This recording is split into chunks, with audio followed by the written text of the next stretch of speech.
What am I looking at? Abso-fucking-lutely not. Why would I let you give suggestions on anything, albinos? Sure, it doesn't mean I'll listen. I mean, when do I listen?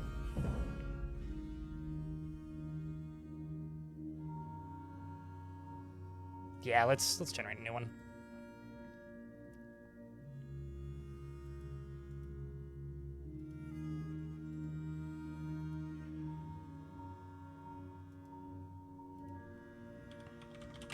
I'll have to use perfect world and make it look like a bikini then. Why? What'd you want to suggest, albinos?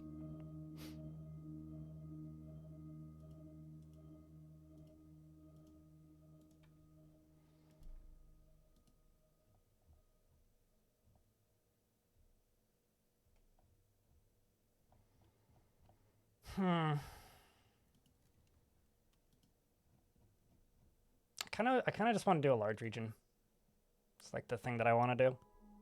So now I got to go all the way down and adjust everything. So to those of you who really want to see my world settings, watch closely.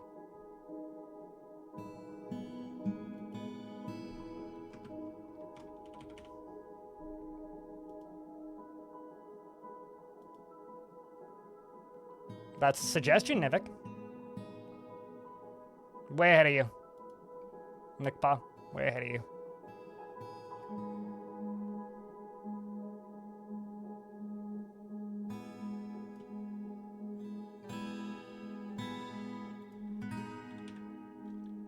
Would also help if I turned on my numpad. What? Why are you not letting me type there with my numpad? That's rude. Where's Endir? Endir! Yeah, no, it's not letting me type with my numpad. Wild. Oh, I see. That's why.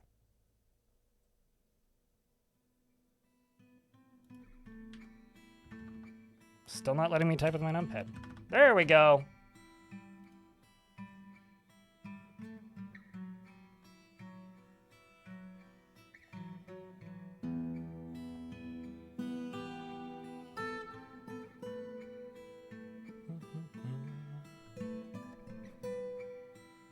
Let's say north and south for poles.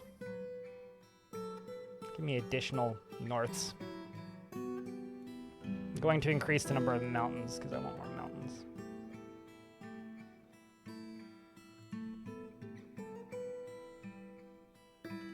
Let's do additional volcanoes because why not? Mineral scarcity 1600. Real world extinct creatures. Should I do any wilderness or should I do domesticated? Last time I did any wilderness.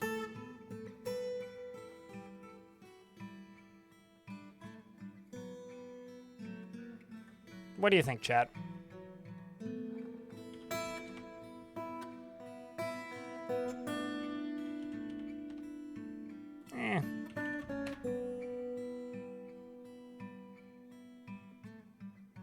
Chat's saying domesticated? Alright, we'll roll with domesticated then.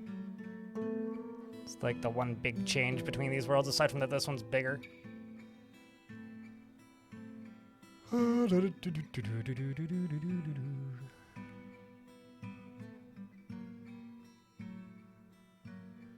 Minimum complete edge oceans. I'm going to say one, actually. I do want an ocean.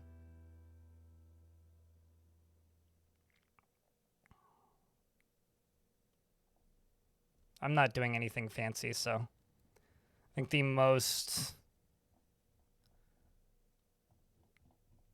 complicated thing in here is literally just the mineral count.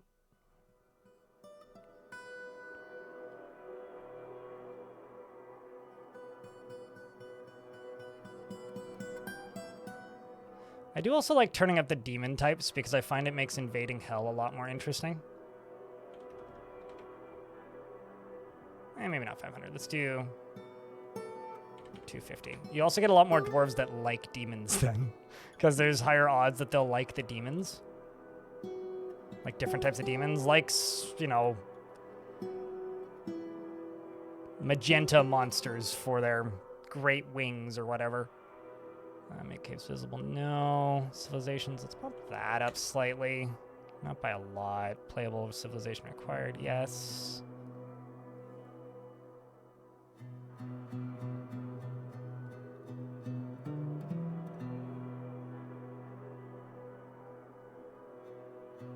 When I talked about like make caves visible in the dragon video, this is the setting that you could enable to just see them to begin with. Or you can enable it after the fact using DF hack.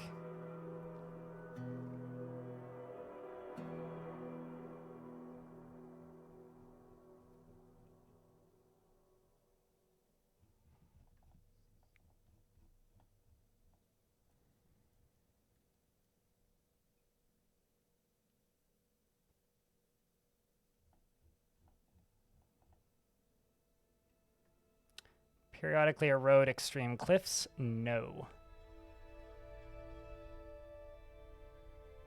And then let's go to cavern openness. Set that to 80. I like my big open caverns.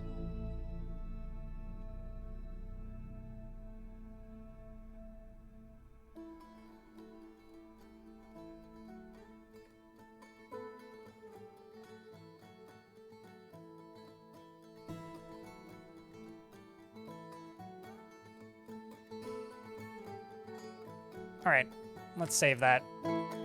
Large region dino. Let's go.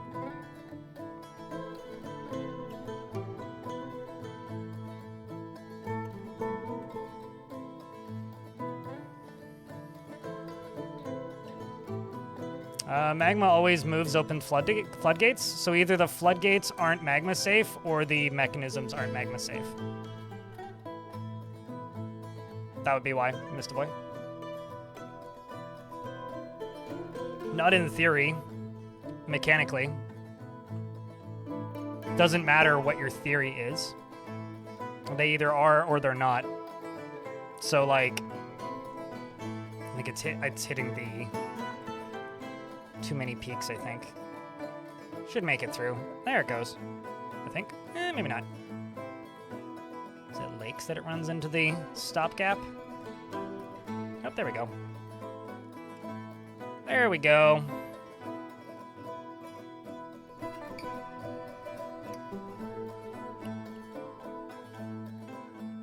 Yeah, I wasn't sure if I wanted to.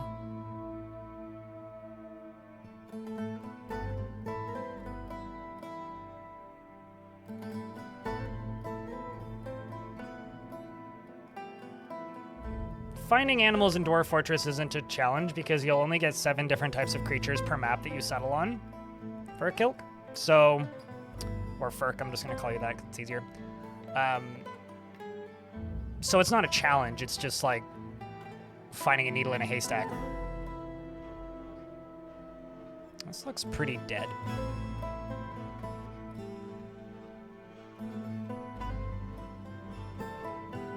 Okay, there are some populated areas. I kind of want to increase the number. Well, that's pretty dope. This giant sinister glacier. I was about to say I kind of was thinking about like regenning this, and then I saw this. Like, that's awesome. Oh, look at this fucking thing.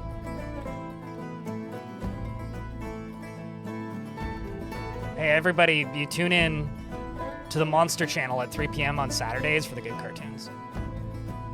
Monstrous Channel, I'm sorry. It's when the Cartoon Network becomes the Monstrous Channel. Some elves there. This ain't bad. It's pretty good. It's not great. It's pretty good, though. I think I might back out of this one and greatly increase the number of civilizations. Because I know it'll generate, but it's just too sparse. Too sparsely populated.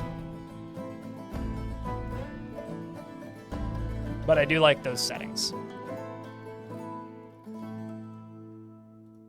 Large region dino.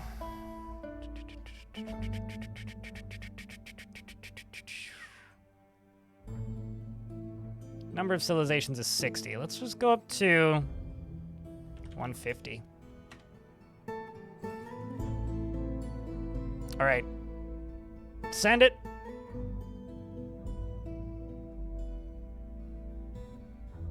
You lost your own bet, Bioactive.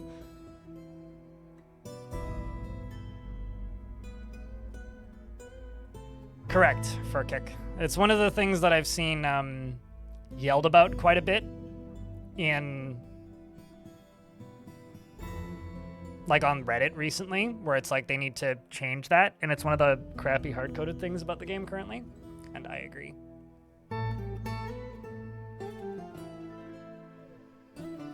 Save files out of control, that's fine.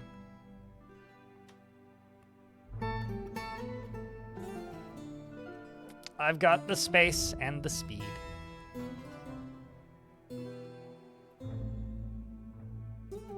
I mean, I kind of want a world that I can just play in until the whatchamacallit, Magic update releases is really what I'm hoping for. So if I can pull that off, then I will be very happy. Or that I want to play in for that long. So I need several heavily populated areas that are separated. I don't really care how long the saves are. It's fine.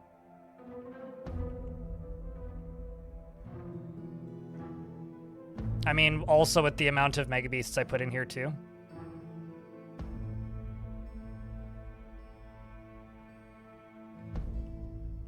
I mean, the thing that I've been trying to explain to people, just because of the thing that is being talked about in YouTube chat, where because there's so few animals that you'll get in each and individual fortress that you play, the actual odds that you will see a T-Rex are extremely low. And the odds that you will see a T-Rex or any other animal are now lower because there's 100 new ones.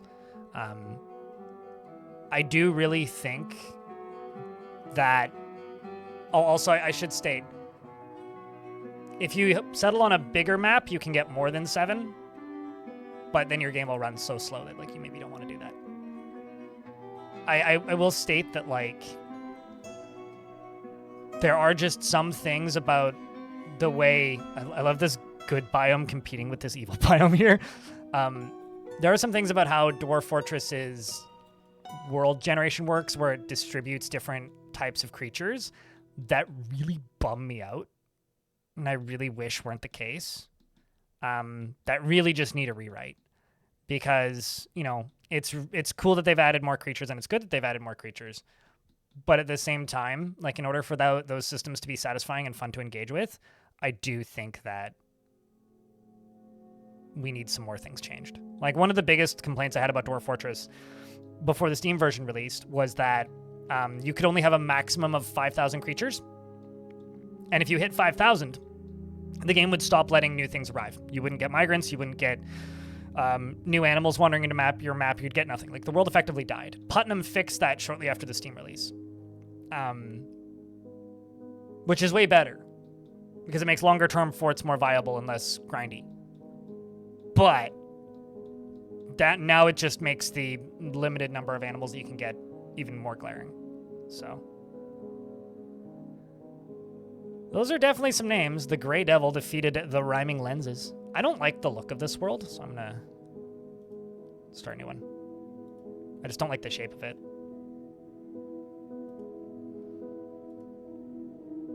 Send it!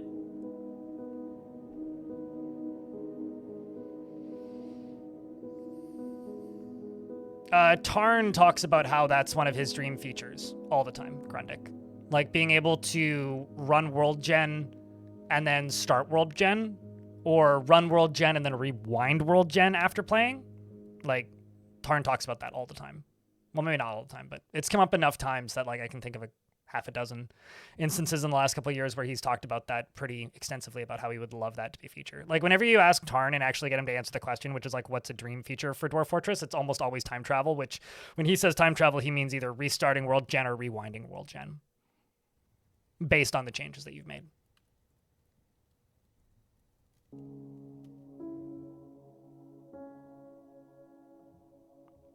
How long does it usually take people to get used to DF? I don't know, 20 hours for me. It's like, it's a learning curve, but just ask questions. Oh, this one had almost no rejections in comparison to some of the others. That's a cool fucking mountain range, though. Temperate shrubland up in there? That's pretty dope. Oh, there's some elves over there. Are there any dwarves around here? There is. The Decent Wall. There's also these guys. Kindsmith. Shoutouts to Kindsmith.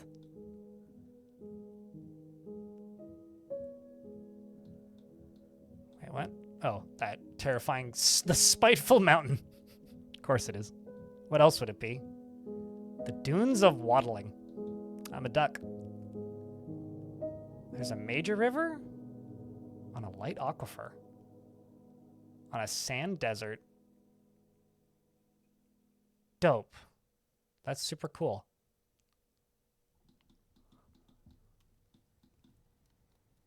That's also super cool. What's down here? Got a whole bunch of dwarves. Kind of slowly moving in down here.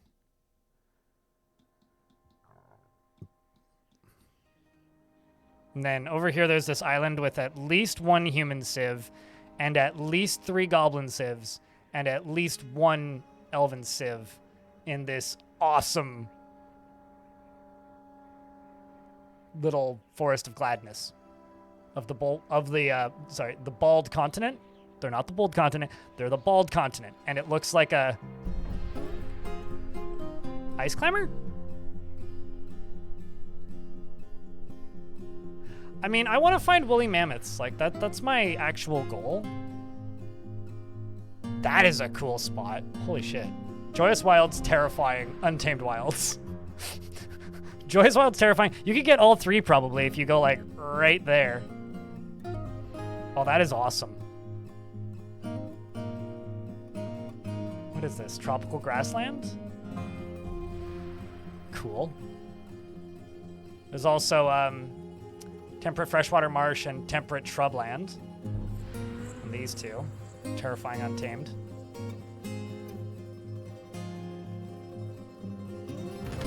Just kind of poking it around. I like this world so far. There's a lot of like fun stuff here that makes the brain go, I has ideas. Tropical moist broadleaf forest. Gotta love it. There's also a terrifying tropical moist broadleaf forest. Stranglers. There could be stranglers in those hills. There's even dwarves in those hills.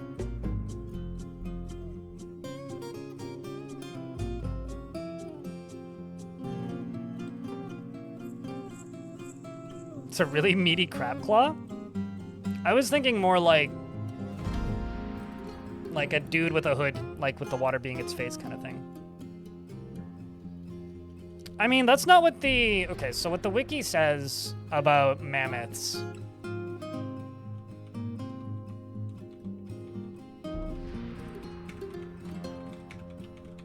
Let me open the page back up. Like, I'm not guessing here. This is just what it is. Temperate grasslands and tundras. So it's, like, not specifically colder, because temperate isn't cold. Temperate just means there's seasons. So, like, if you're, like... do they really want to know what the goal for my fortress is that badly? Well, I haven't come up with one yet, Grundig, unfortunately. How do I put this? It just seems like anything from, like, kind of Pacific Northwest North is gonna work. I actually haven't updated the command yet either today.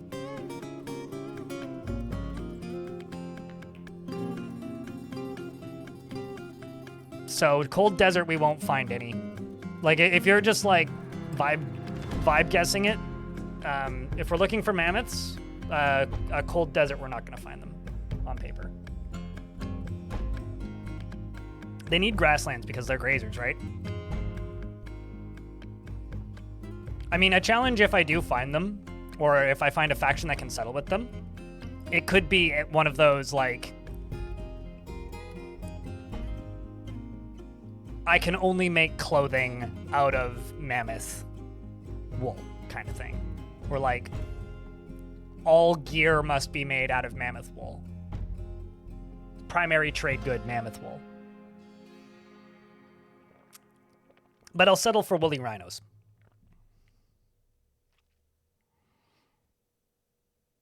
There are dino animal people, but there are no animal people factions. But animal people can join factions. So no, but there theoretically could be some in a faction. Crash Craze. No, not mammoth hides. You shear the mammoths like sheep. Mammoth hides would require killing mammoths. But you could make mammoth hide armor. So, like, I could do a run where it's, like, only make armor out of mammoth. Like, leather armor only, all mammoth kind of deal. No rules for shields or weapons. I could do that.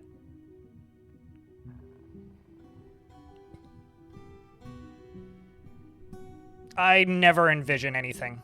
Ethan Cross. So Ethan Cross is asking for advice on fortress design, and they say that I find that I have difficulty imagining how large a fortress will take shape in the beginning. I just wing it. There's no logic or design ethos. I try to just make sure that bedrooms are can easily access food and drink. That's all that I consistently worry about and care about. Why is there so many druids? Because druids are the leaders of elven factions. They're like the king. So if there's so many druids, then that probably means that druids are dying. But there is also 150 population or 150 civilizations in this world, which means that there's probably, I don't know, like 70 possible druids. Was struck down by a goblin in Lie's cab? Lie's cab? Don't get in the cab that lies, chat. I have not updated any of the commands yet. I basically don't do that until we're in-game. Romanoid. Are there woolly mammoth people? Yes. Is it going to be a cult too? I don't know. Is it? I would assume 2. Today. Where are we landing today? I want to find woolly mammoths. But I will settle for woolly rhinos.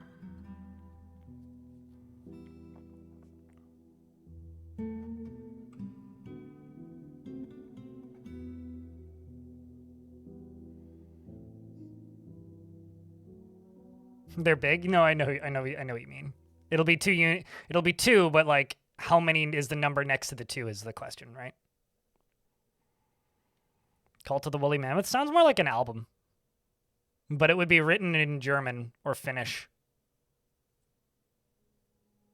And it's like if it was a band, it wouldn't be like a band. It would just be like a performing artist, and it would be his side project from the black metal band that he's already in that like isn't big but is successful enough that like gets to play at Resurrection Fest. You know, and goes to Vakken every year.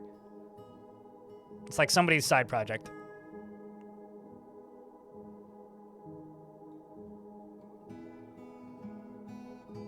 Yeah, that's why I always do that first, Romanoid. Yeah, I mean, if you like the map, you can always import stuff, right? Yeah, and whenever Mastodon is trending, I'm always, like, either annoyed that it's not Mastodon, the social media platform, or Mastodon, the band. It's one or the other, depends on the week. There's also Mammoth, who is fine, but I don't... Mammoth isn't really a... It's not really metal. It's more like hard rock, alt rock-ish. Temperate savanna, temperate shrubland, grasslands. There's temperate grasslands. There's temperate deserts. What about over here? That's untamed wilds. That's probably what we want. Because this is all temperate grassland. And swamps. What the hell happened down here? These poor dwarves, they all got destroyed by something. Is there a tower around here? There it is. There's 1, 2, 3. 3 pretty friggin' active towers. What about down south? Well, there are no elves left in this forest. It's all just goblins. Waddle Malice is pretty good, though. So there's 2 towers. The humans are holding out. Nightmare Inch. I read that as Nightmare Itch. It's the itch that just won't go away. So this is all untamed wilds. We got temperate grassland and tundra. So like these areas down here is probably where we need to go.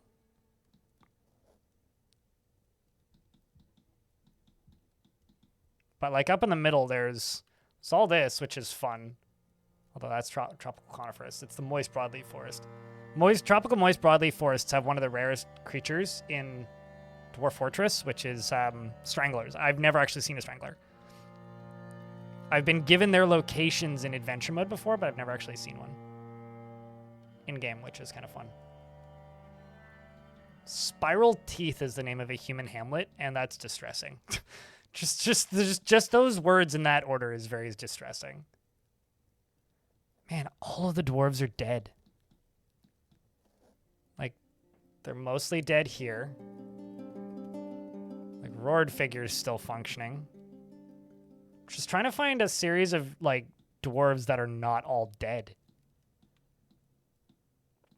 Yeah, it's basically just down here. Soul's Lens. Clasp Snarling. Trade Scholar. The Kobold Hillocks, I'm sure. The Goblin Hillocks? Uh-huh. Human Hillocks, Kobold Hillocks, Goblin Hillocks. At least I got 2 fortresses left. Jeez, man. These dwarves had the hard times. Is there any in the middle? Or, yeah, these are all destroyed. There's so many Kobold Hillockses. What the fuck? Kobold supremacy, man.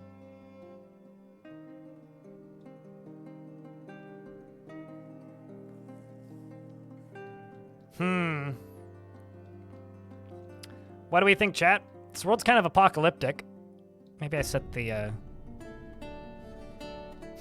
maybe I set the mega beasts too high. Dwarves can't handle it. This area in here is fucking magical, but... Up here is probably what we're looking for, though. There's gold, silver, copper, platinum. It's pretty cool.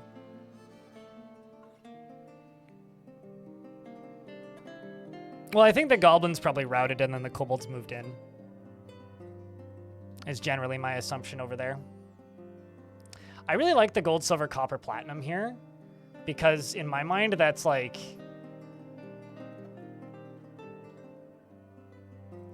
Oh, you know, we're just going to use silver and platinum and make hammers, you know?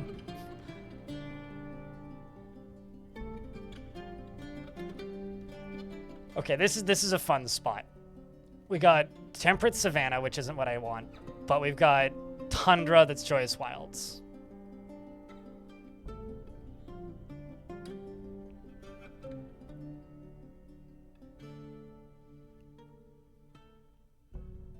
Shrublands. There we go. That's pretty good right there. I wonder if the Living Ruins is something I could name a fortress.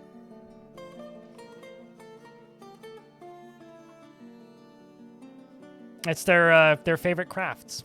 I'm looking for temperate grasslands, Vibe God, and tundra. Copper, zinc, nickel. For fun times with alloys? Yeah, no, that's kind of what I was thinking. Well, I mean, I'm envisioning a fortress where most of our armor is made out of leather and most of our weapons are made out of silver. Or like bronze. And then just basically make like a mammoth fort. Because that would just be super cool. But let's see what we've got. Let's take a peek to us at what we have available. Not strictly, but yeah. Moreb. Although Dwarves, like, purposely sticking in the Bronze Age or earlier, isn't that kind of like the equivalent of Dwarven Amish? It's like, you have access to this stuff. You know that you could use it, but it just makes more sense to not. It's like, we don't need it. What are you talking about? The woolly hammers? Man, why is your hammer all moldy? Gotta demold your hammer. Okay, so what's the faction up here? All right, so we've got the hatchet of these guys who have 2 locations left. This one has 1 site left. This one has no sites left and just a queen. The ignited daggers. These guys have 3,800. They do have 4 sites, allegedly. They've got a couple of helixes. The unseen ship. They buried it. This one's got a population of 2. It's like a king and his wife. This one's got a population of 2, and this one's got a population of 450. Who is up top? Oh. Yeah, they're just dead.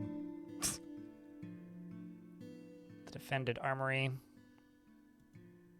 Well, this is just a whole bunch of dead civs, except for the unseen ship.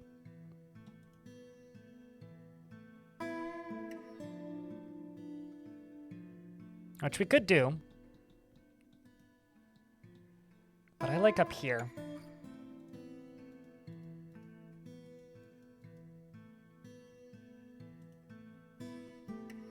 Because these are all destroyed.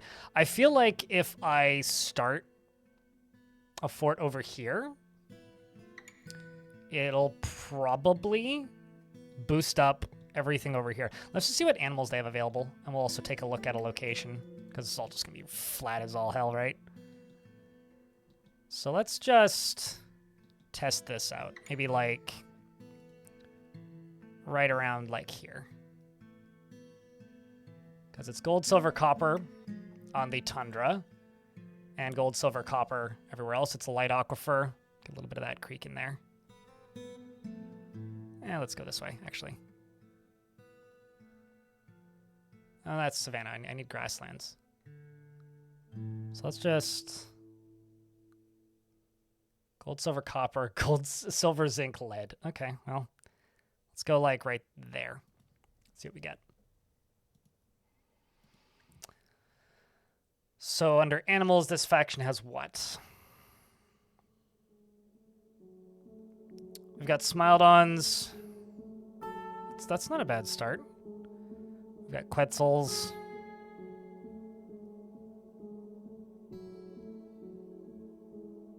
I think that's it.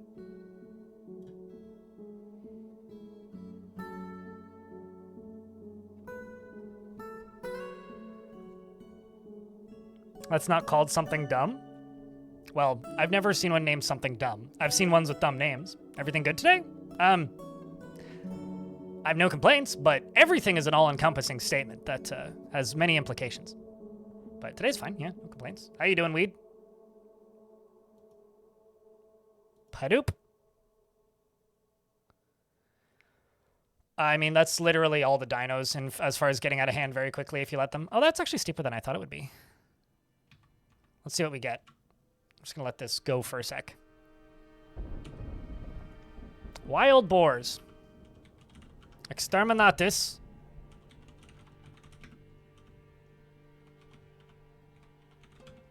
Board? Boar.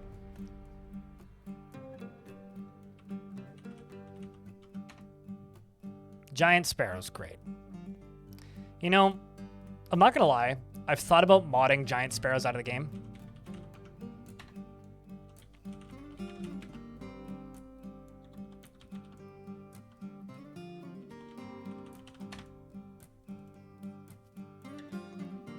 That's how I feel about giant sparrows. New Fort Tuesday, damn right, Whammick. Got elks. kind of whelming.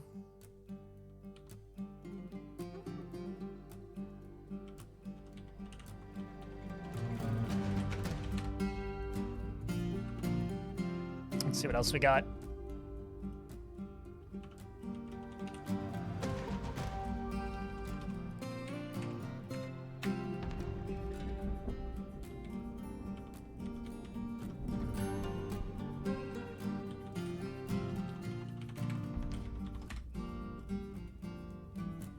Outside of elk, what else is there? Giant ravens. My favorite. Oh, because, like, that's always what I get in Untamed Wilds maps, and they're just really not fun to fight. I mean, I'm more amused by giant Kias. Like, the last fortress, the vast majority of the Untamed Wilds creatures I got attacked by were giant birds. They're not the biggest threat.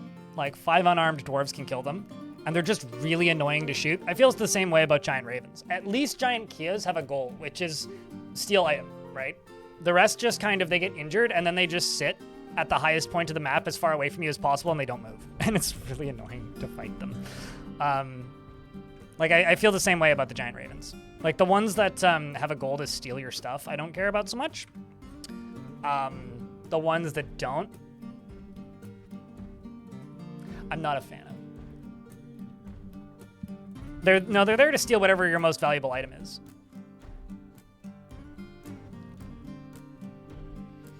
It's because they are the most common, like, giant animal type. Silver She.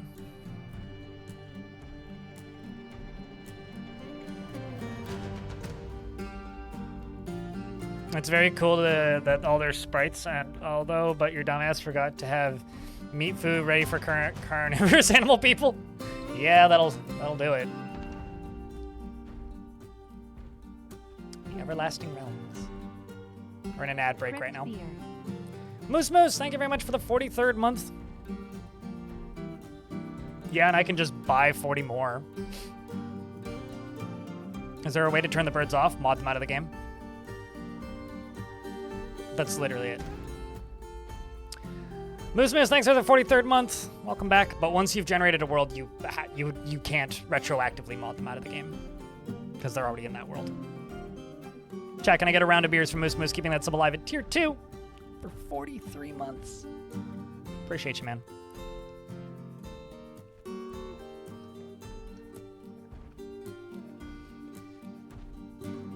Wolfist Wolf, it's good to see you, man. New Fort Day indeed.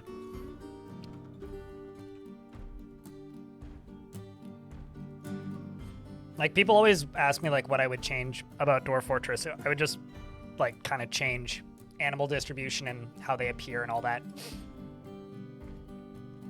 It's kind of all my biggest complaints. It's gonna be pretty much summed up like that. I could look at other dead civs as well and see what animals they have available. Like, what does the Defended Armory have?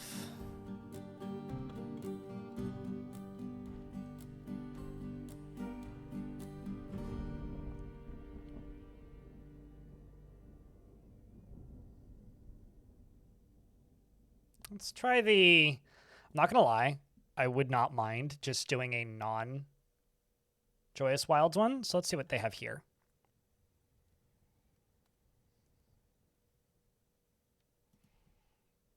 Prepare for journey carefully. So this is a different faction. Can't remember the name of it, but I know where they are. They have Paratharanthurums.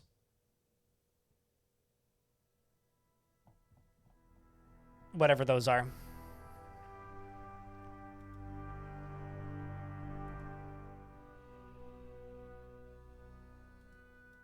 These guys. They look kind of bummed out.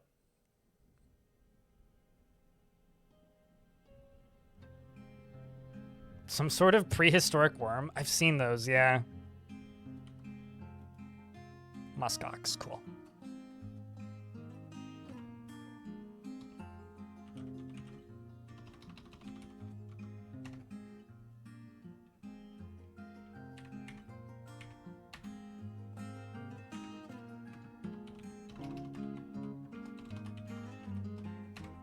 I'm doing this just to speed up more of them popping in to see what else we get.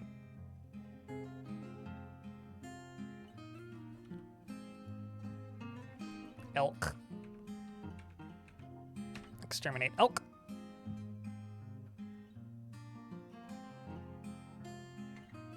Blackberry bushes. Ooh. Apple trees. Persimmons. Badgers. Oh. That's a lot of badgers. More muskoxes. This horse is terrified after experiencing trauma of the muskoxes dying.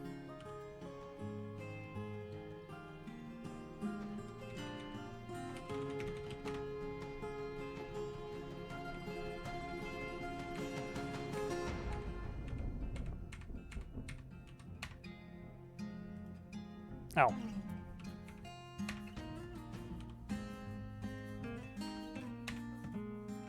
Let's see what else we get. More muskoxes.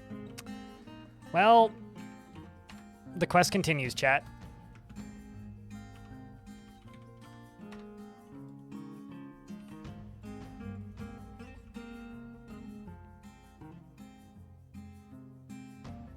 Yeah, sorry, Sonic.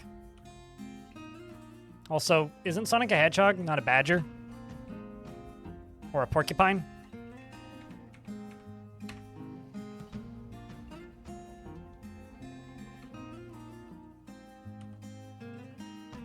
Yeah, okay. No, that's Knuckles, Elite Load Rider. I'm upset that I know that. Hi, Blind in chat. Happy Hello, Lucas. Birthday. I heard that as happy birthday. I was like, it's not my birthday. What? Thank you very much for tuning in and for the 32 months on the 32-month streak. You crazy. Chat, can I get a big round of beers for the 32 months?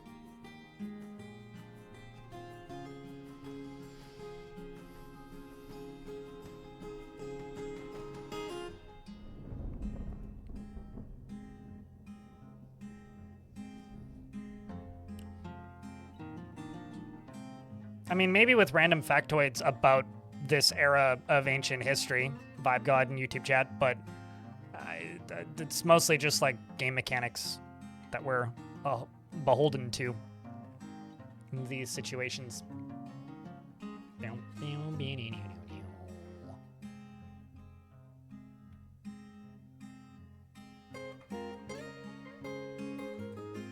I mean, can you just tell me what it is instead of making me open a link?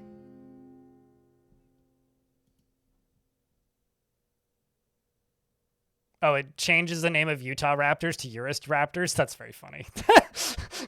Is that literally all it does? Patches out the name of the Cretaceous creature to remove the reference. I did ask for this, didn't I? From Utah to the lore-friendly Urist Raptor instead of the... You know, I might install that. But then I would have to generate a new world. Also, aerial ground beef spreader? Sorry, this is the most... I made a mod, title of a mod I've seen in a while. Aerial ground beef spreaders immersive Urist Raptor.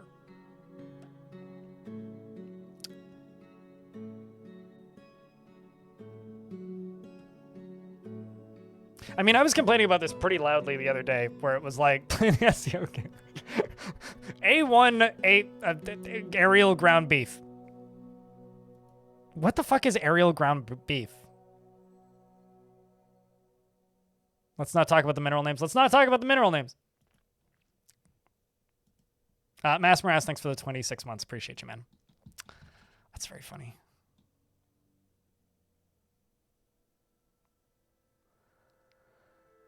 All right, well, let's try a different faction.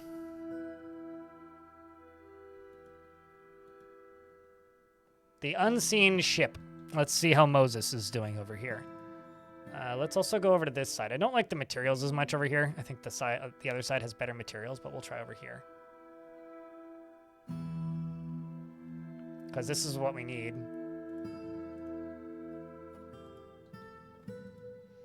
So let's try something like this.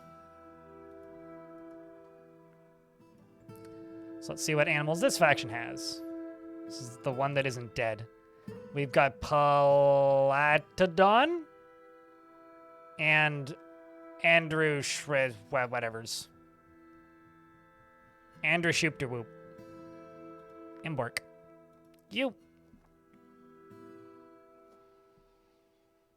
Got some pizza bites in the oven? Fuck yeah, man. Weather Sling? Oh, that's a pretty good name, actually. These guys have such adorable faces. I mean, look at them. This yak is so tiny compared to it.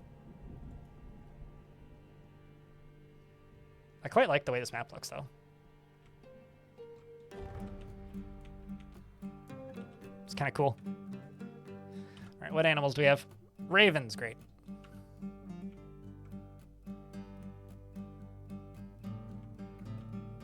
Yeah, I'm seeing what different animals the different factions have available while also checking different areas looking for woolly mammoths. It's literally all I'm looking for.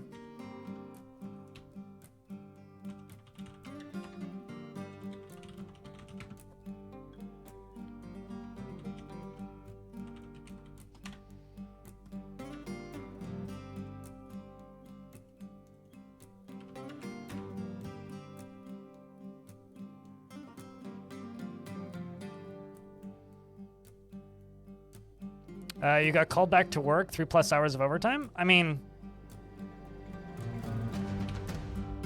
I'd take the overtime.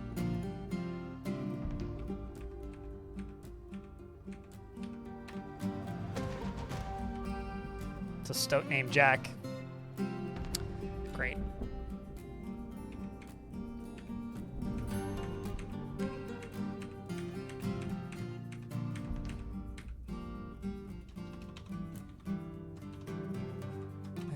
I actually can't remember what they're titled as. Giant _ crow. Let's see what we got. They all see the giant crows die and the ravens die. More of them. Oh, those are giant ones.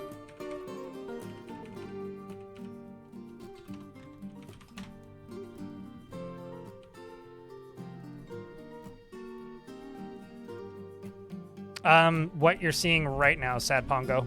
I probably save. Quick save I use the most. That's basically it. I don't really use DF hack the way most people do.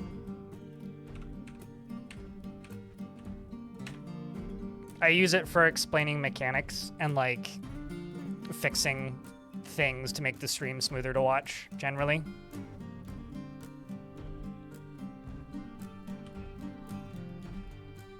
Chat, I'm not going to say that this was a mistake, but this might have been a mistake. This whole goal.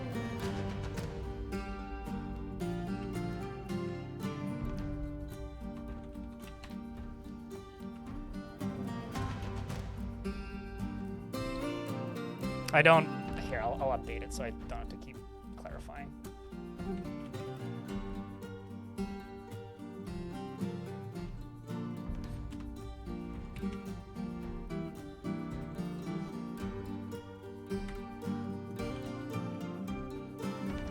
Yeah.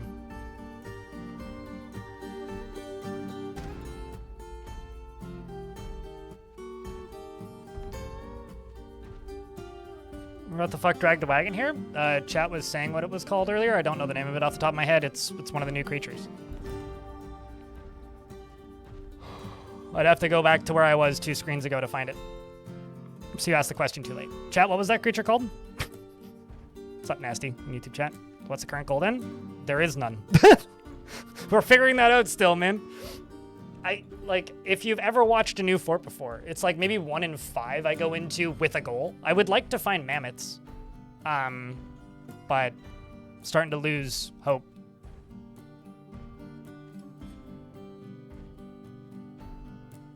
Yeah, it's something like that. Vibe God.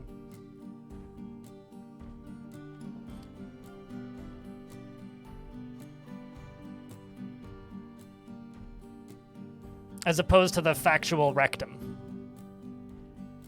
Romanoid, which is how my brain read that.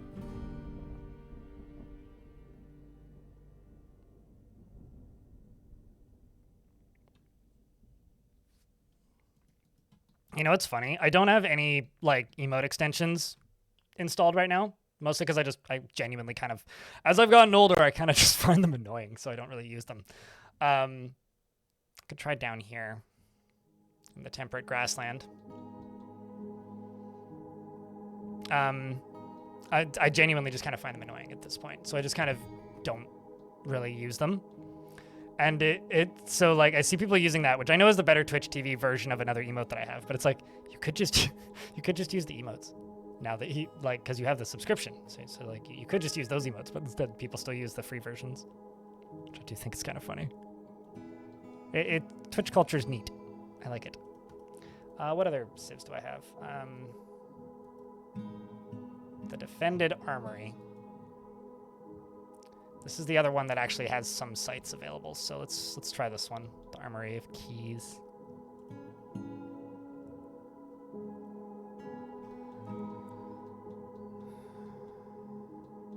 Is this all just mirthful? That's not.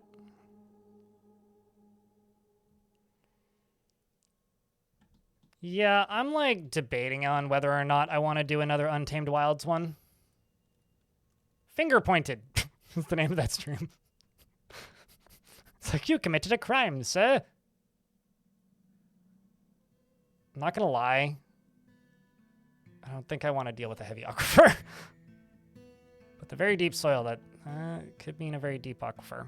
Let's try this. Maybe not that. Let's go find some Untamed.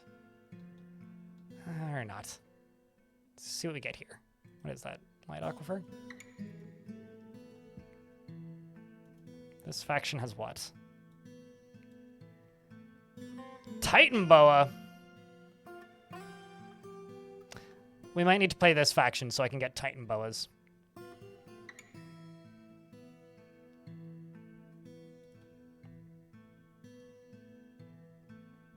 Big snack. So this is an area that would have, or should have, mammoths. Theoretically. But instead it just has oxes.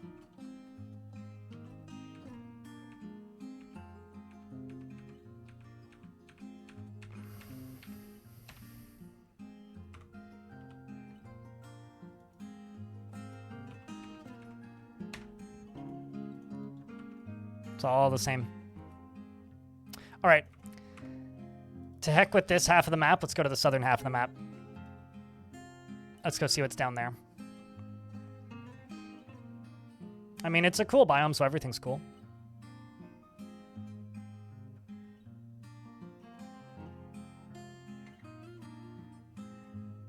Yeah, just very large moths.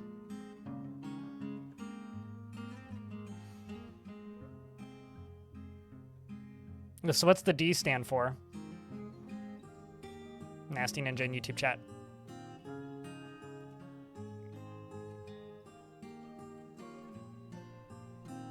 How many forts can we reclaim on the map? I don't really care, but I can look. I don't have really much interest in reclaiming forts. Just because they're so small usually.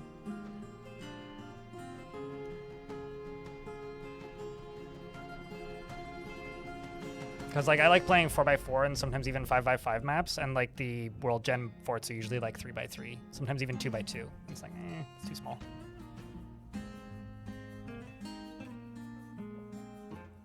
But I can look.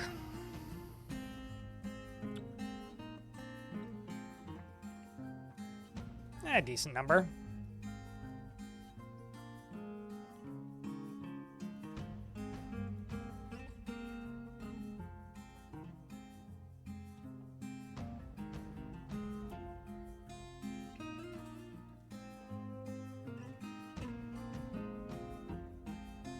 Like, yeah. The Infallible Butter is the name of the local brook here. Which is pretty good.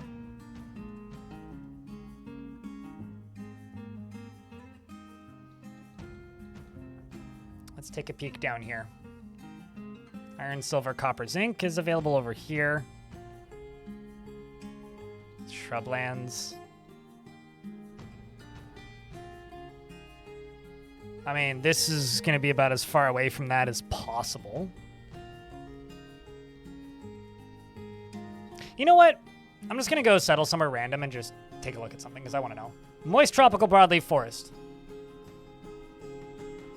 Terrifying. Iron, zinc, light aquifer, some soil. Kerplunk. What do we have here? I want to know.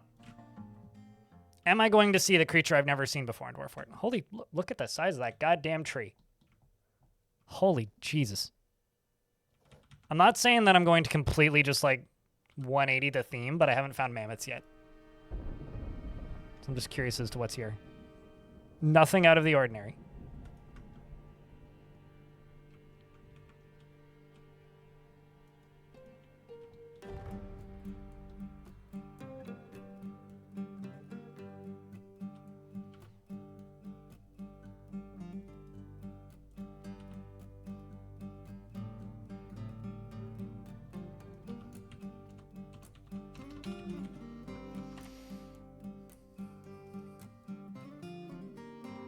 We'll have to exterminate some carp, probably.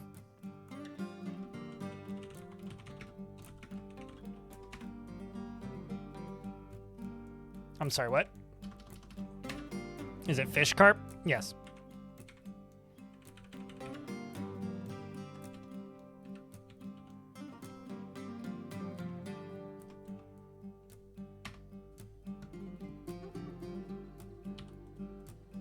It's raining acrid mucus. Oh, lovely. Acrid mucus. It is raining.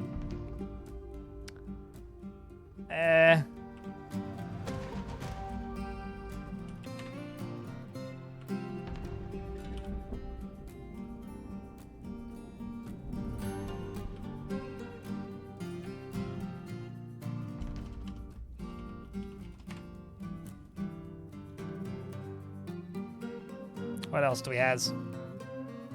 Nothing?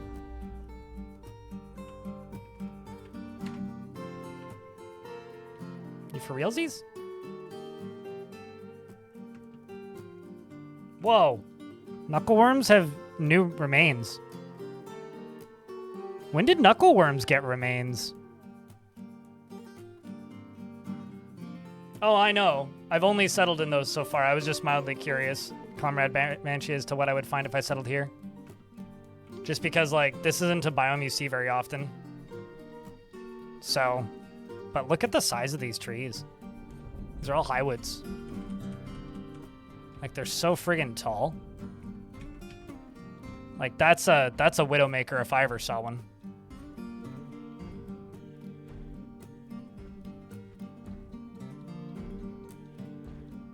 It's also raining this acrid ooze. Oh, I see. It was a hippo fighting with an alligator.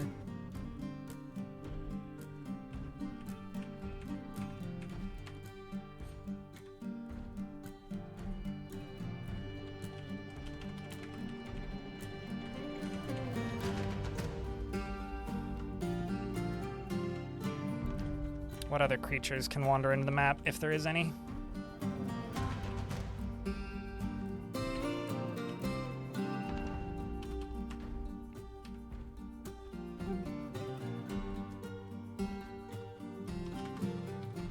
Gibbon. Silvery. Yeah, I think the majority of my DF hack usage is actually during Embark. I wonder what this goop falling from the sky do. Just uneasy. Can't be all that bad. Yeah, nothing interesting, just giant mantis. Giant mantis are kind of fun to fight, though.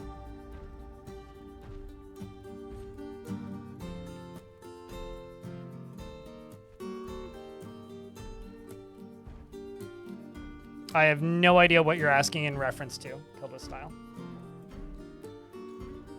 With dwarves living in trees, go watch the last week and a half of VODs. That's what I did. Oh, can the trees get bigger? I think that's the biggest they can get. I could be wrong, though. I don't think they size up any more than that. But that's literally what I did the last 2 weeks. How's my day going? I'm okay. I didn't get up as early as I wanted to. I kind of slept through my alarm a couple, like, the alarm app on my phone changed, and it's way easier to hit snooze now than it is to hit, like, the get up button, so I keep hitting snooze. I'm okay.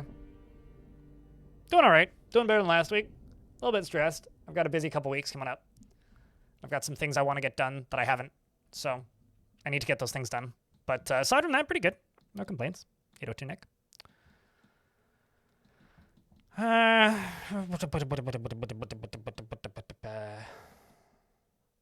need me some. That looks completely inaccessible to everything.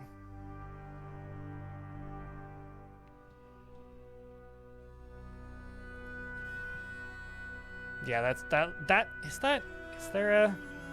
Oh, maybe it is accessible. Let's see what's on this tundra. This very isolated from friggin' everything tundra. Kerplunk.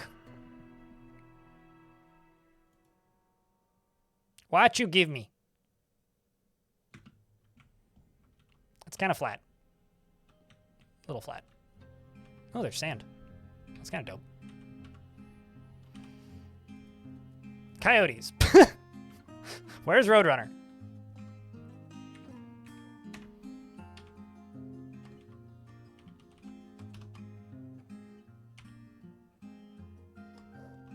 Why am I completely butchering the spelling of coyote? Coyotes. Go kaplunk.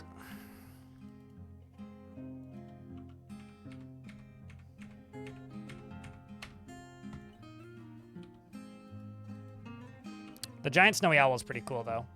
I don't think I've actually seen one of those before. At least not since they got their own unique sprites.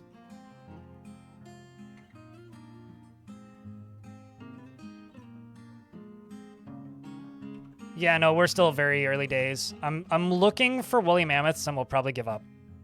It's like that time that I was looking for whales.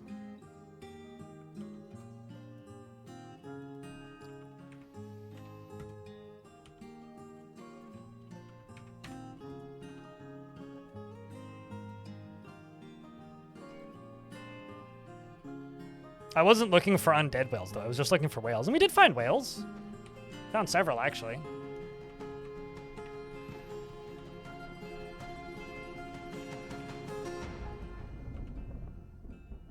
But I was never looking for undead whales. Maybe you were, though. It is possible you were. Weasel people. You here to weasel your way out of this situation? Never trust a ferret, chat. Never trust a weasel, never trust a stoat. They're just there to poop in your sofa. Have I been liking the dino update? It's made me focus a little bit too much on issues that I have with the way Dwarf Fortress decides what creatures you get. But aside from that, I will not say no to more variety. I think I will like it more once I'm through, like... Because, like, last week was the honeymoon phase of there's new animals in Dwarf Fortress. Now is the frustration phase of trying to find the new animals in Dwarf Fortress. But after the frustration phase, you kind of hit the... How do I put this? You know, now that I think about it, we're playing with them domesticated, right? I was seeing a lot more when I had them set to any wilderness. I haven't seen any wild ones yet. Because they're domesticated, does that mean that they're not in the wilderness? They're just...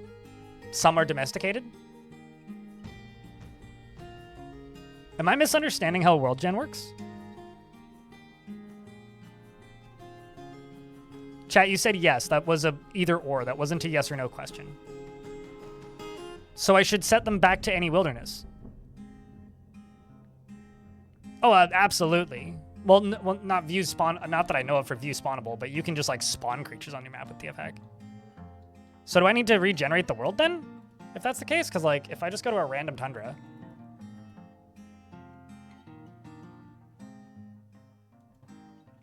And then just go here and unpause. See what shows up. You've seen some in yours with domesticated? Uh-huh. I'm sure, but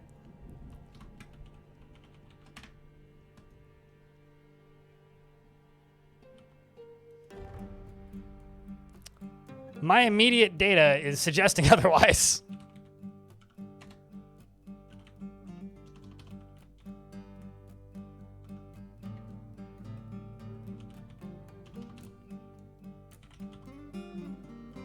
What is that command? No, animal control is for... No. One never knows with the F? Yeah. What do you think, chat? Should we try generating a new world with the same settings, except set it to just wilderness? It is indeed me, Makvo.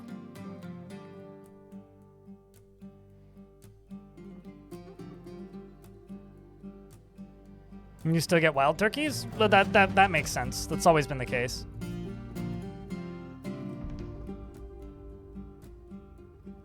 Dwarves with access to tundras will have access to domesticated mammoths. Sure, but that doesn't matter if there are none on my tundras. I want both. Or one or the other, and I have neither right now, so... I'm going to generate a new world. Using the same settings, except I'm going to set it to wilderness. Or any wilderness, rather.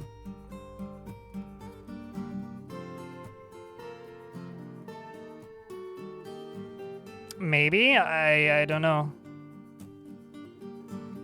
Which would also then say that because I generated a world with so many civs, which I did, that if they're domesticated and no longer roaming the wilds, which isn't the case for like turkeys and muskoxes and stuff.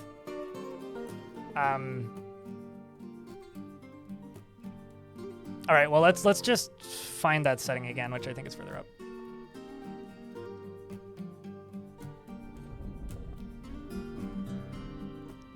Instead of domesticated, we're going to just set it to any wilderness.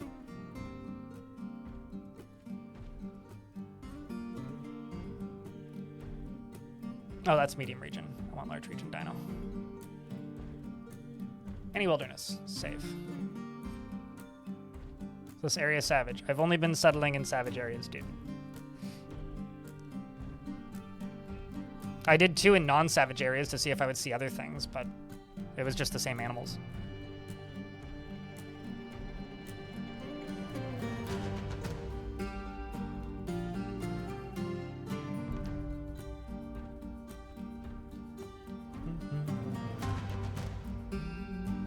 It's not a bad idea in regards to setting the average temperature lower.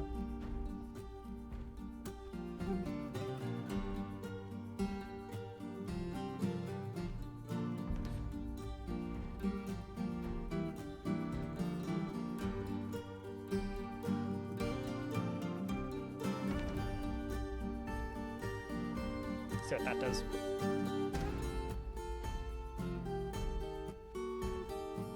No. Vibe God. I mean, like, the only reason to tame any creatures is to say that you did it. So if the reason is you like them, I would consider that a good reason. So in YouTube Vibe chat, Vibe God's asking if there's a reason to tame aquatic creatures because their favorite prehistoric creatures are aquatic. Like, if your favorite creature is aquatic, that is a good enough reason, or should be a good enough reason.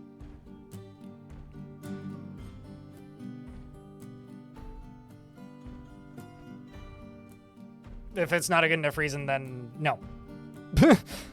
But if you want to do it, that is almost always your reason as to why you should do something in Dwarf Fort. It's possible, K-Dranos, yeah. Let's see what that really did.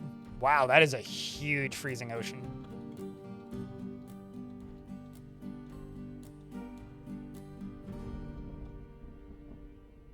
That's all Untamed Wilds. Well, not all of it. A bunch of that's Untamed Wilds. I kind of just don't like this world. Actually.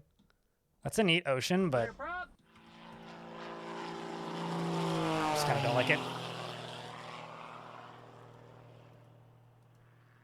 Gotta run to the store. Alrighty.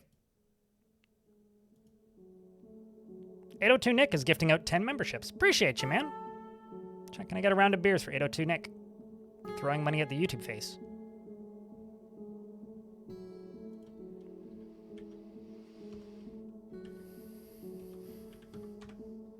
Let's turn down the minimum temperature as well.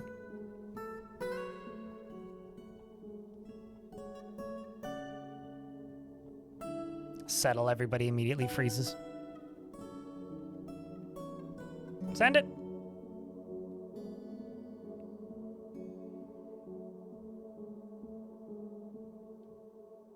The easiest way to do that, Explosive Horneck, is start a fortress, immediately retire it, and then make an adventurer who is a chosen, and then go into the wilderness, and then demand that random animal people in the wilderness join you on adventures, or go to like human civs or dwarven civs or somewhere that there's a lot of animal people that are part of that faction, and demand that they join you, and then take them to your fortress. That's the only way to consistently do it without like hacking the game or modifying the game, because it's not really designed as like the animal people are a thing to play in adventure mode, and in fortress mode they're a weird curiosity. There aren't any guaranteed mechanics to get them into your fort outside of just getting lucky and them showing up as part of a mercenary band or like a group of traveling poets or something.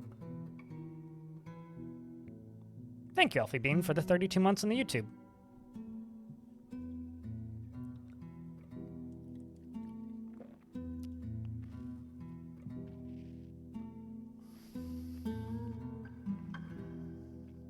It doesn't surprise me at all. Thankfully, we are dwarves and not Stone Age people.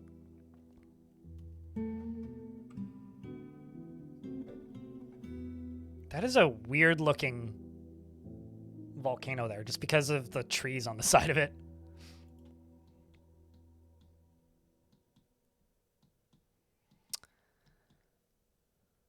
Like, there's plenty of joyous wilds up here. Lots of calm.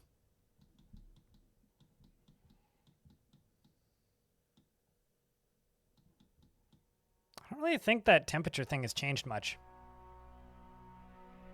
Like, this is all terrifying. Yuck. I'm not a huge fan of this one either, guys. I'm sorry, but I'm just kinda not.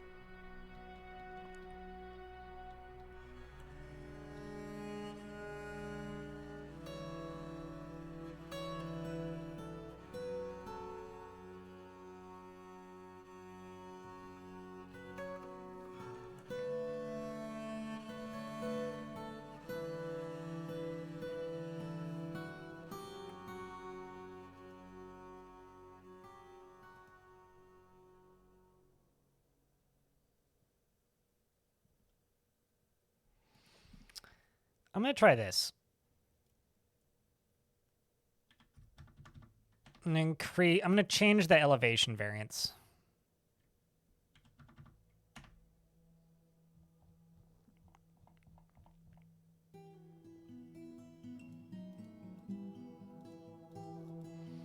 Let's just do north, keep you north and south. Let's go back. I don't know. I'm having like second thoughts as to whether or not I want to leave, which one of these I want to leave it on. And then temperature, I'm just going to lower the minimum temperature, but keep the...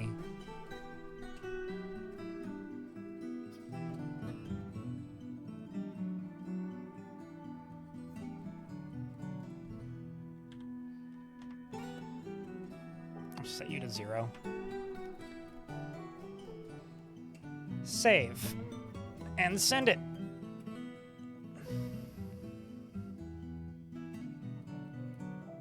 How do we know that their wool is soft? Because sheep wool is pretty soft.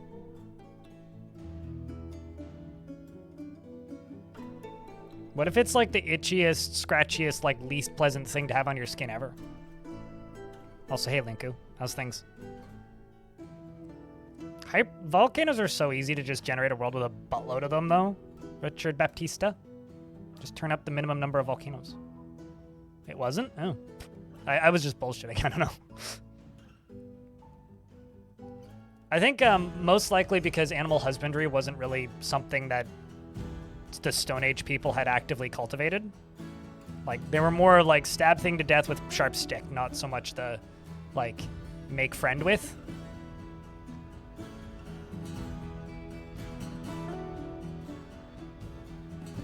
Would be really coarse. Yeah, it'd be probably good for ropes.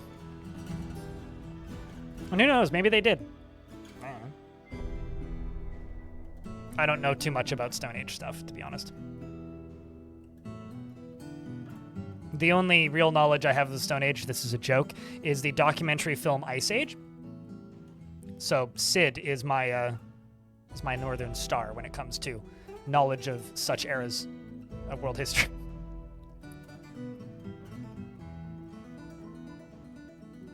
No, absolutely. Absolutely.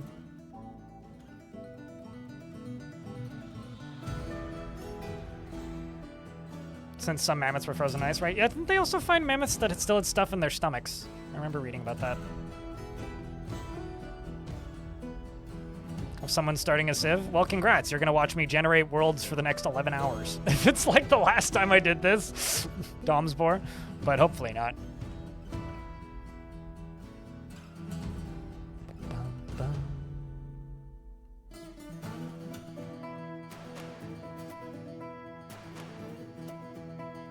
Yeah, they're like a pretty late in regards to prehistoric creature. Extinction. I don't like Sid so much. He's just the only character I remember the name of. I also haven't seen any Ice Age movies outside of the first one, so... No. I generate worlds and cause apocalypses when I don't find the one that I want. King of Knolls. I wish I was selling the accessories and wool.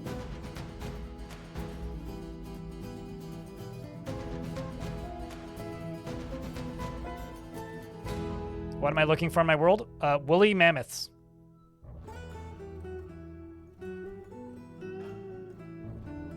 The respectful tempests. I read that as the respectful trumpets, and like, there's no such thing as a respectful trumpet. They have one setting, and it's bwap! And that's it. There ain't nothing respectful about that. They're just loud. Loud. Yeah, that. That's the only place that I've been settling. Well, actually, there's two spaces that they can be found in according to the wiki, which is Savage, so Untamed Wilds, tundras, or grasslands, temperate grasslands. And I've been settling in both of those places, and I've found zero. All I've found is giant birds.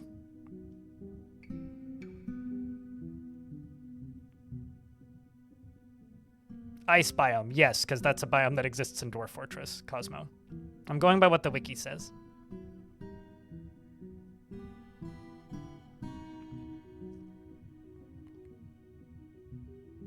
I mean, if you're suggesting glaciers, they're grazers, so glaciers isn't where I should be looking. The Book of Elf Language. That's a good, like, true economy. What about false economy? All right, let's take a peek at what we have. Like, this is probably what we want, right? Just the Winter of Perishment. In real life, we call that Finland. A good chunk in the middle there. It's a good chunk. What about down here?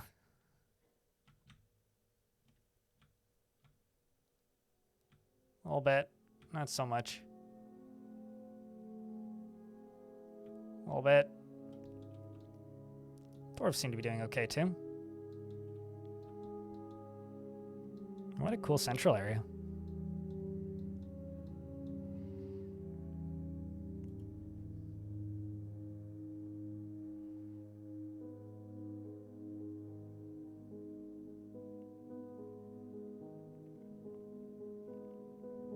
It depends on if they have access via caves or no.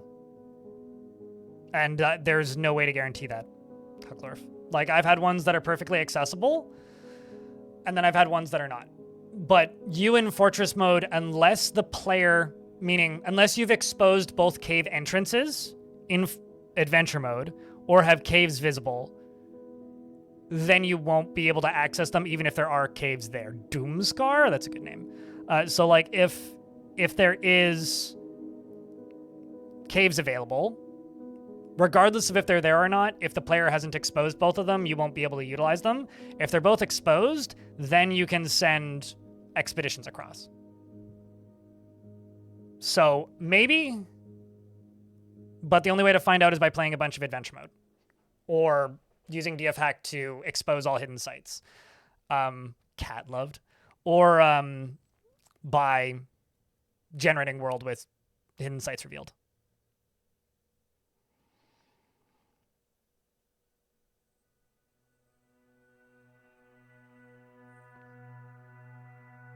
And if mammoths acted anything like elephants do, then they're probably lovely creatures to hang around. Amber.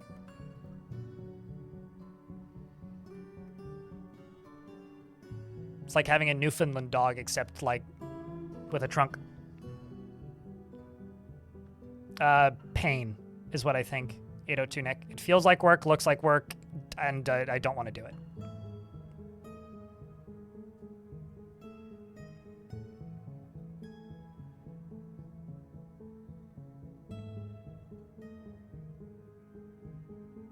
They're asking me what I think about Factorial. Just not for me. Has anyone tried out any of the super huge dino people yet? I know that they're like 10x the size of the oldest, biggest animal people, which is kind of ridiculous. But I also hate messes. The cruelties of connecting. Constructed hate messes. I also hate messes. Help Lake. That's a good location name.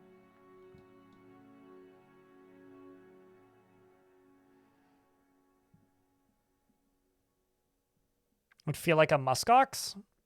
Yeah, that's where my brain goes. But I never think about undercoats when I think about fur. I only ever think about the overcoats.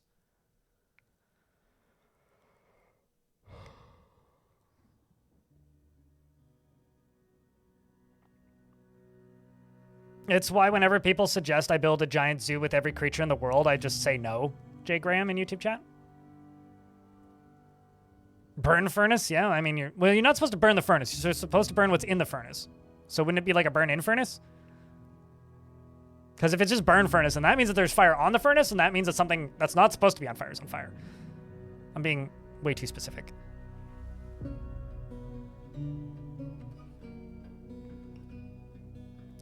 So what do we think of this world? It's this nice, really long, periodic, untamed wilds tundra. This is about probably as good as we're gonna get as far as luck here. How do the factions look? Just looking for some dwarves. Oot and a boot here. There's some goblin hillixes. That's a good sign. Maybe I should just turn down the number of mega beasts. Give the dwarves a better chance. I kind of like these secluded little areas down here. Wow, those are all destroyed. Yeah, maybe I should go back to the drawing board and make the world less murderous. I mean, I realize that that's like sacrilegious, but sorry, Armok, I must betray thee. All right, I'm gonna back out. I'm going to make the world less murderous. Although I am going to increase the savagery, I think.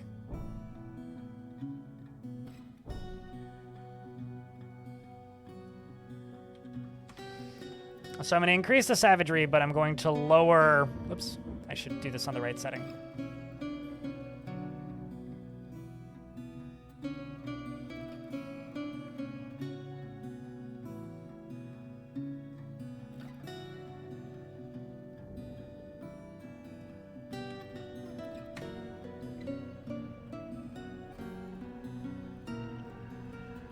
But I'm going to lower the number of mega beasts.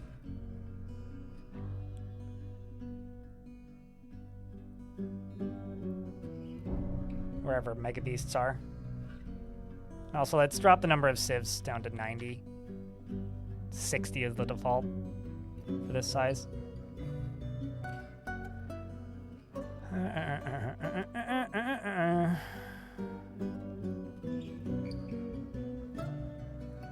Why am I not seeing?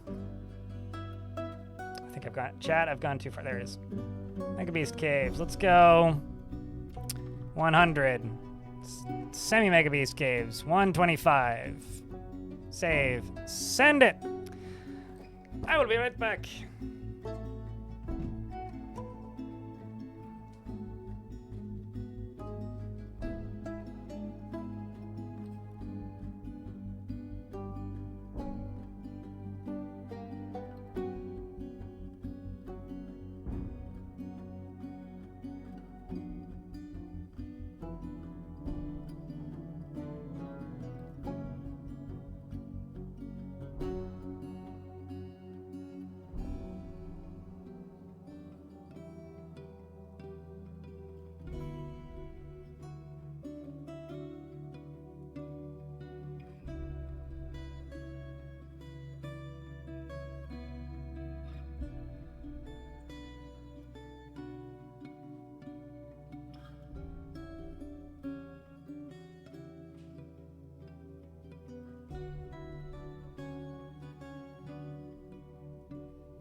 Also grabbed me another can of bubbly. Uh-oh, that's not good. Savagery rejection. Uh-huh. It's having trouble placing the savagery in the number of specified parameters. For now, I'll look over my parameters. Great. Great, great, great.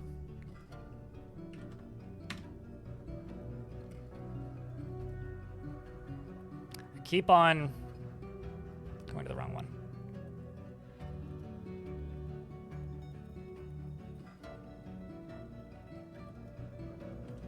How about this?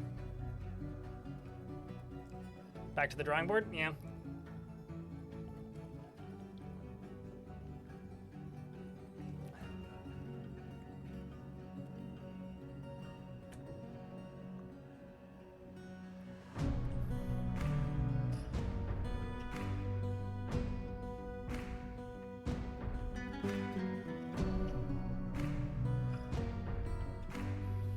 Sorry, sir, your world is too wild. Yes, this is true. There's 100 more animals. Sieges have been completely reworked. So YouTube chat's asking me how much Dwarf Fortress has changed in the last year. Sieges have been completely reworked. Long-range combat's been completely reworked. Ammo for long-range combat is completely different. The way it functions and the way dwarves prioritize it. A bunch of stuff with training has changed. The frame rate got better. Clearly, I'm breaking this world gen again. I'm trying to think. I'm just going to go back. I'm going to set savagery back to 0. Unless it works now.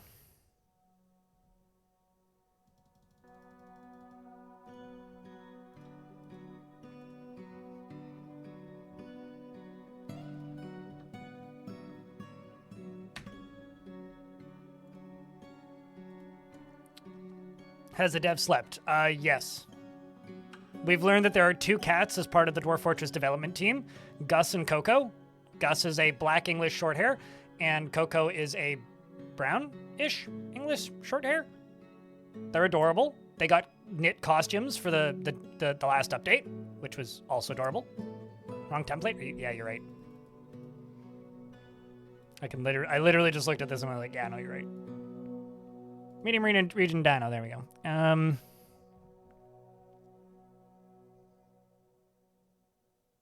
No, it's medium. Large region.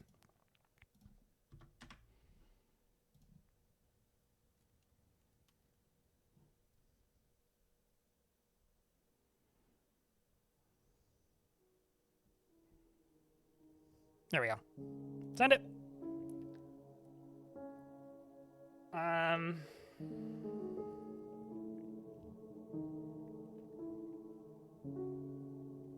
I'm not playing it like the way you would play it if you're new. Sprotched. Like, the way you would play it if you're new is you just use the default settings and go thump. This is like, the difference between using a quick play option in Civilization and then, like, drawing your own world.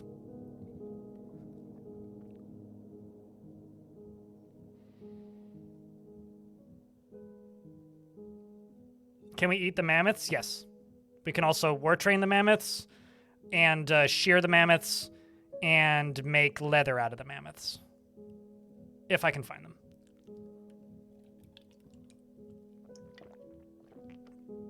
There's a new tutorial coming, but because I worked with KitFox on it again, they get to decide when it releases, and they've decided it's going to release on the 5th of August, which is a bit far in the future as far as I'm concerned, but it is what it is.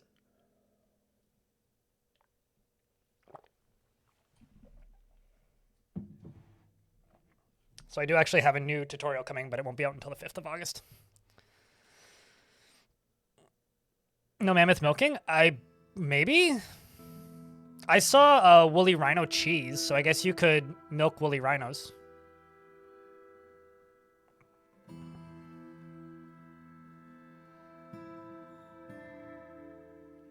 trying to think what I changed.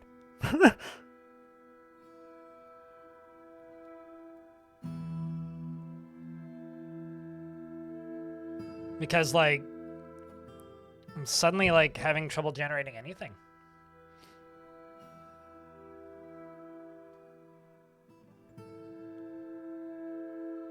Dwarf Fortress turns 20 on August 5th. Cade Rhinos. And Zach and Tarn are doing a live stream that day where they're going to play the first ever public build of Dwarf Fortress on stream, which is actually, like, kind of awesome. And I'm very excited to follow along with that. You have to get enough rejections in a row. I think you can also just auto-accept it in the world settings. It's like, don't worry about playable civs or whatever. It's one cave is currently the bottleneck here. After 240 rejections, will the Cyclopean planet generate? Yes, it will. Wow.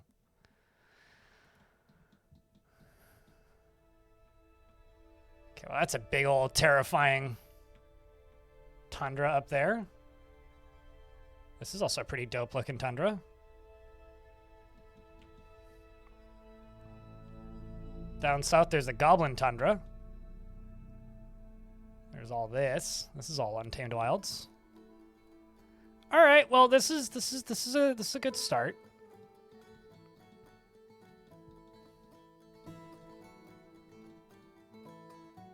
Let's just let it generate for a little more than 20 years. Some dwarves in the middle of the screen, too.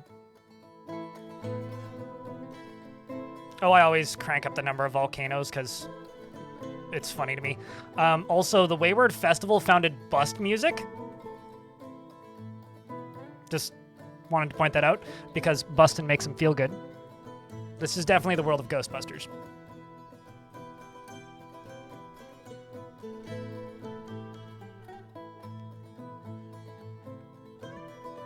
Oh, maybe if it was an island, Square Doodad. Who doesn't like a good volcano? I mean, chat asks me to, like, if I'm generating a world that I'm like, I'm going to play this world for a few months. Which is, I don't know, at least I would like to play 2 forts. Chat often is like, play a volcano, so I like to have some options. Is actually why I just put a lot of volcanoes on there, because chat likes volcanoes. Also, hey, Jeeves, how goes the world gen? We're looking for mammoths, or woolly rhinos, or both. Start your day with the pulley. Some goblin's neck was torn off by a dwarf. Good job.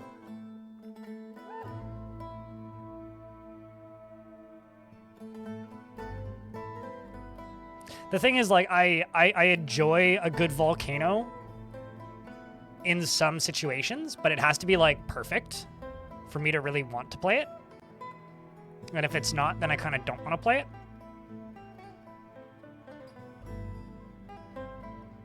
So I'm really picky with volcanoes. Seen this one Helix get destroyed and reclaimed twice. I think it was this one. I think. Let's see how things are doing. Some pretty destroyed dwarves over here, but they've still got crypt anvils. The good fortress. I really like this mountain range. Holy shit. Because it's all good. There's gonna be so many, so many gnomes in that mountain. It's just a tower. Town Raptor. They're stealing my naming schemes. And this poor fortress of fireboats just dead.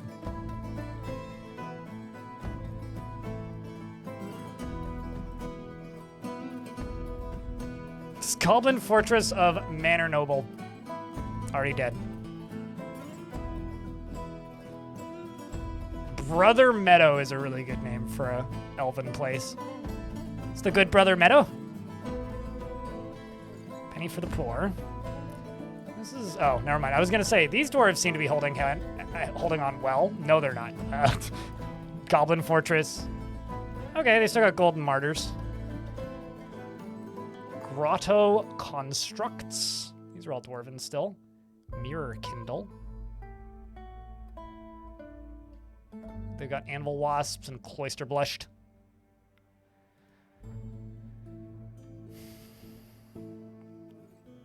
The Unthinkable Balls. Chat, this is the greatest world. We got the Unthinkable Balls. They're unthinkable. Unthinkable. Can't imagine. I mean, they're unthinkable. Mina Mayo. I didn't even see who made it. I didn't pause in time, but I just saw Unthinkable Balls fly by. I was like, well, that's A+. Naya Vankir.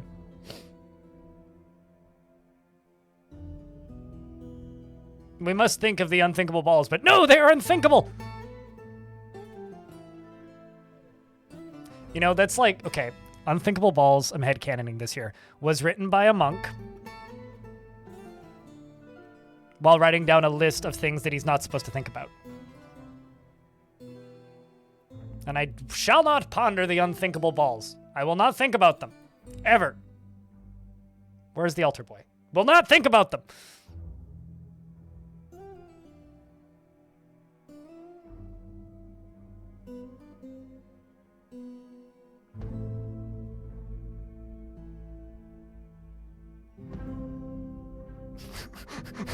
Broke incomprehensible spheres. Woke the unthinkable balls.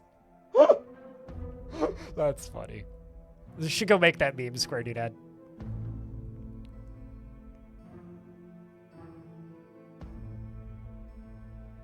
Cube enjoyers? That's just Valve. Alright, I'm gonna pause it at 250. I will say World Gen is much slower because of the larger numbers of creatures.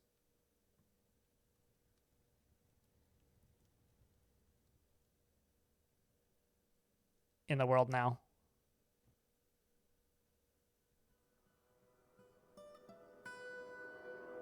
Council of Cinnamon, very powerful bankers. It's just like the rising flower.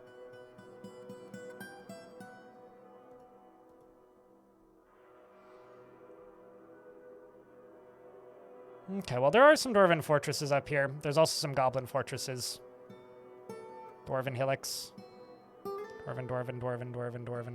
Okay, so there's at least one well-established Dwarven faction. This one's not horrible. So there's at least 2 established Dwarven factions.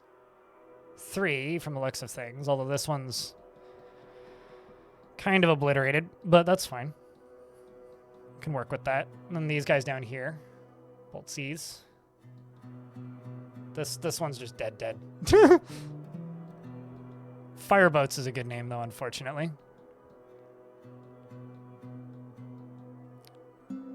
This one over... Yeah, this is still the same one. Meeting Earthen.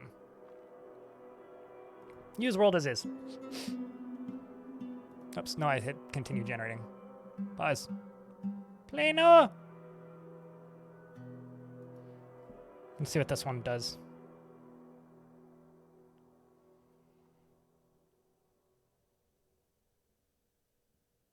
There's plenty of people, but specifically, I know my older sister used Dwarf Fortress to make 1 or 2 worlds for D&D one-offs. I don't know if she still uses it or if she's used it in like the last 5 years even, but it was like 2021 Christmas that she talked about doing that. I don't talk with my older sister very often. Like maybe I literally haven't seen her since my little sister's wedding, which was July last year. So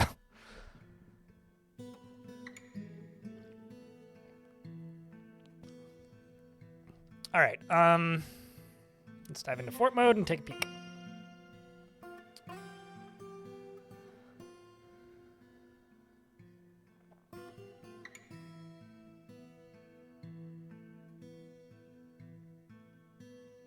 I think Tarn is working on stuff like that, 802 Nick, because 802 Nick is talking about a period in human history where a portion of humans nearly went extinct due to a cataclysmic eruption. Like I remember reading about stuff like that, like just the things going dark for years, like a super volcano going off or something. Like as part of the world gen stuff that Tarn's working on, we're supposed to get myth generations. So like basically myths of cataclysmic events that started worlds. From the beginning of worlds. So this is one of those areas that I want to try, but let's take a look at the different factions that we have. 1,500 pops. Oh wow, this one's actually not bad. 12 sites. This one's got 6 sites. This one's also got 6 sites. These guys are doing better than I thought they were. The full knives. These guys could be better. The amazing relic is a really good one. Amazing relic is quite well put together. Those are the blanketed bolt. Oh, wow, that's 2 different factions. Okay. The post of fountains. The standard of entangling. This one seems to be the most likely that I'll get what I'm looking for. Hatchet play, that's a good name. Okay, let's iron, gold, copper. Let's just settle in the middle of this freezing tundra. And do a prepare carefully, see what we have. Oh, I must have left them on any wilderness. I'm ready, let's go.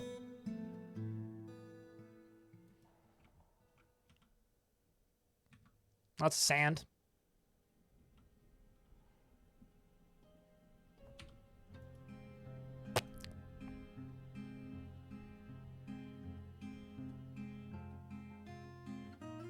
Dwarfin.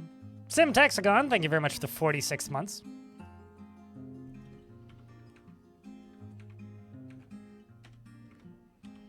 You know what's something I haven't looked at all? I wonder how deep this map is. 0, 43, 59. That's pretty shallow.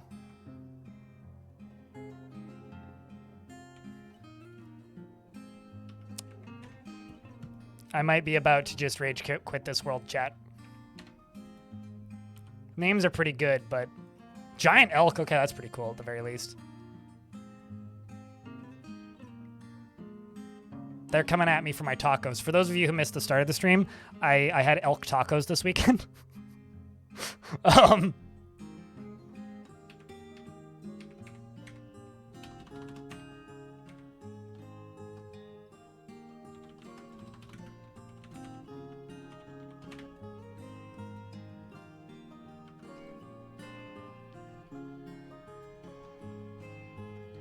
Sand, it's coarse and it gets everywhere? Yeah, it's true.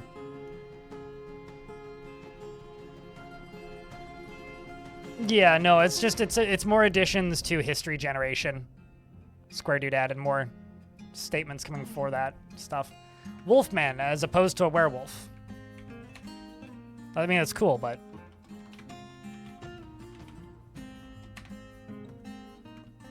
Sorry, boys. This is like kind of a cool map, too. It's kind of a bummer.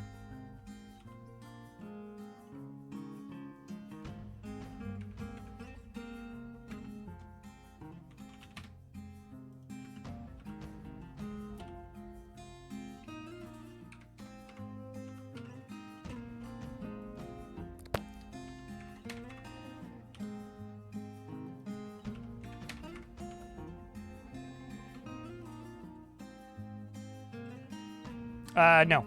Well, everything does if you remove all, like if I dig out this won't fall. If I do this, oops, no, not that. If I do this will fall. So, but that's the same for all, like, ground, Sam. Chat! Why is America sending all their eagles over? I just want some mammoths.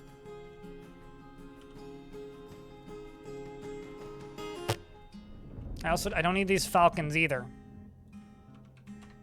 It's really starting to bum me out. Maybe I should just give up and we should just go settle somewhere normal.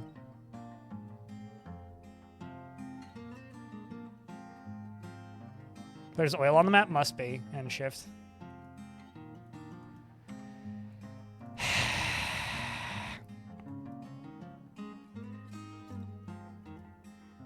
Sorry, I just deleted the world, by the way. Same with this one. I'm going to generate another world.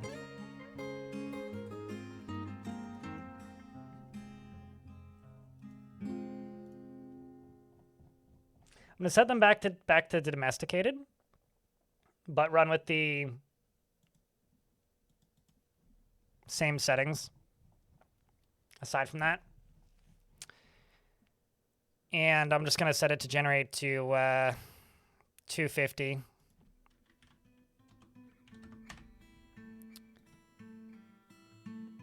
And I'm just gonna be like, chat, cross your fingers for dinos, please.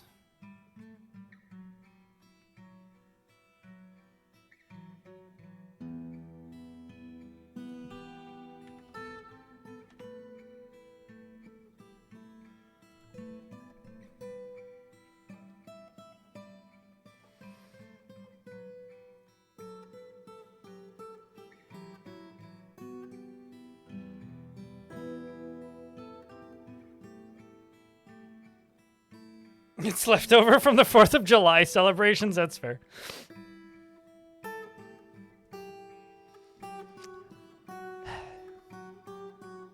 It's okay. Canada's constantly sending our geese over, so we have our responseurist. Don't worry. Like America, eagles. Canada, geese. I feel like more people are afraid of geese, and they are much greater in number and aggro, whereas eagles just kind of stand back and judge you from a distance. Geese are like, how you doing, honey? You want to fight? Legendary domain. Is it legendary.com?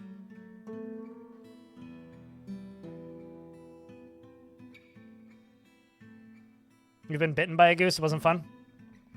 I've never had issues with geese, but I'm also super chill around geese, so they're kind of like bears. If you don't bug their kids and you give them space, they're generally fine.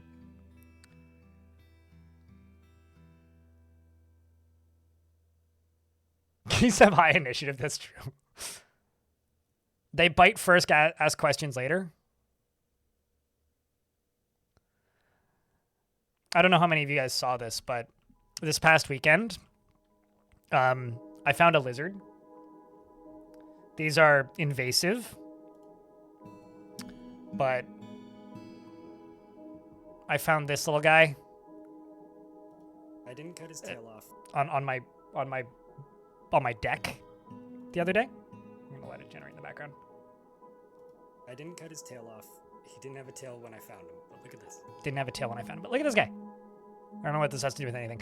My theory is a bird picked him up and dropped him on my deck. My floor? Obviously you climbed, but... Skink? No. They're called a European wall lizard or English wall lizard. They're invasive here. They were brought here to eat ants by the English. They're not supposed to be here. So I technically could have kept him as a pet, but I released him. Tiny baby? No, that's full grown. That's full grown.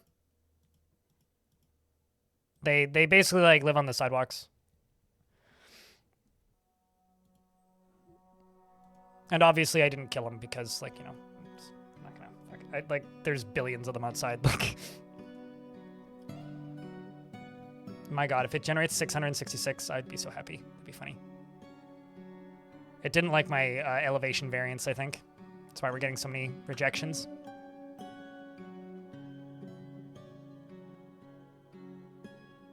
I mean, to be totally fair, they are very good at eating ants. The problem is they, like, them eating ants isn't the issue.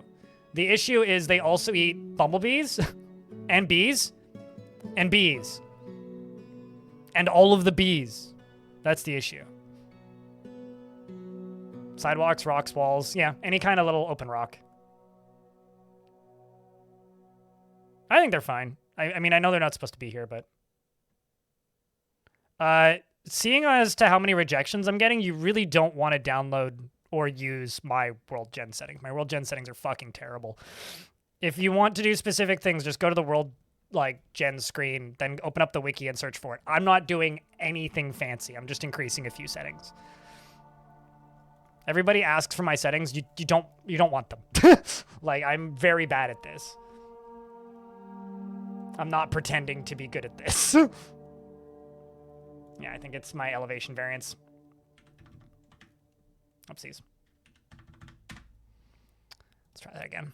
Send it. Failing. That's the plan. There is none. I'm still trying to find them.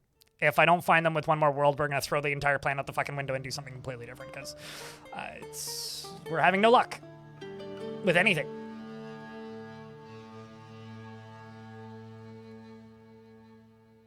To get your all Joyous Wilds worlds, well, you have more patience than I do.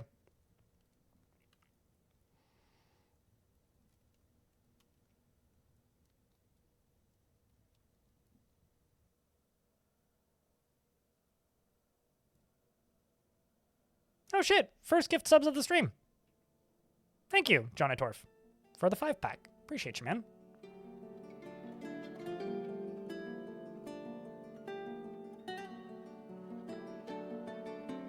That's a song by somebody called Unearthed. Never heard it before, but I'm sure, I believe you that it is.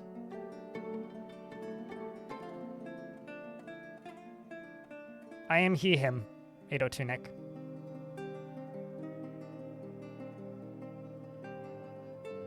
So you can he, him, me. It's fine. The Hoof of Communion. All hail the mighty hoof. Yeah, okay. This is quite a bit of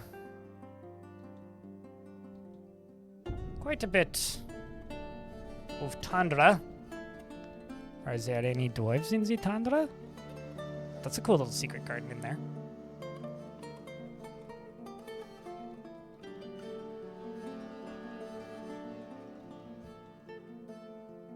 That's also pretty cool looking. Okay, that's... This is my backup chat. The Joyous Wilds Ocean. And the Prairie of Strength. That's maybe my backup. Because if, like, the Winter of Kings ain't gonna give me what I want, then what will, you know? What will?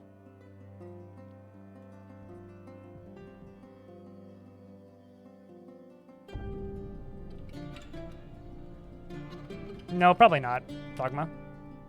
I don't really have much interest in going on adventures outside of just, like, bringing certain creatures to the fort until they add more to adventure mode. It's just not fun to stream for me. Like, I will play it for 20 minutes to do something or run an errand, but that's about it.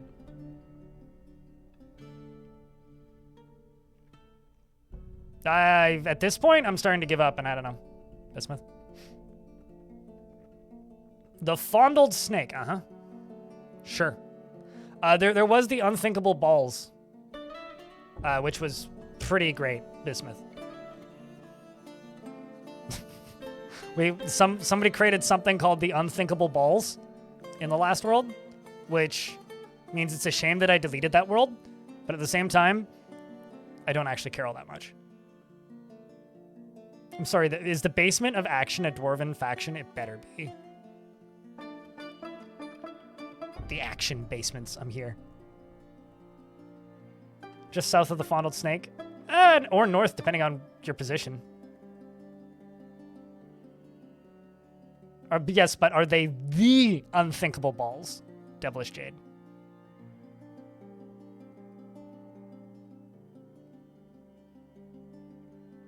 Does reclaiming the Unthinkable Balls count? I think it was a book or an artifact, Square Doodad, but sure.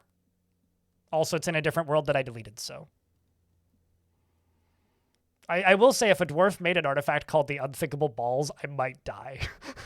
Like, my heart might stop. I would laugh so hard. I may fall out of my chair.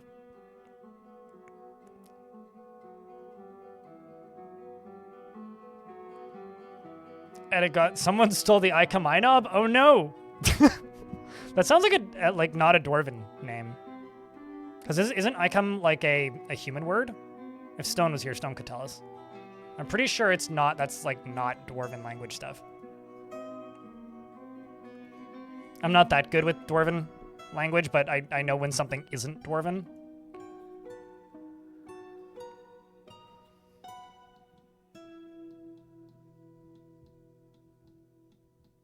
That's a very well set up Dwarven faction right there. That's good.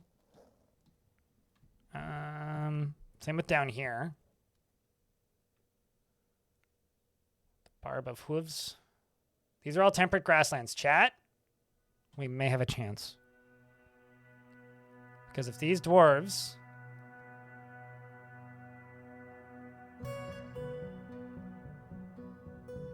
These are all goblins, though, back here.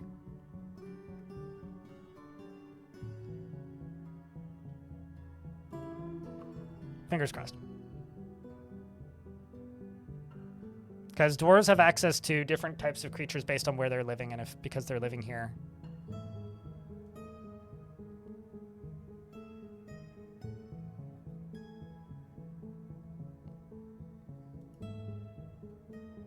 The Path of the Moon and Beyond. The Yellow Brick Road.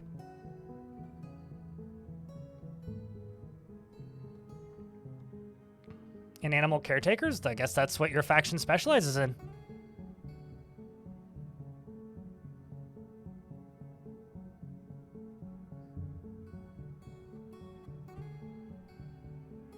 I tend to have a lot of garbage disposal.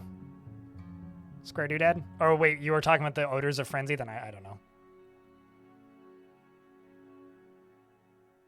The Lonely Scorpion. Lost barbarity of the Lonely Scorpion. And destroyed Twilight Prison.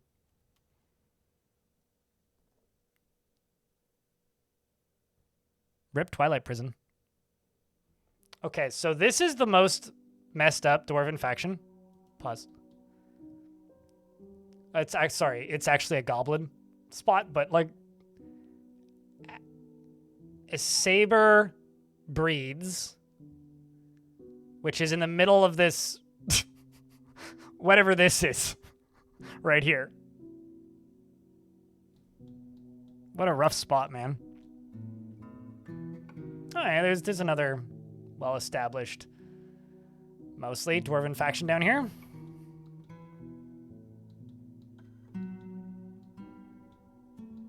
That's a steep as fuck mountain right there.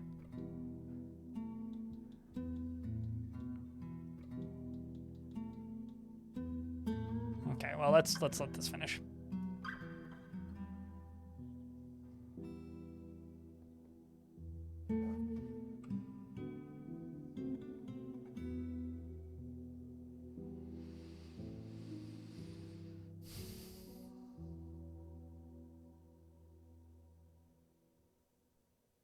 How did they even get there? Probably through caves. Or how did the goblins get there? Probably through caves. Because in World Gen, anything can move through caves. That or World Gen just decided to put them there.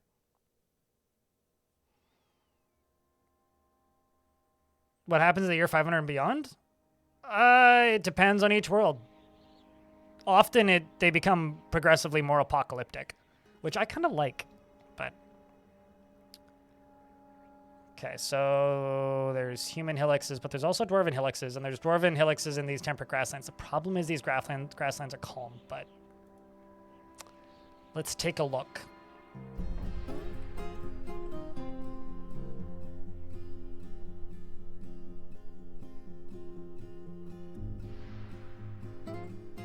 It depends on the population of the world, actually, Weed.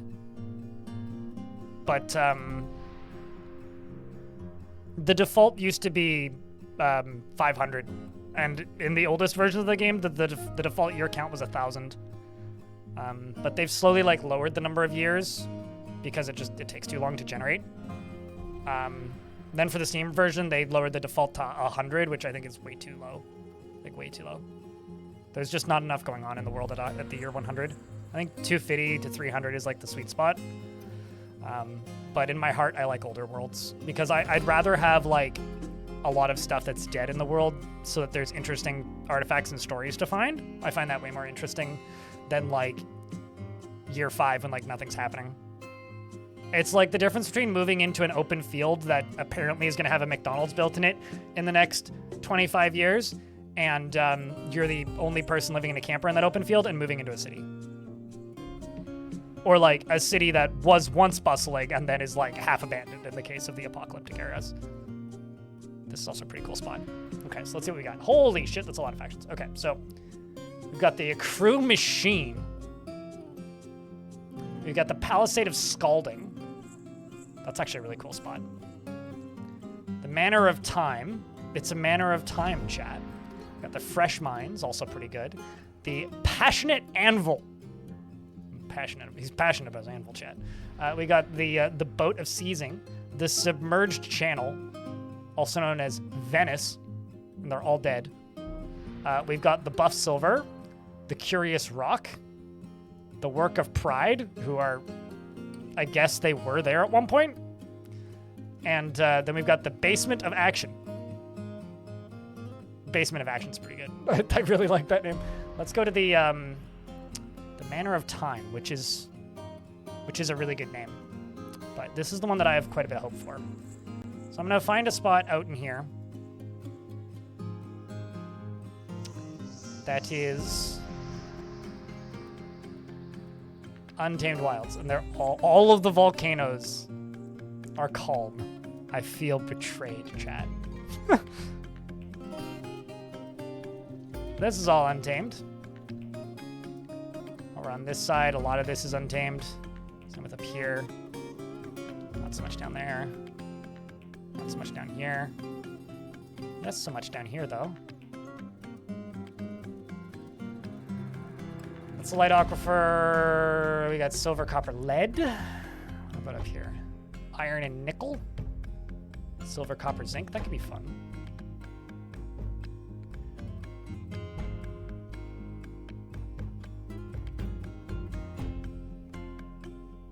What if I do gold, silver, copper, lead? Let's see what this has. Wish us luck, chat.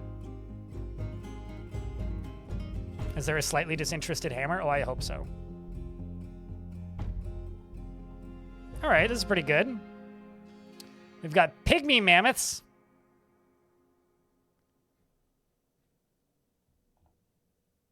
We've got Anshrews, and we've got Smilodons.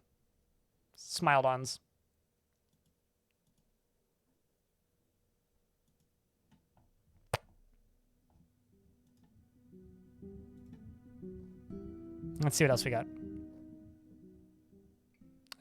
Clock speed. Number of cores is a bit redundant. I mean, it's not going to hurt, but CPU clock speed is what you want. Individual core clock speed is what's most important for Dwarf Fort. And also, like, having a graphics card, I mean, it could be from 15 years ago and you'd probably be fine.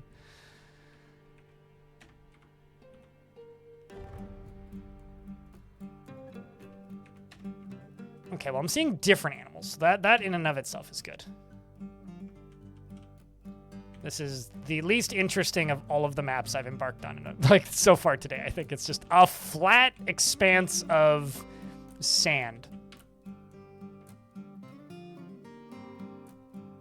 No, they just become peasants with no skills. But they will, like, slowly develop skills. Like, they're already learning speaking.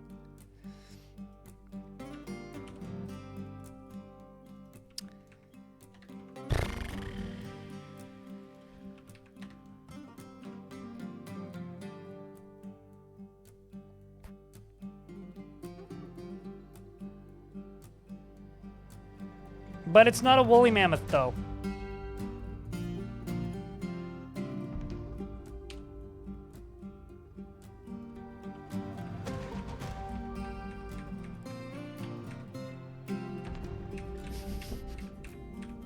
You're seeing all of the things that I killed already.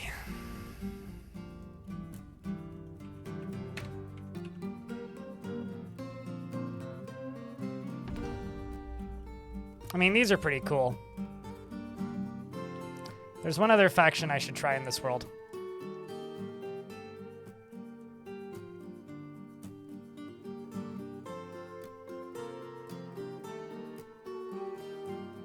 No. Start new one in existing world. 250, region 2.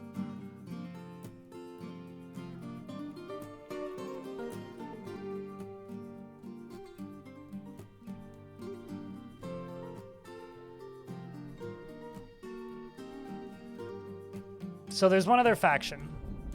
Was the boat of something? Or whichever the one was on the other side. That looks like they have some access. So we'll try that one. It's about to be an ad that's going to run in 15 seconds. So I'm going to go rinse up my coffee mug. I will be right back, guys.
All right.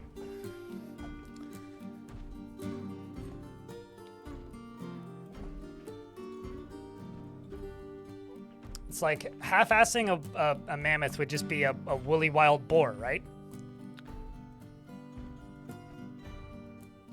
Wasn't that one? Let's try the fresh hams. The fresh hams, chat. That's what we're gonna try. This is all not really what I'm looking for. These are all just wilderness. None of this is savage. Okay, that is a tiny little corner right there.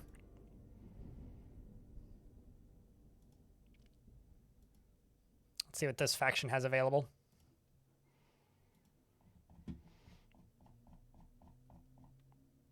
Smilodons and... Oh, hey, they got whatever these Kentrosaurus. Hold up. Why are the war ones cheaper? Or am I misreading this? I'm not misreading this. I got these things. I'm just going to remove a bunch of stuff. So I can bring 2 of them, because I'm just kind of curious as to which ones they are exactly.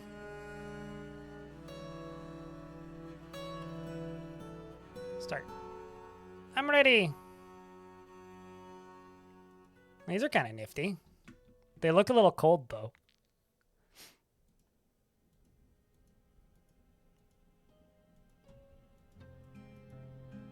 Cool. Well, those are neat, if nothing else. The giant wombat. Okay. Sorry, bud.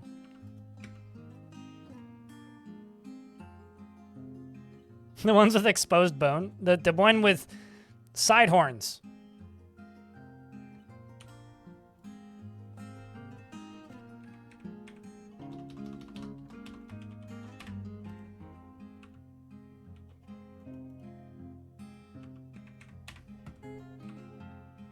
Giant wolf says pretty scary, though. Snowy owl person? Well, that's fun.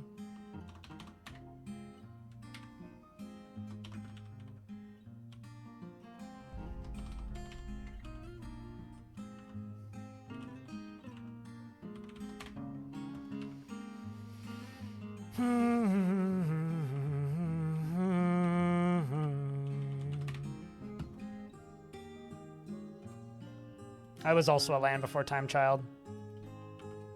Just about everything is a long neck. There's a lot of varieties of long necks, it turns out.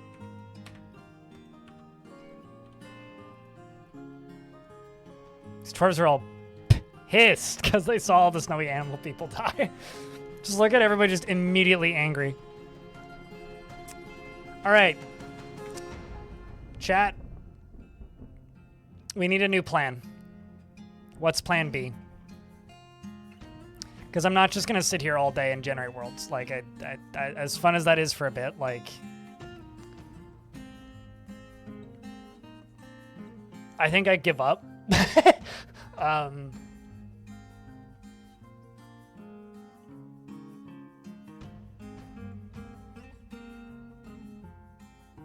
not genociding anything specifically. I'm trying to see all the different animals that are appearing on that particular map. I've been trying to find woolly mammoths, and because each map, when you embark there, it's roughly 7 different creature types that you can get per map. I'm trying to find an untamed wilds tundra that has woolly mammoths on it, and I kind of give up. Search for mammoths in adventure mode? Even then, right, like, it's still 1 out of however many animals could be in an Untamed Wilds map that I will get when I embark there. No. Okay. Like, what Shake the Box, like, not Shake the Box, who suggested? Henrib is right. Search for them in adventure mode. But, like, even if you settle there, if they tell you that they're there in adventure mode, there is still only you get 7 creatures out of however many could be there when you embark there. So just because they're there in adventure mode doesn't mean that, like, they'll be there when you settle there.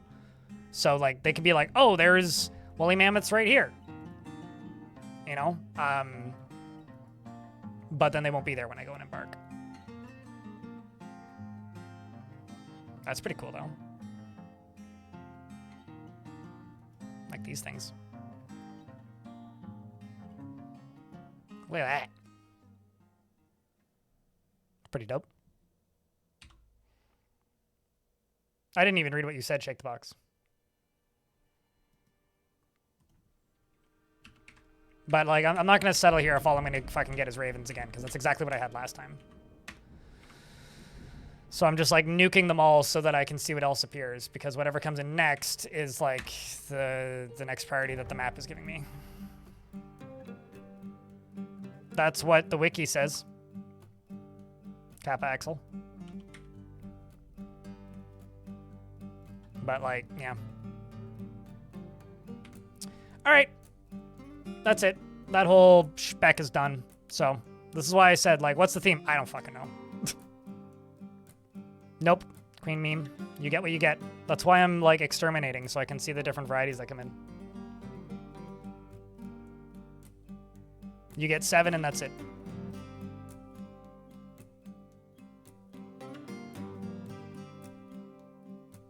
Like, DF Hack isn't, like, some all-knowing god. So I need to figure out something else, is what. So let's just go find somewhere that's cool and play. And we'll see what we get.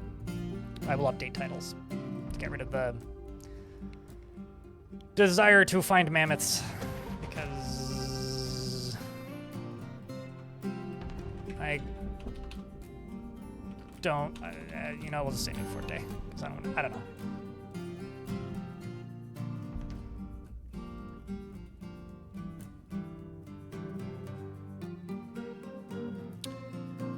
All right, let's do this the way that I normally do this, which is let's find somebody who's got a cool name and a decent population size. And then just go settle somewhere cool. The Buff Silver. What do we have here? Got the Roomy Flame. It's a fun little volcano. The other thing I could do is we could settle on some ocean and see if we could get some new big animals from the ocean. That could always be fun. So something like this, potentially. It's just Untamed Wilds. What about this? That's kind of neat. It's only calm, though.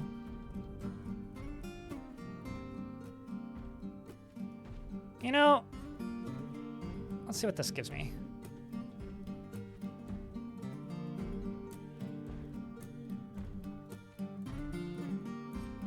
Max, thanks for the 83 months. It's fine, Nessie. It's a bit messy for a Nessie. I mean, this is all frozen, but...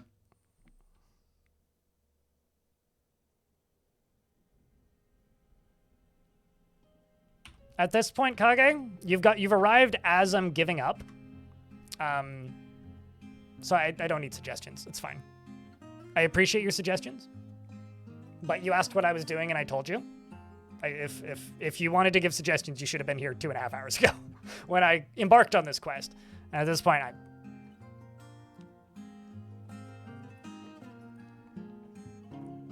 No, Duck. Astaroth.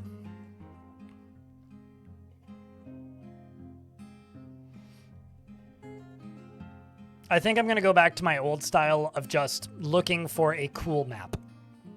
That's what I'm going to do. And whatever we get, we get. That's how long I've been generating worlds, yeah. Well, maybe 2 hours. Lime bubbly. Cortical gaming. So it's bubbly water with a touch of lime. I like it because it kind of keeps me awake. It tricks my brain into thinking I'm drinking caffeine.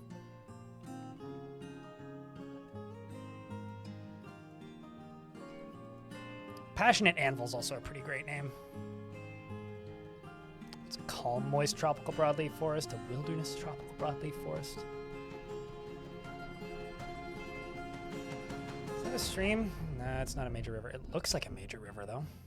Oh, that's a major river. I wonder what this looks like. Because these are all major rivers. Just get a huge fucking river. Just want to double check what faction I'm currently sitting on. Passionate Anvil. Stream. Where was that major river? That's just a river.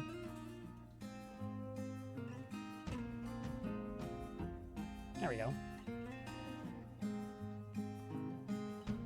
Let's see what this looks like, because I'm just curious. This is going to be like 80% water. Bruh. Remember how I said it's like I'm just going to reroute to the old rack miles? It's just racks for miles. How I was just going to go back to the old plan of just look for something cool? That's pretty cool.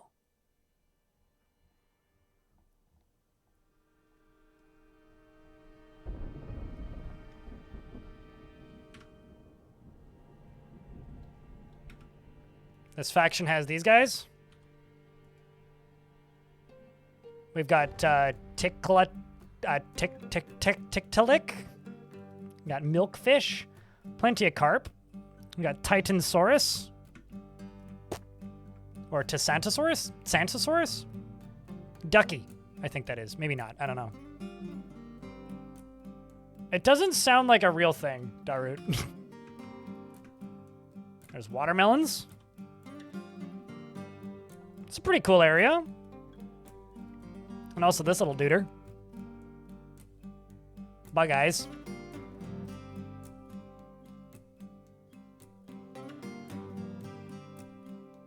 Quack, I guess they would say. Duck Astaroth. Why don't we just do this? Let's just settle in this region, because like this is like just a dope waterfall anyway.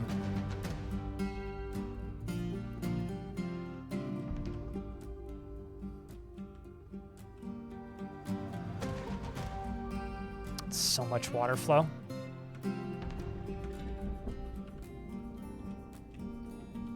Got large trees. Got mangoes. Rambuchins. Cougars. It's a banger starting location. I don't disagree.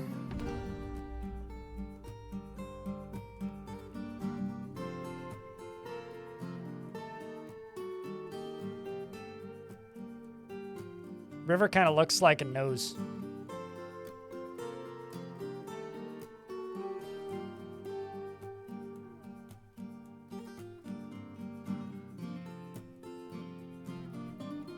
More water engineering? Good. Probably, honestly, more dragon farming. More dino farming. Big lizard farming. Let's poke around that area a little bit. Because that was just like a first send. Looks like a prehistoric version of a woodpecker? I mean, maybe. You think Ducky was a Parasaurus? No, it's just Ducky with square head instead of Ducky with round head. Yeah, I think you're right. They're all just Ducky to me. It's like everything with a long neck is a long neck, but I think that's just a Brontosaurus.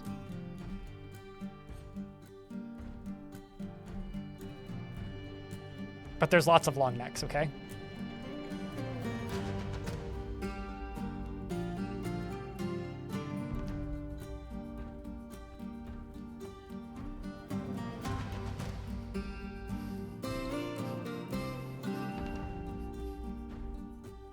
According to YouTube chat, humans sell mammoths often.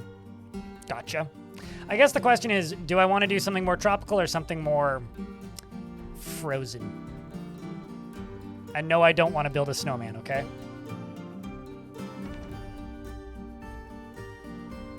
Because that was just me plopping down a random spot out here.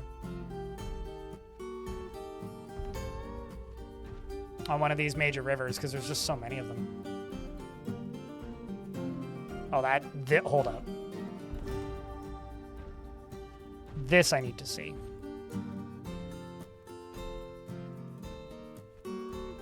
The pocket of Revering?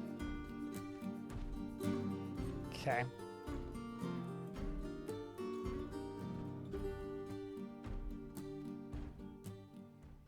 What the fuck is happening in this spot? I knew this would look weird, but that was wilder than I even thought. There's like a little mountain here.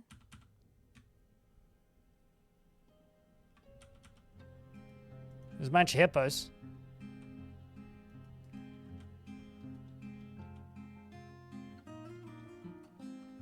There's just like a shelf over here. This is only wilderness, so I could clear cut the hell out of this and do some crazy stuff.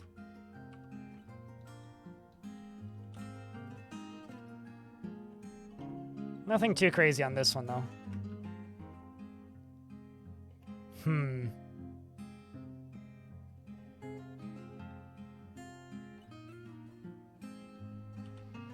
I mean, I checked all the ones that have access to the right grazing areas. And then there's these prehistoric elephants things. They're like sad elephants. They just look like elephants, but bummed out. It's tetrahedrite.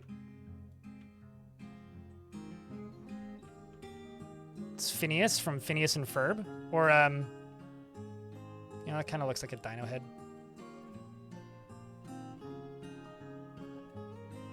Or bone, maybe? It's not bad. This whole, like, temperate swamp is cool. The dino from the Jetsons. Actually, yeah, no, that's a good pull. Cell from DBZ? Yeah, okay.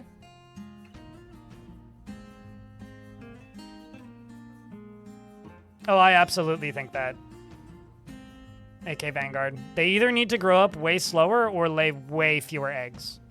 But Tarn said in the Future of the Fortress this month, which I haven't recorded yet, that he just used a default template and hasn't made animals in a while and kind of didn't think about it.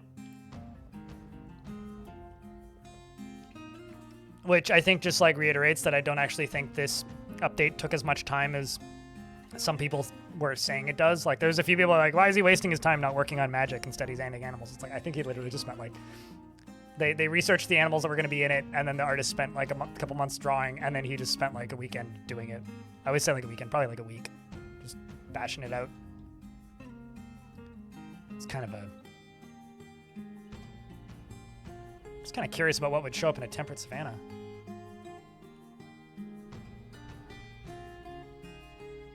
I thought I saw some like light turquoise there for a second. I was really kind of perplexed by that. Joyous Wild's Virtuous Frost.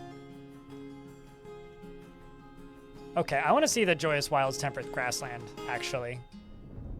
Just gonna... Who do I have set as the embark at the minute? The Buff Silver? Okay. I just want to see what this looks like, because this is the right biome type. I'm sorry, the Connected Hug. The Connected Hug. This is the right type of map for mammoths.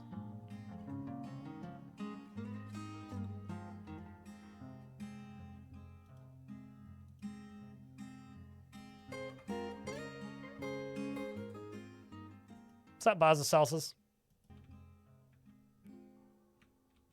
That's a weird looking map.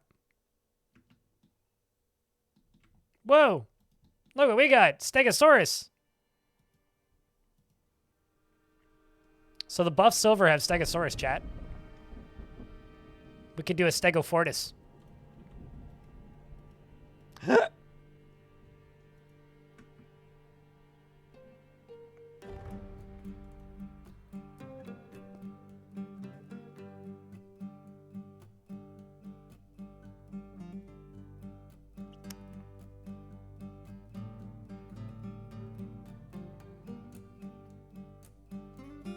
Okay, so I'm going to do something that you guys are going to be like, what are you doing? I want to see what else shows up. Oh my god, that is such... Okay. Tarn, you monster. Cenozoic _ Rhinoceros woolly. Okay, what else shows up? Also, how heavy are their bodies? Holy crap, those are heavy. It's like a forgotten beast. The key is to give up naturally. What else would it be? Actually, I think it's literally just go somewhere completely different. Oh god, giant crackles.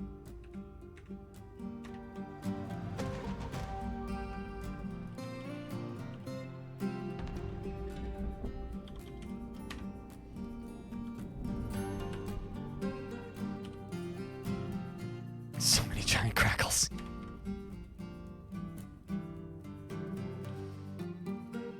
So many giant magpies.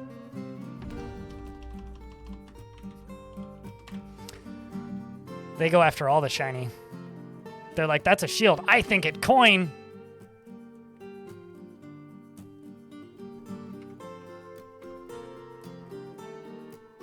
And just horses.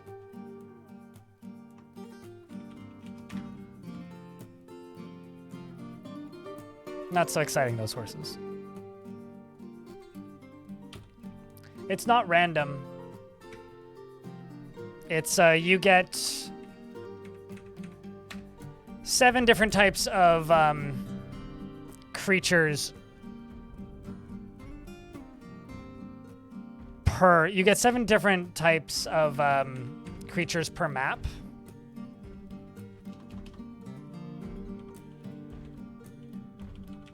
And that's just what you get. And they will arrive based on the rarity and how common they are.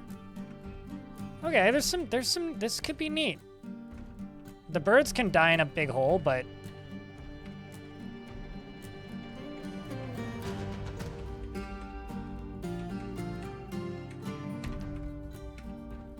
That's pretty cool. It's raining giant birds. I mean, it's better than it's raining men.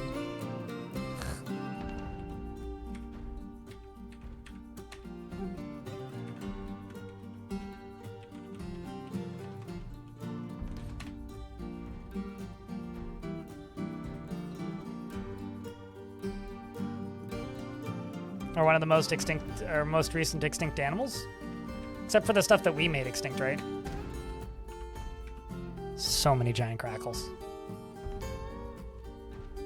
Well, it's about to be extinct in this world, too.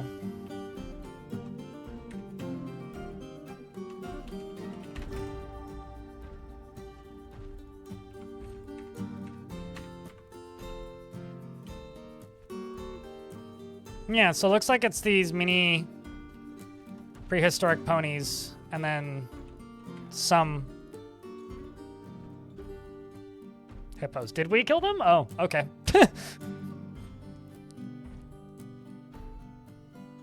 Because whenever people talk about like most recently extinct creatures, I think about like dodos, but it's also like most recently extinct creatures that we know of, right? Like there's probably creatures going extinct pretty consistently that we just don't know about.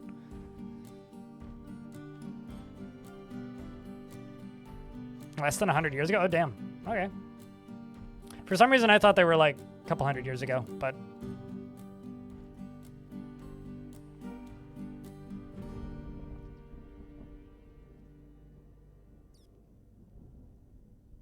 So I get stuck in this loop where I just constantly try out the world and test different spots.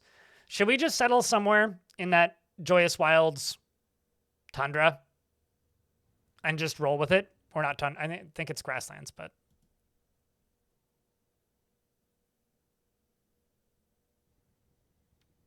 Oh, interesting. People were scared of them?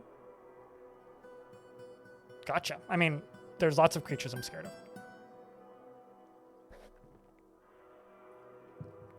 It'd be cool if I could catch enough to train them and make more of them, but I'm not super hopeful.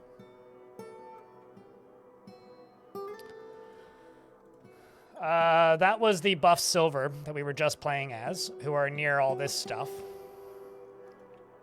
It's a pretty cool little volcano. There's also the Curious Rock, which is pretty good.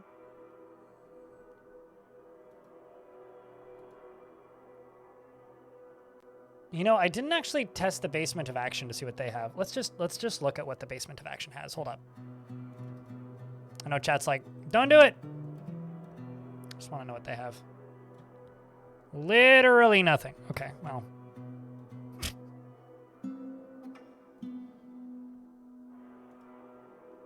Brucey the G, thanks for the brand new Prime. Appreciate you. They're marsupials? Oh! I mean, that's not extra weird, but it's neat to know.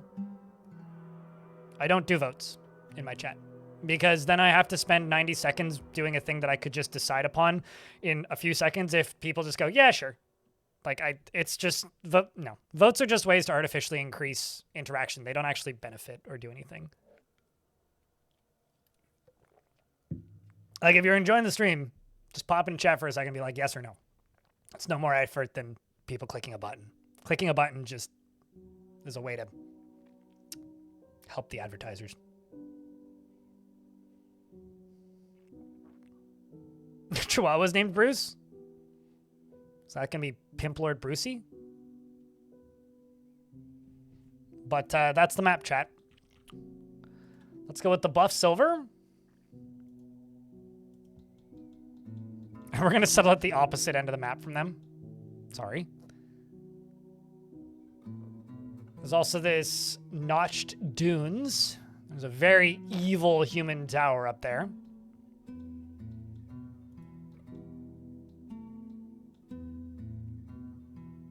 So there's temperate savanna and temperate grasslands. The question is, do we border on the savanna for a higher chance of animal variety? It's all Joyous Wilds. Shaken fish? Or do I border on the lake?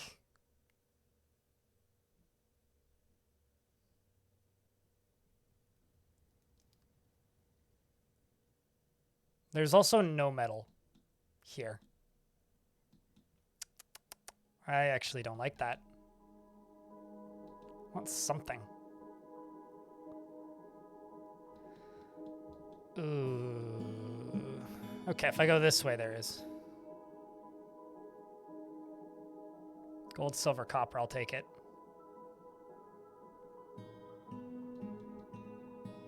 Because like over here on the left, it's just flux. Oh, that's interesting.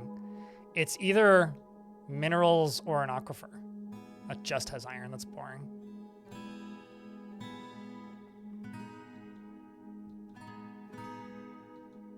Oh.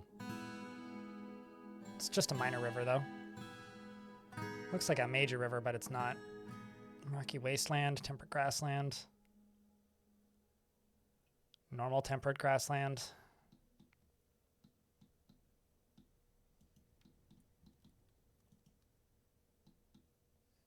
Temperate grassland is where the woolly critters are.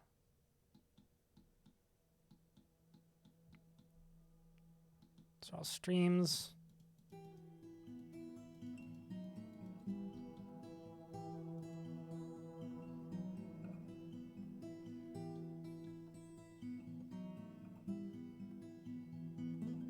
Sorry, dung strays, the shady brain. This is all temperate shrubland, which isn't grasslands. Totally different. That's my faction right there. These are all savannas and grasslands. It's all like calm. It's very chill. Very chill region. Grasslands down there. Savannah over there. Some glaciers.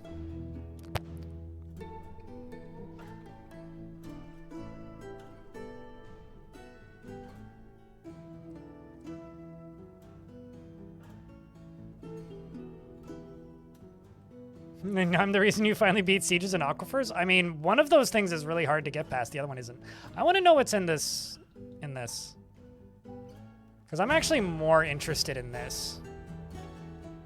Like, that's all shrublands.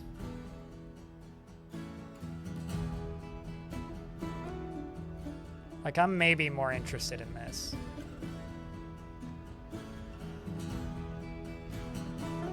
And you know what? I'm just going to stop caring what we actually get. I just want to find a cool area that has at least one cool thing here at the start.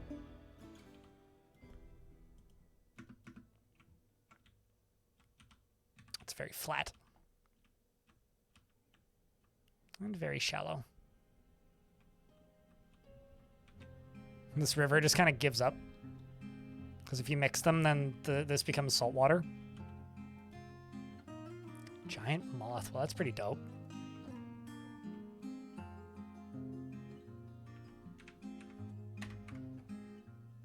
How deep is 42 this? is a good number. Devildawn, thanks for the 42 months. Minus 129. Wow, that's real deep. Got raspberries. Whole bunch of wild boars.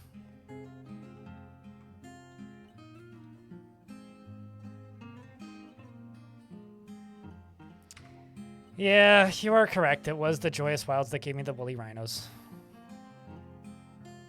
The problem that I'm running into, though, is I kind of don't like perfectly flat maps. And all of the ones that I'm finding, the stuff that I'm looking for, are just, like, obnoxiously flat.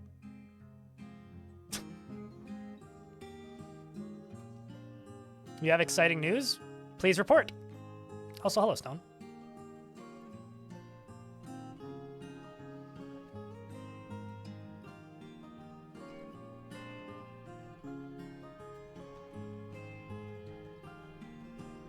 I love how everybody draws the line at dinosaurs, but like mammoths and saber-toothed tigers are totally fine to make part of the normal game.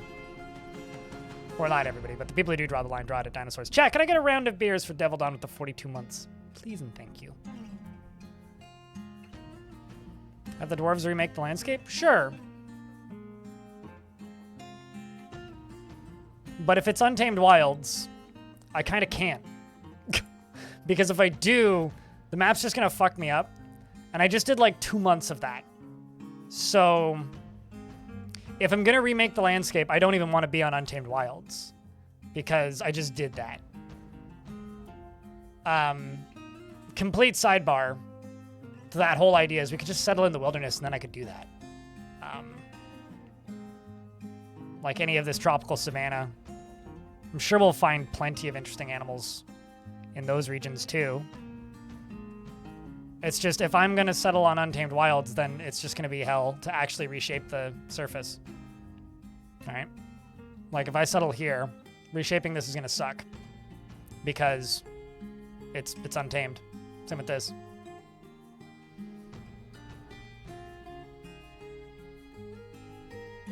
And I don't really want to finish another fort because I'm too irritated with it. So, what was this? This was all Let's, you know what? Honestly, yeah. Okay, I'm gonna stick to my guns, chat. We're going to play as who's close? The Passionate Anvil. Devilon, thanks for the 5-pack. Appreciate you, man. Very kind. We're gonna play as the Passionate Anvil because you know what? I'm feeling passion for this location. And I'm gonna look here and I'm gonna look at the elevation. We want a weird looking map because these triangles are kind of weird. Or we just want, Let's go like right here.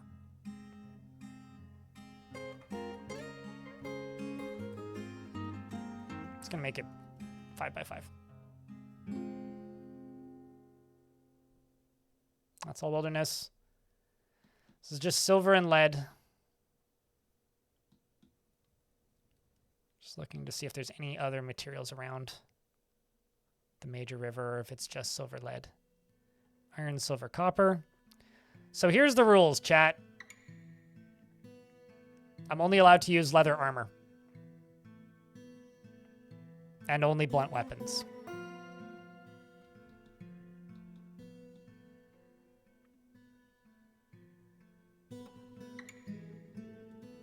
How's that? As just like a default quote challenge. Flintstone time? Well, I mean, that's maybe one step above, but I don't have foot-powered cars, so it's a little difficult.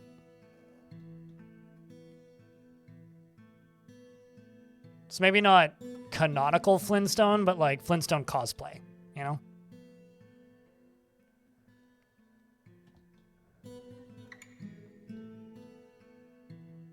This is true. I do have foot-powered dwarves. You make a very poignant point. I'm just looking at materials is all I'm looking at. But I want to stay on that river wherever it went. I lost it! River! Come back to me. Major river, there you are. That is crazy. Major river, major river, major river, major river. How many waterfalls is that? At least one, maybe two. This might be the most ridiculous junction of major rivers I've seen in a long time. I just want to know what this looks like. There is a Hunter's Guild, yeah. Okay, it's not... Dreamy Crystal's a really good name, though. This faction's got these Danithrums.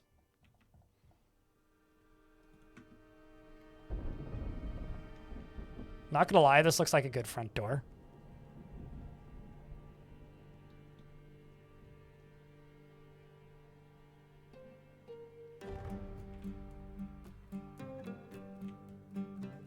I think this is it, chat. Because that could be such a fucking cool front door. Where's the aquifer? Can I spot it? Ah, there's the aquifer. There's a flying lungfish. This is it, chat. It's not even remotely close to what I was looking for originally. We got gray parrots, tickletacs, fuck tons of hippos, tigerfish, other stuff probably. It's cool. Works for me.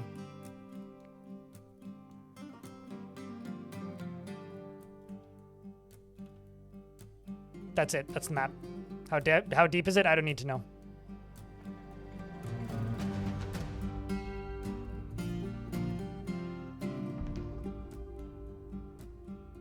Little pond looks like a dino print. Mm-hmm. I just need to get the embark location identical to the previous. Mostly because I kind of only want to stream for like 8 hours today so that I can like get some work done tonight. And we're already 4 hours in, so gotta get started. Just joining. What are we doing today? I don't really have a plan aside from that. We're kind of... Okay, should I be clickbaity about it or honest? I only want to use leather for armor and blunt weapons for weapons. But if I want to be clickbaity, I guess I could be like, caveman challenge or something.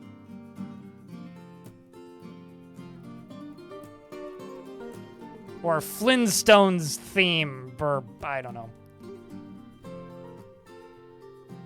That was the Passionate Anvil, which are these guys.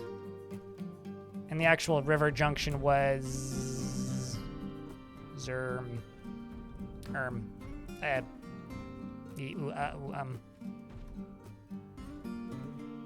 Wasn't that one? Was it? Shit. I've lost it, Jim. Oh, no, that was it. It was right there.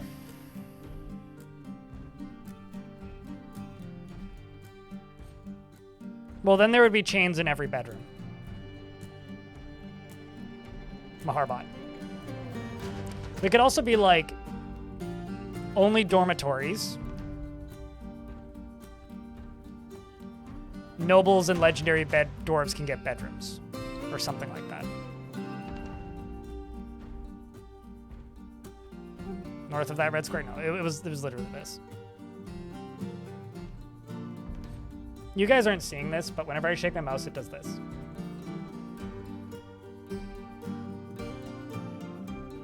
So when I'm really frustrated, like 30% of my monitor is my mouse pointer.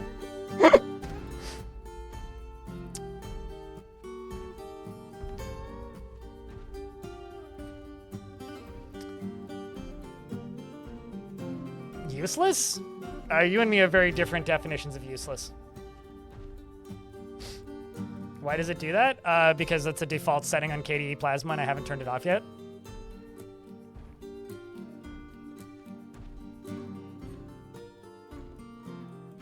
G-Money, I once had a faction that used nothing but copper weapons and leather armor. And 40 melee dwarves steamrolled an army of goblins. It's all depends on how well trained they are. Like fully kitted out goblins. Granted, this was on the old sieges, but still. Okay, so this is a major river, and then these are two minor rivers coming in.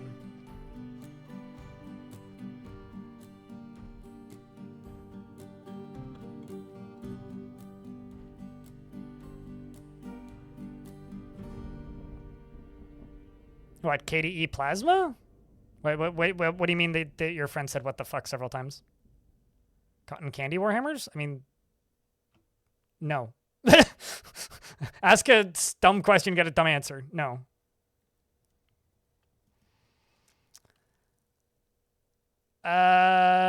Prepare for the journey carefully. Chat, what skill would cavemen bring? What animals would cavemen bring? They also have elephants? Bruh. So we've got Spinosauruses, Afroventers, and Donathrums, which okay. So because we're doing a caveman challenge, and because it's wilderness, how do I modify this? I'm thinking, here's an idea. What if I bring no picks and no anvil and have to buy the first ones? Like, just bring axes. Well, no iron would be like no anvil. I'm trying to think about how, like, what do I not take to maximize the amount of animals that I bring? Because I can just bring no food. That's fine. I don't really want to limit my options once I'm in game when it comes to materials. But I'll be using blunt-only weapons regardless. Mostly because, like, if I ever did dig too deeply and greedily, it would literally take fucking years if I wasn't allowed to use iron or better. Are there wood warhammers? Not useful ones. Like, you're better off not giving dwarves weapons than using training weapons, which are wood warhammers. Like, I could do, like, training hammer, but you're better off not giving them a weapon. Because, like, there's training. These are all made of wood. But, like, the dwarves will be more effective without a weapon. Like, fists are more effective than that. Bring leather instead of cloth. I would rather just bring nothing and then just bring animals. Like, I can spin cloth. Like, if I'm bringing something instead of something, then I'm just not going to bring it, basically. Let's just bring no food. I can just harvest stuff. It's fine. Let's say 4 axes, no picks. Just a minimum amount of beer. Just enough to get through the first 2 weeks. We don't need food. No guppy. No plump helmets.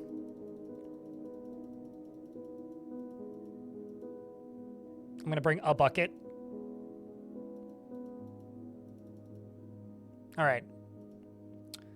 That's what we're starting with for stuff. So that gives us 1374 points. Once again, this is just the starting settings, Mass Morass. When it comes to armor, we're limiting ourselves to leather. I could limit new clothing to leather clothing if you want, but because I don't think we'll have any issues as long as we have some dinos because of how many fucking eggs they lay. But like, it's not going to be too strict because if it's too strict, it's just not going to be playable. So I could bring a breeding pair of these guys. And then like one breeding pair of these guys. Or I could bring a Titan boa. Basically. Or I could not bring these guys and then bring the Titan boas. Naming things is always disabled until we've been in game for a bit because the stream's been long enough now, every single thing would be named already. So I don't turn it on until the first migrant wave. Selger.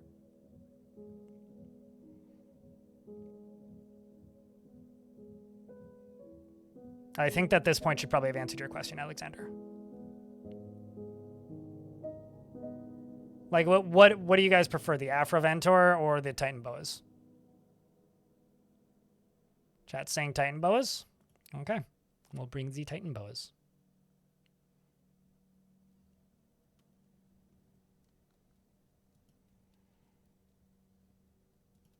That leaves me with 70 points left.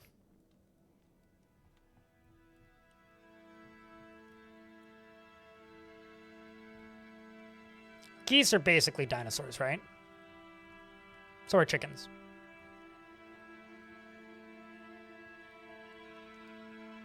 Really, no bias.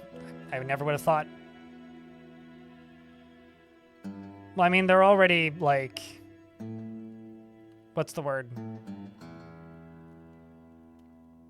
It doesn't matter if they're fully grown at birth, really. What like... You know what? We could just bring... Oh, no, actually, I can't. I can't afford 2 sheep. I was going to say, I can bring 2 sheep. No, actually, I can't. I don't have enough points.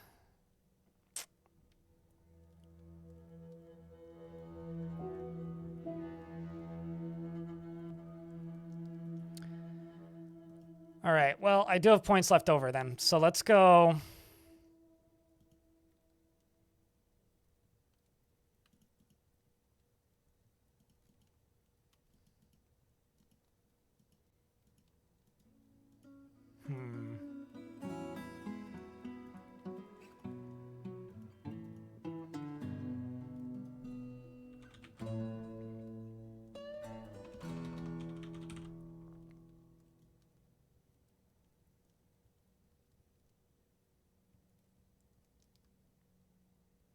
Let's bring some Quetzal leather. 7 of them. Oh, trust me, we're going to have plenty of leather. Trust me. With the Titan boas, we're going to have plenty of leather. For skills, because we're going into the forests. Start off with some carpenters.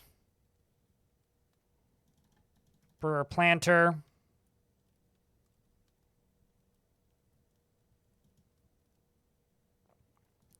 Herbalist, thresher,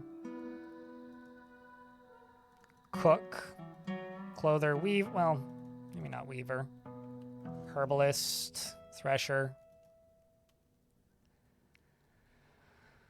You can be another carpenter.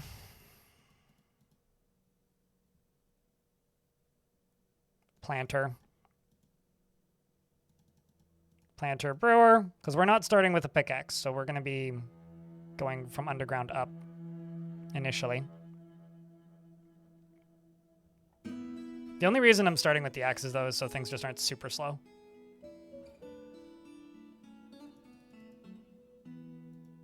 These dwarves are going to have nice quality beds, though. Let's say you have 1 point in masonry for some funds. And you've swum once before. You're the odd one out. Labor, why don't we go... Animal caretaker, trainer. Shearer. I wonder if Trapper even does anything in Fort mode. Probably not, right?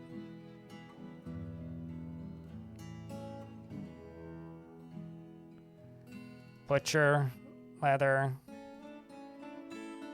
Why don't we give you a Fisher Dwarf point? Carpenter.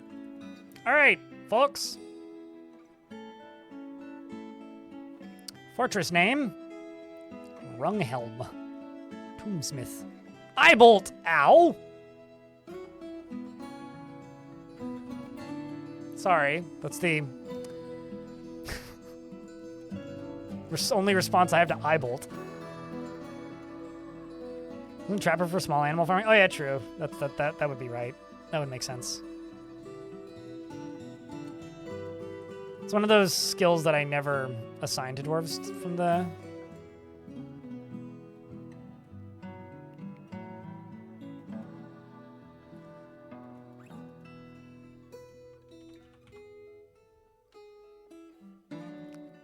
Fling stones. It's not quite the Flintstones.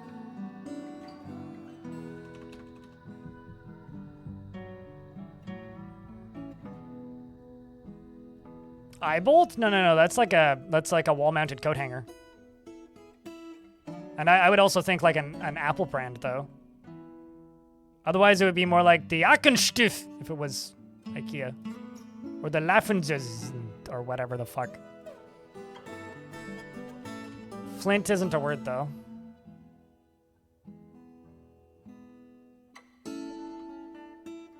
Also, was it Flintstones or was it Flintstones? I always thought it was F-L-I-N.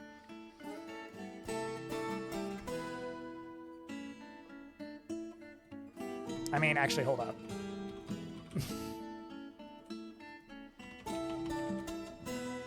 I mean, is that two? It's Flintstones? Oh my god, okay. Alright, well, the more you know. I always thought it was F-L-I-N. Or I could call it,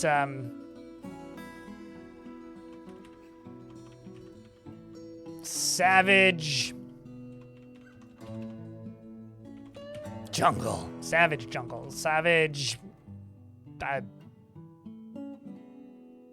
I've been Berenstein. You're not wrong. Savage Tusks. Tusks. The last time I put Tusk was Gore Tusk. It's a dwarf praising a mammoth. Savage Banana? Is that like a flying microtonal banana? Dustin, dude?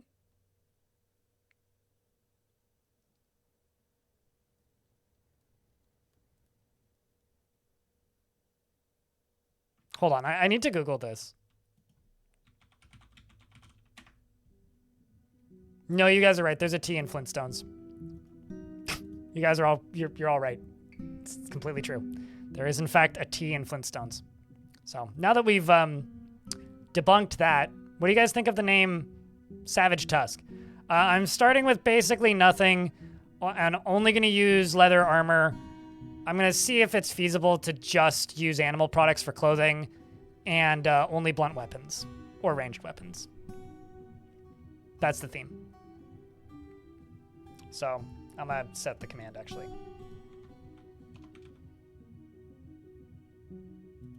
Savage Noodles. It's not funny enough. That's the problem with this name. Chat, come up with a better name while I write down the rules.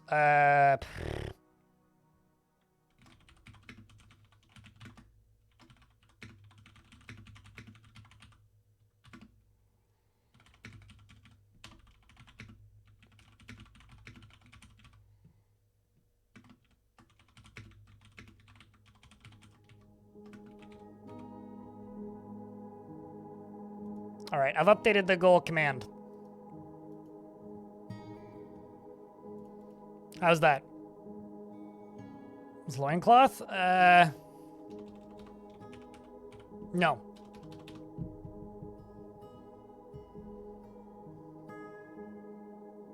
Sure, I'm not a human.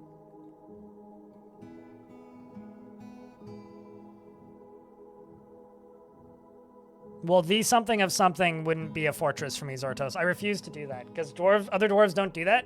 The name of a place is always just word. The local government is called the word, or the word of word.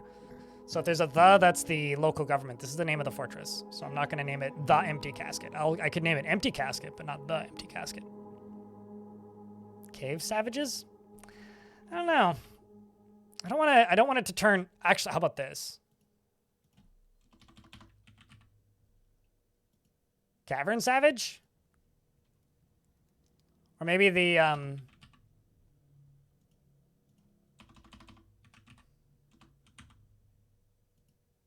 Savage Cavern? That rolls off the word pretty good.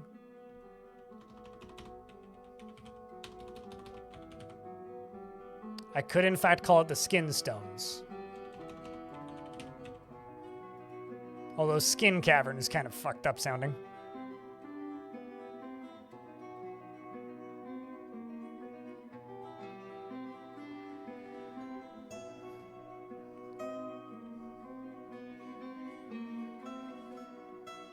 There was controversy, Urist? Must have missed that. More like confusion.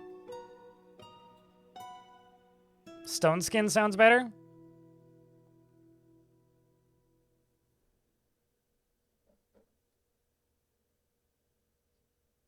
Leather Fathers. I see what you're doing there.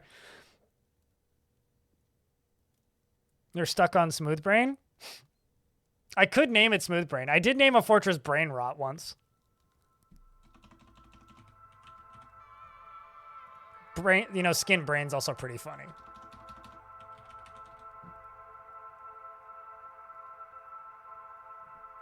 Ooga booga.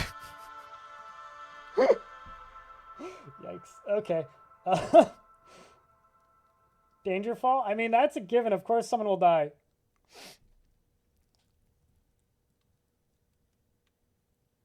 I heard Brainstorm. Yeah, I could name it Brainstorm. I could also name it Mindstorms.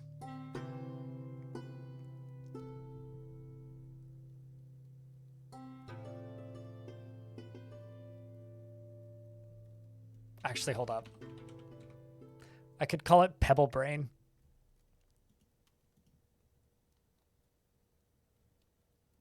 That's like an ostrich. Pebblebrain's pretty good.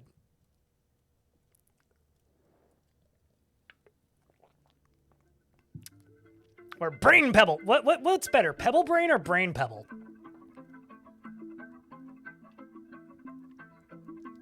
Also, the actual word in Dwarven is pretty funny, which is Idibidek.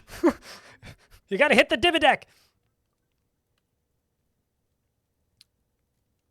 Chat's saying Pebblebrain. All right, we'll go with Pebblebrain then. I've got an idea for the symbol. A dwarf.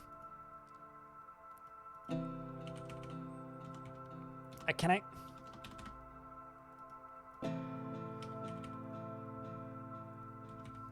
Smooth pebble. There we go.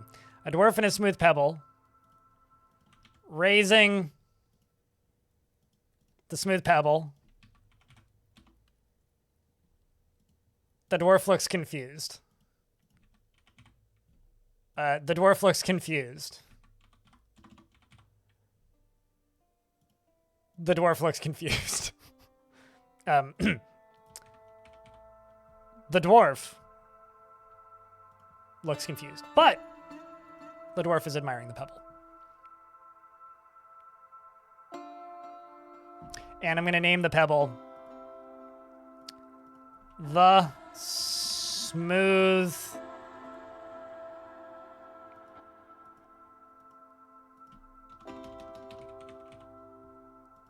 brain. That's us. We are the Dwarven Amish.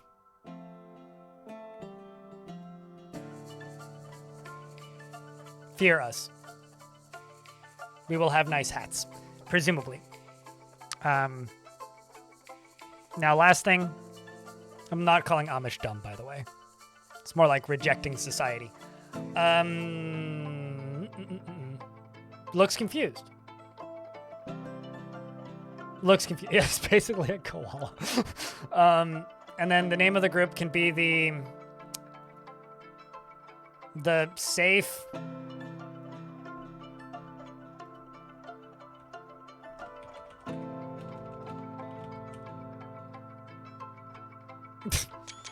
Oopsies, wrong button. The lost. No. Is lost an adjective, maybe? The lost blockade. The lost.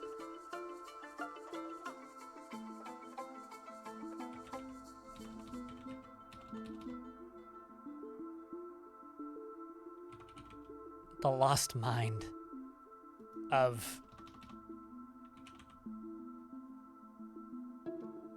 boredom. Nope. The lost pebble.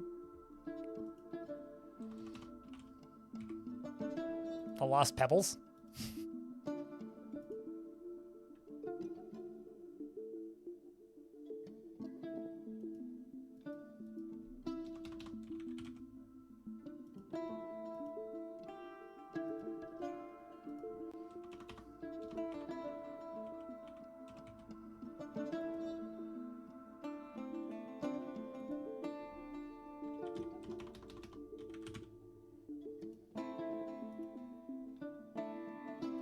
The lost land of pebbles. You know, honestly, the lost pebble hyphen would be pretty funny.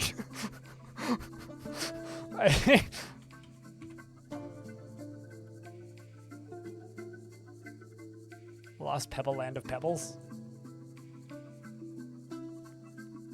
The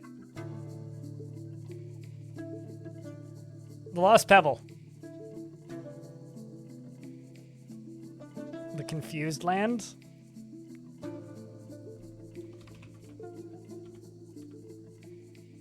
The lost confederation. Lost pebble. I don't know why that's funny to me. The lost pebble confusion. The lost pebble conflict. You know, honestly, we should be like very less self-aware. The land of pebbles. The pebble land of, you know, honestly, why don't we just call it the pebble land of pebbles? The pebblekin, yes. Dude, where's your pebble? Look down.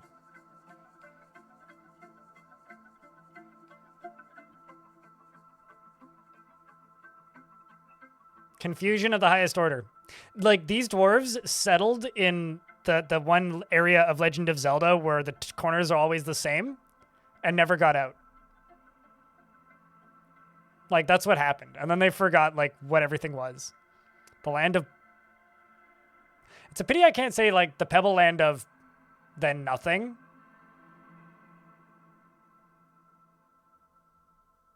That's called a shotgun, Mass Morass, is it not? All right, so this fortress is called Pebblebrain. We are the pebble land of pebbles. And our symbol is an image of a dwarf and a smooth pebble. The dwarf is raising the smooth pebble. The dwarf looks confused. The dwarf looks confused. The dwarf looks confused. The dwarf still looks confused, and believe it or not, the dwarf is admiring the smooth pebble and probably confused.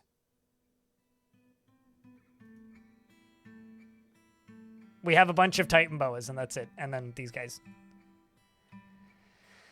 As for items, we have nothing. Really. I don't think I can bring a smooth pebble, can I? No. Unfortunately. So, I'm going to save this profile.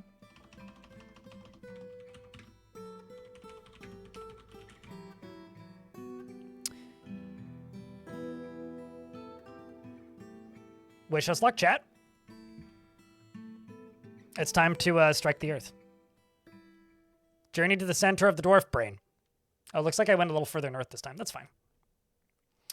You have arrived after a journey from the mountain homes into the forbidding wilderness beyond.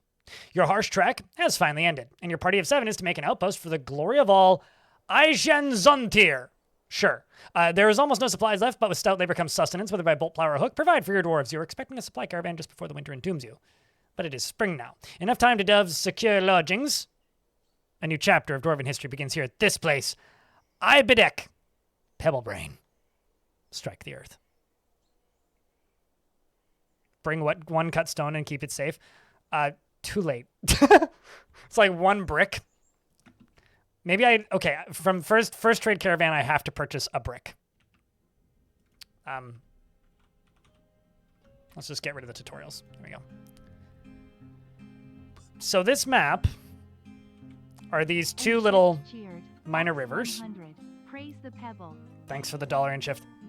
That goes all the way down into here, where there's hippos, among other things. And I think we can build a pretty badass fortress over here in this sidewall. The map itself is 48 layers deep and goes up to layer 37. We're starting on layer 32. And I guess we have to begin by clear cutting, because all I really have are axes. I'm going to remove the fissures, though, and just go axe, axe, axe, axe. I brought 4 axes.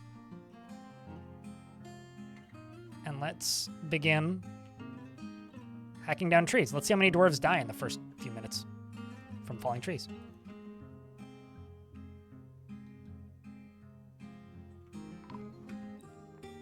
Your fortress is out of food. Oh no! Placing a farm plant or some underground soil and planting areas, try building a butcher shop and slaughtering some livestock. Perhaps you can gather plants, fruit, or go fishing. I'm sure. That would help. Yeah, definitely. Oh, it's just wilderness. It's not Untamed Wilds. I wouldn't be doing this if this was Untamed Wilds.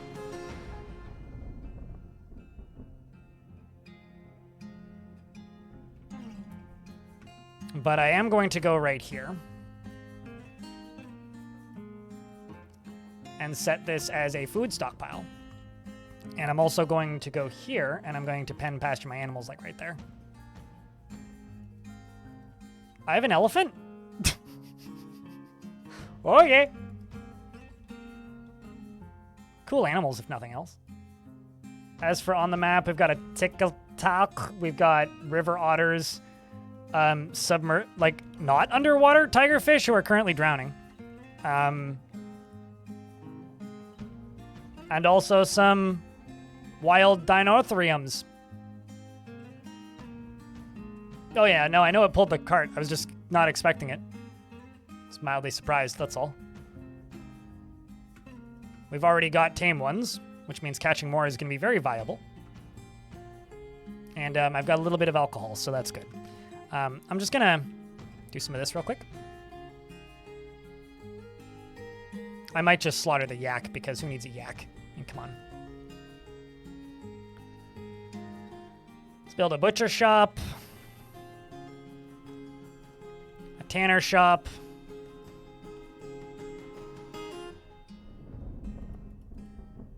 And slaughter the yak. As for our expedition leader, let's get to know these dwarves a little bit. She has an overinflated sense of self-worth and is very comfortable around others that appear different from herself. She doesn't mind a little tumult and discord in day-to-day living and tends to not reveal personal information. She does not often experience strong cravings or urges, and she likes to brawl. She is not particularly interested in what others think of her, and she doesn't often feel envious of others.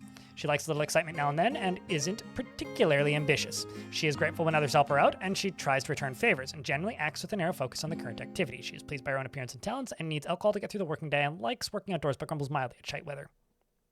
What's up, Too Salty Salmon? I'm glad you liked the video. How's my new fort going? I don't know. It started 12 seconds ago. Ask me that in 2 hours. Use shell armor? You can make shell armor? That's weird. Why would anybody do that?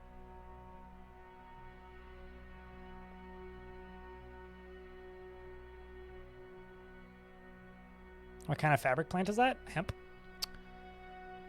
We got naff. See, squash, potato, alfalfa, various other thing.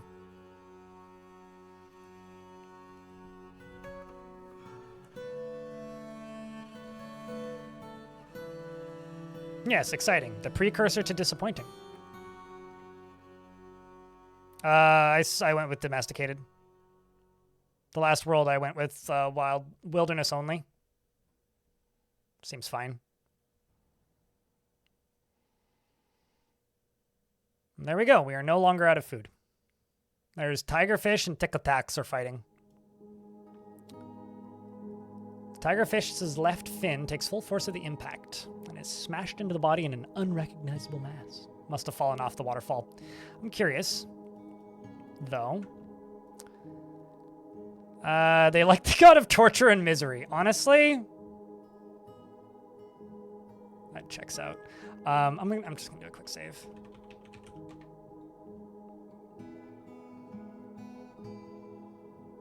Name him Bitey. Good luck.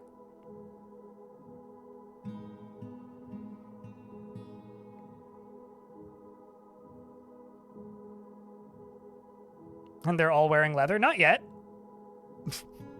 They're actually all still wearing cloth, because that's what they start with, but I assume they're all wearing cloth.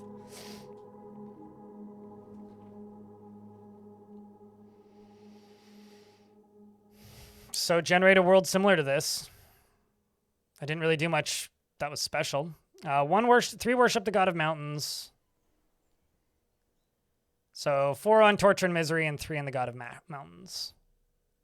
Several different disagreements as to what religion is most important, but mountains and misery. I've also got brown recluse spoder silk. Yeah, there's tigerfish look cranky. You know? That would be a first for me, leather swords.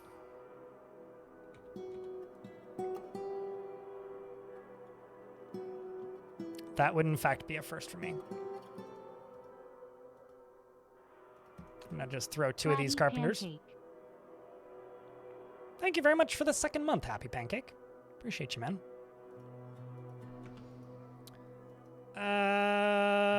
Let's make avocado beds. But, let's assign one of you as a manager. Esmil, you can be the manager. Bed. Avocado. And up here.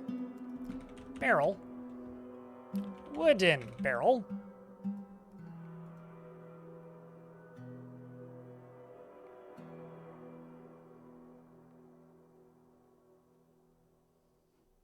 Let's say date palm.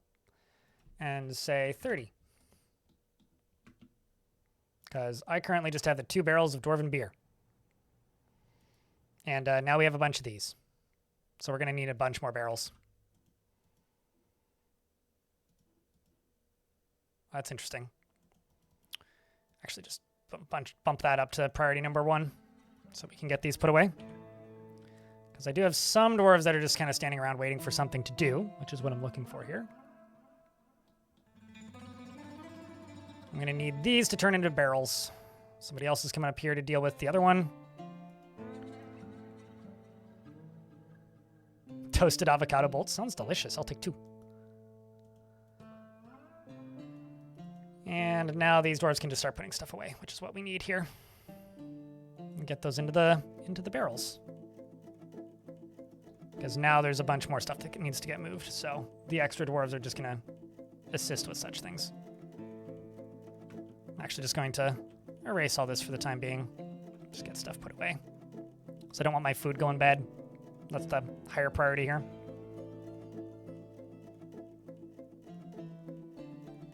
No, thanks for watching. On wherever you're watching. Just a happy pancake.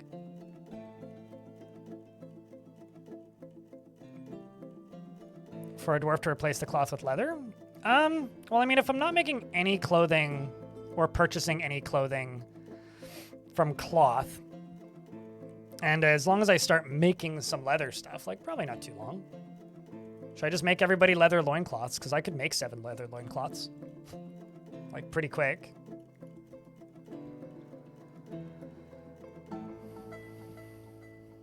Or I could do leather caps, like right off the bat. Okay. Let's go back to hacking down trees. I'm just going to do this on a slightly lower priority, though.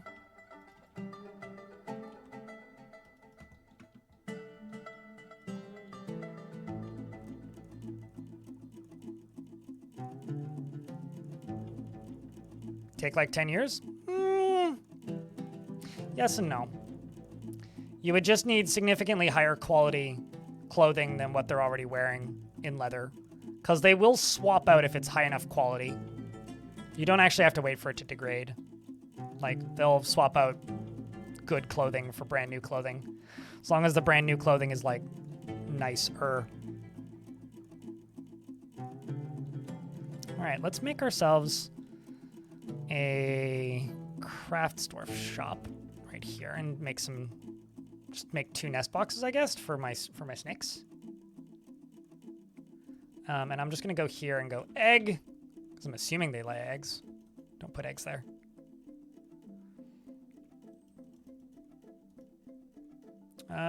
Wood. What's it telling me? Something collapsed on the surface. Why are you drowning?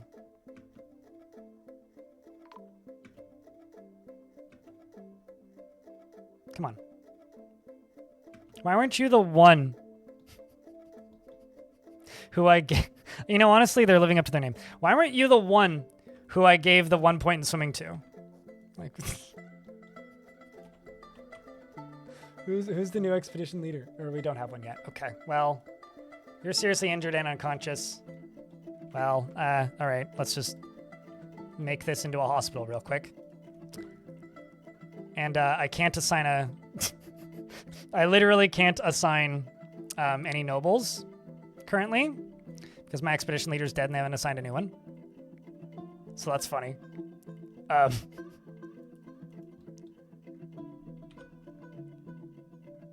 But where are you? Oh, there we go. Now I can.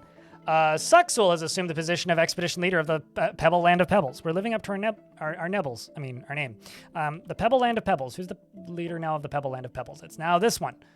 You, Attic Parches, are almost never discouraged, intellectually stubborn, rarely changing her mind during a debate regardless of her merits, and she is probably staring at the dwarf over here who's bleeding out.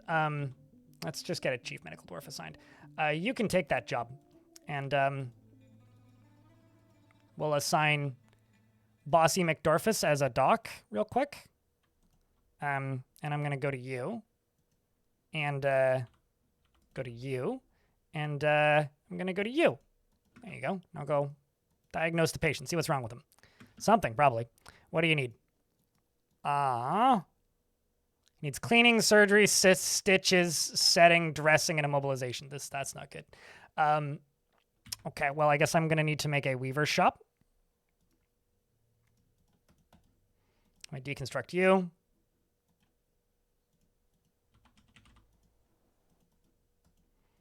Pause you. You're going to go clean patient with the 1 bucket that I brought. You are going to make a crutch, a splint, and a splint.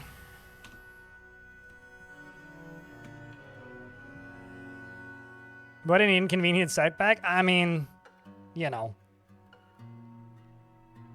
We are the Pebblebrains, after all. Gonna do all the surgery with your bare hands. Damn right you are. Just make sure you bite out all that infected tissue. Now you're off to go make a wooden splint. What do you still need? Stitches, setting, dressing.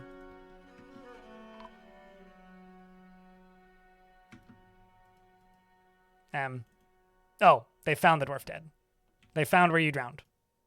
So, we're gonna have to pump that out, I guess. Have we made this yet? Yes, we have. So let's go. Workshops, farming, nest box. Let's hope those Titan boas like to lay lots of eggs.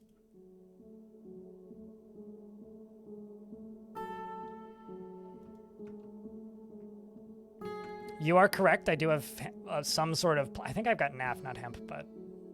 There is brown recluse spider silk all over the surface, so they're just using that.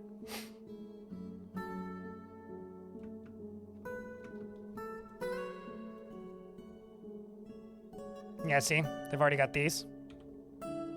Dress wound.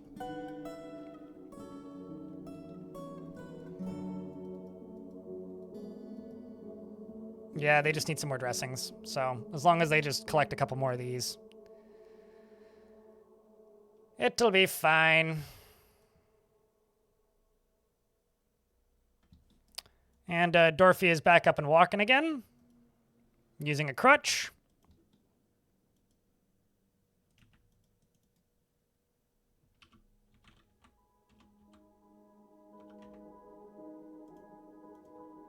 I just have to... Guess what, chat? We aren't going to have any baby boas.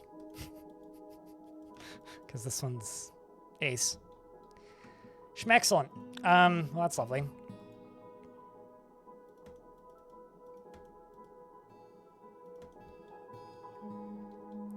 Let's go make us a hut. I'm thinking... This is just going to become some sort of outdoor tavern. Why am I even typing this in? But for right now, it's just going to be like a little living space.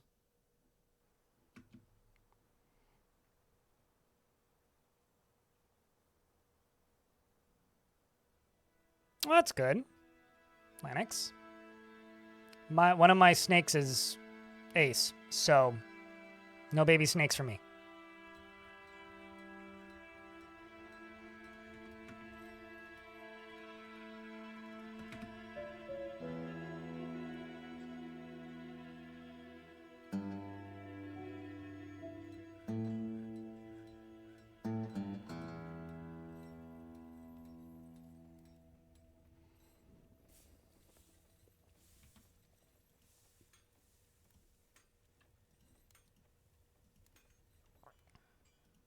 I use mango wood floors.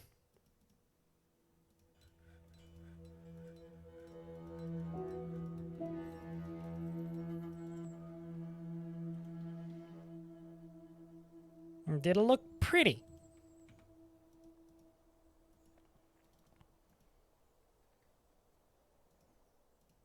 But we've started off with like almost nothing.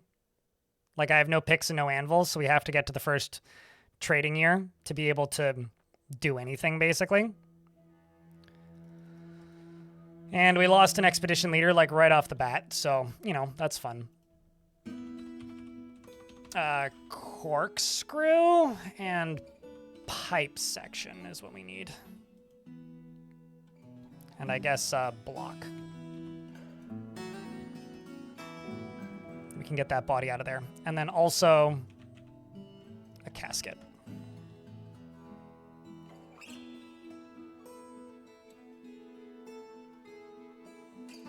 We're trying to domesticate unicorns, and you had 3 females and 1 male, and you thought the male was gay, but actually it was all the 3 females. That checks out for unicorns.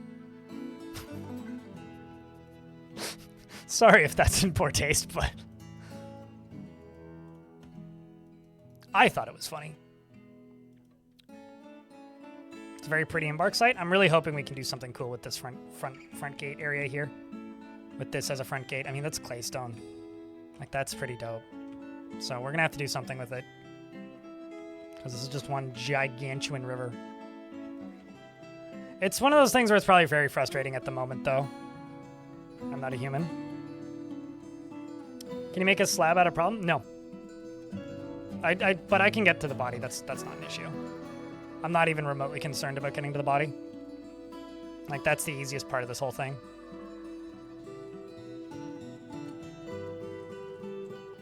chats are all worried about me getting to the body, and I'm just like, no. Don't even worry about that. Don't you even worry about that, my boys. We got this.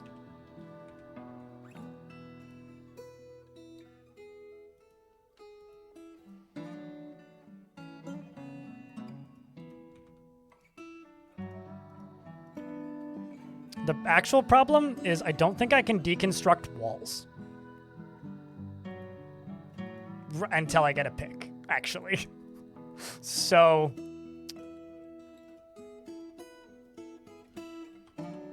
I just have to be picky about what I build where. Because I'm pretty sure I can't deconstruct anything.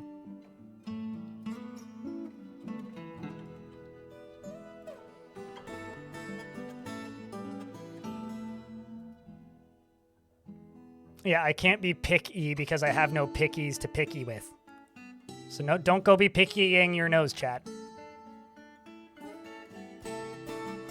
I support Dwarf. You need excitement. I feel like you've had excitement. The island of Earth. It's a poetic form. What exactly is this poetic form? Intended to beseech Kalovi tufted deserts, originating in the complex thorn, the rules of the form of applied by opposed to perform additional things, blah, blah, blah. We got the painful weasels. I mean, I did have a lot of weasels when I didn't have woolly mammoths earlier. It is an example of the boulder of iron. The work has no particular subject, and overall the poetry is inspired. The boulder of iron is a dramatic, poetic form concerning mining. Vita Tech. Thank you very much for the 6 months in advance. You're very kind. And the 48 months. Appreciate you, dude.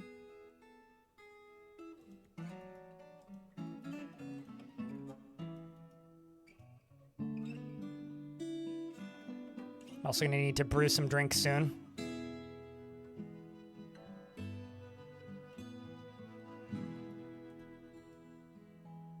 And Saxul over here taking a nap. A nap right beside the previous expedition leader. Maybe it's a sign, you know? You've decided to nap here and be horrified in your sleep right next to the corpse of your old friend. Should I bury the body in here? Like, I could pump this out, build some floor down here, and just put the body in here.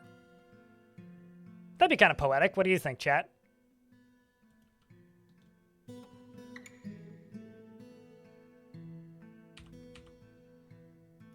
Burr over here, who got injured by the tree, is coming to go operate the pump. Speaking of poetry, this.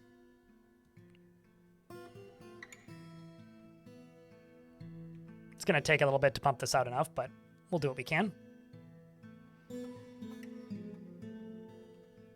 I realize it's flowing back in, but, you know, it's also going out a whole lot.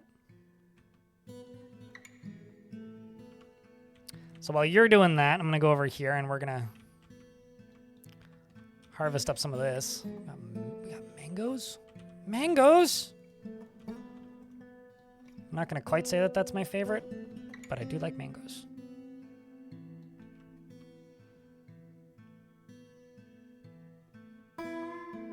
This is when it starts to rain. Oh, yeah, absolutely.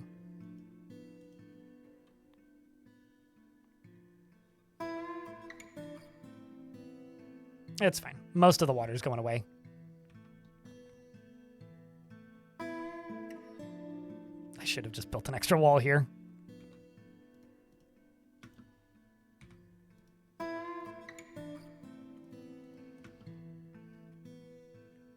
These dwarves are thinking, Willow, you won. Tallest Willow.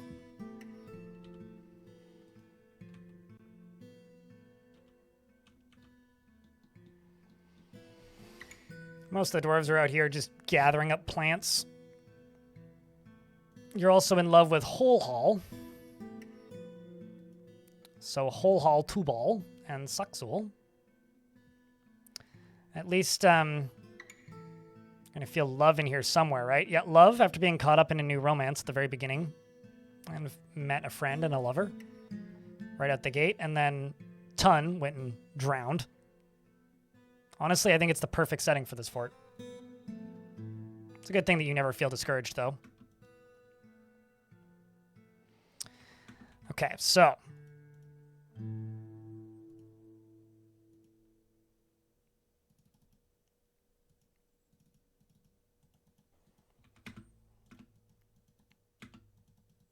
We're going to get these walls done.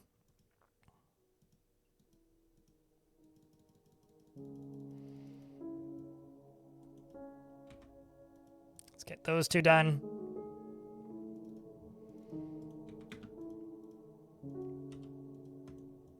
You are going to stop.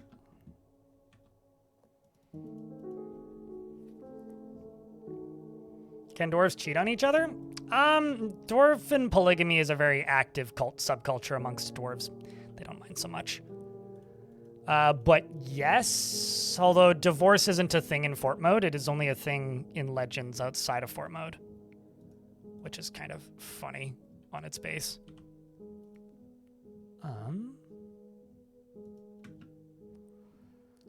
Fittingly, Burr here, water doors, is finishing up this second to last piece here. And I'm going to put that there, and I'm going to put an engraving here. Oh, can I not? Oh, no, I can. Engrave this of Ton. Wait, what's your last name? Ton Leto. Ton Leto.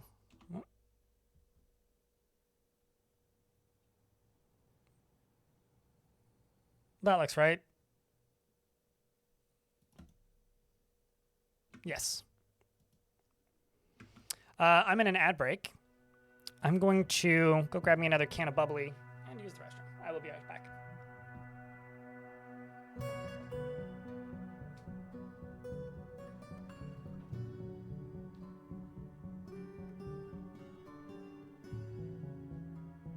Cheese for everyone!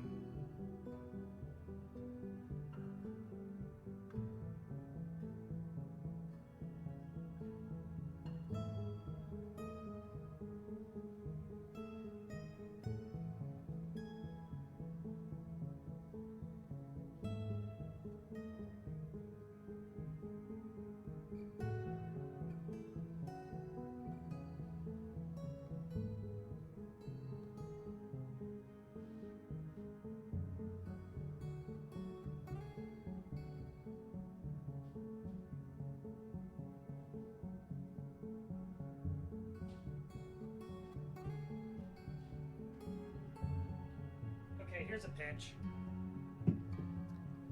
What if dwarves refuse to get...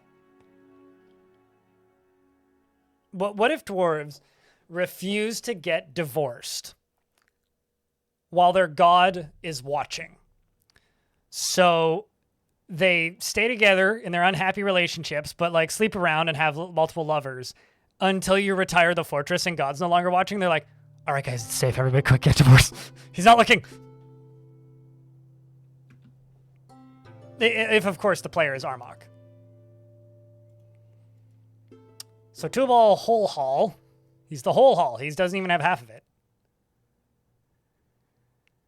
Is engraving this wall,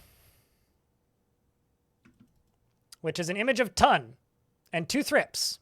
Tun is embracing the two thrips. He must have loved thrips, or she must have loved thrips. And this is our first tomb of the fortress.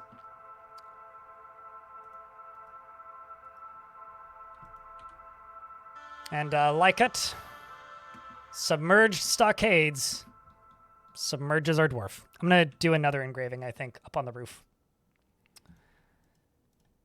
Now, the important question is, do I put a door there?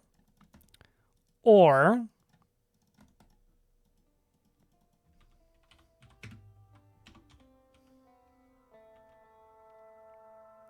do I put a door there or just a wall? I think just a wall.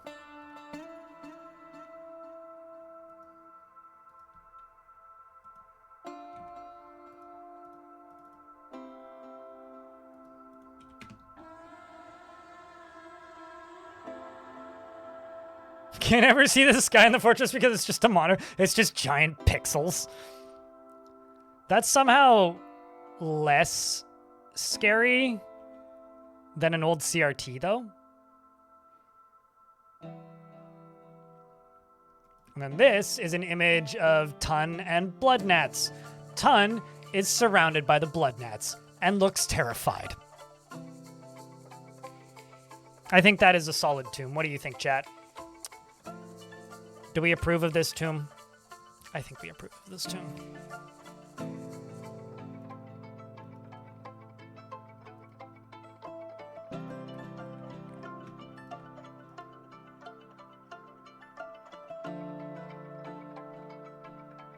Scare your dwarves straight? Well, knowing Dwarf Fortress, you're more likely to scare them gay.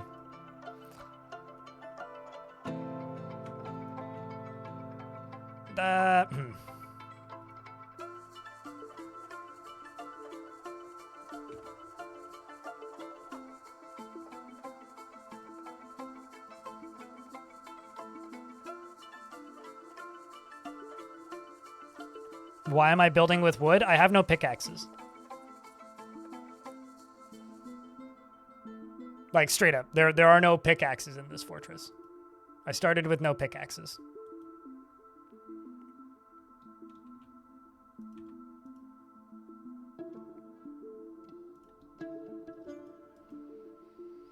So I'm building with wood because I literally don't have access to a pickaxe yet. Once I have... the only reason I started with axes was so that there'd be stuff happening at the start. Otherwise, it's just really boring. So we are chilling out and waiting until the dwarves arrive for trading, and then we are going to, you know, begin the process of digging. And also decoding the mysterious secrets of the flying lungfish. Clearly they're full of helium. That's how they can fly.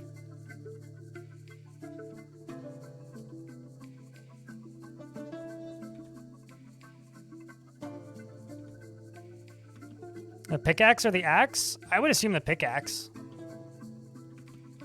If we're talking about assumptions of what came first. I don't actually know what came first.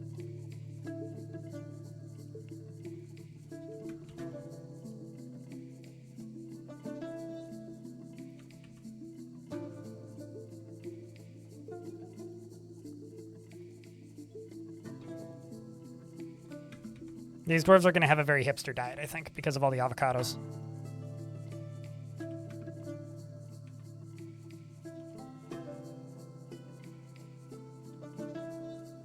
But yeah, no, I started with more or less nothing. I also hate thrips for a kick. Thrips get into my plants every now and again, and it's hellish to get rid of them. Maybe not hellish, but annoying to get rid of them. These dwarves are not super happy, are they? We'll have to work on this. I'm thinking this will become a public tavern in the future, but for right now, it's the slow beginnings. So what can I make for trading that's like not shit value that I can do right now on the surface with what we've got?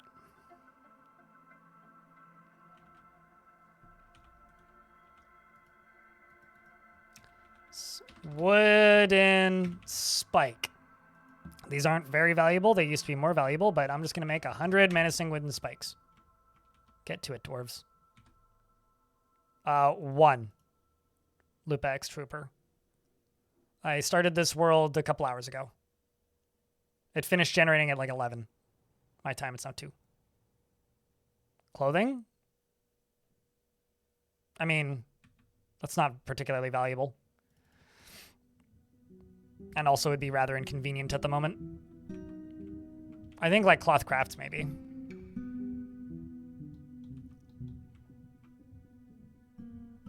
Orange tree saplings? Saplings.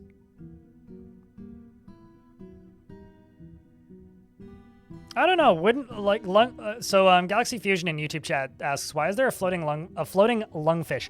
Lungfish have been floating as long as I've played this game, and it's always confused me. Like, genuinely. Like, I don't get it.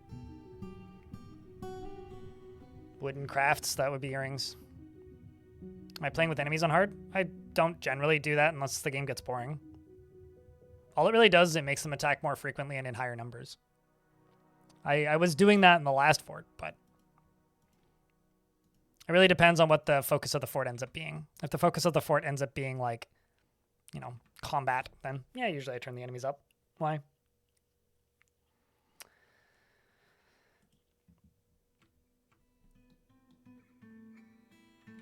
So they will breathe in air, sure, but like they can't fly. They're not flying fish. Flying fish exist, but lungfish are not flying fish. Regardless, though, I need to make some tables. Table. Chair. Let's just do durian for these.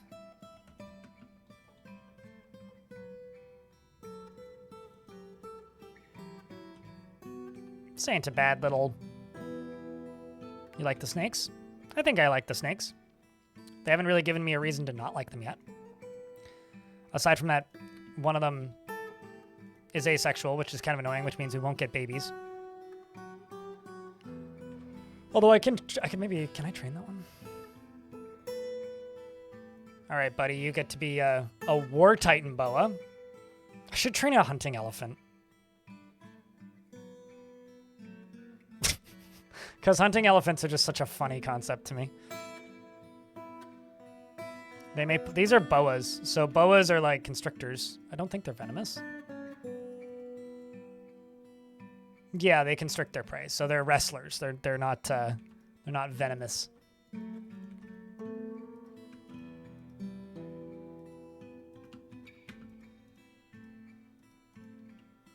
Which means they're here for the cage match, but they're not that toxic.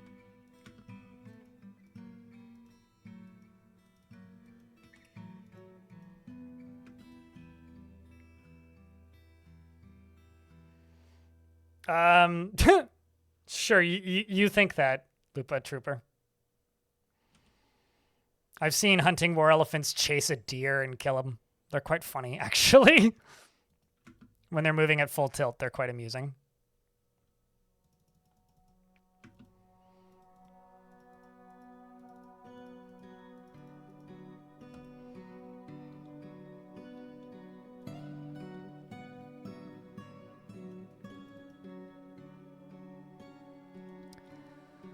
Well, the good news is we got lots of random rice beer. How our war animals work? They follow their trainer and protect him. They follow the dwarf you assign them to and protect them. Or they stay in their pasture if you've assigned them to that. They're not very effective on maps. They're quite effective off maps.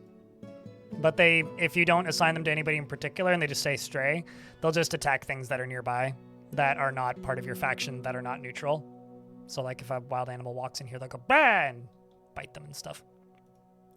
They're kind of useful. They're not super useful though. I'm going to put a meeting zone right there and a dining hall right here. The dining hall is going to get these 2 tables and these 2 thrones. The meeting zone is going to be a temple to whomever they feel like worshiping, and we're going to set it to citizens and long-term residents only. The dining hall is going to be an inn tavern to these dwarves only, and it's going to be set to citizens and long-term residents only. I'm also then going to go here and type in wooden cup, and we're going to make 4 sets of 3, which I need to make another crafter's shop for that.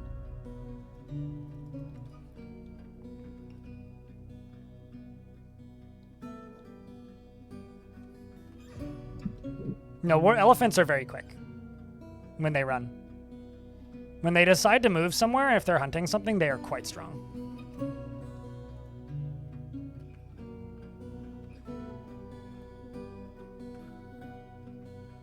So, for those of you who haven't seen this yet, 1, there's already a bunch of bodies of tigerfish down here, but 2, this is kind of a ridiculously big river. My goal is to make a cool-ass entrance through this waterfall. Maybe even widen the waterfall. But currently we're kind of relegated to this small zone right here, while we wait for more dwarves to arrive and things to improve for our poor, poor souls.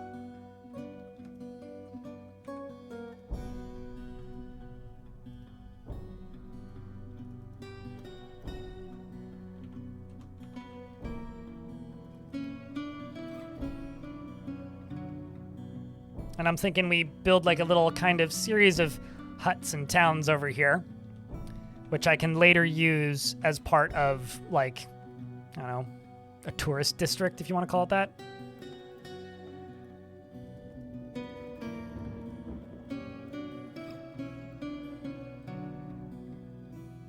By spending 2 hours looking. Chat, how does streamer find cool spots to settle?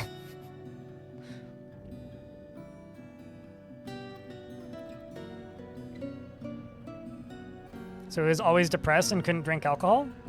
That makes sense. This is one of the reasons why I stay away from a lot of modded factions, because it's like, if it's just dwarves butt, then it almost always becomes a problem.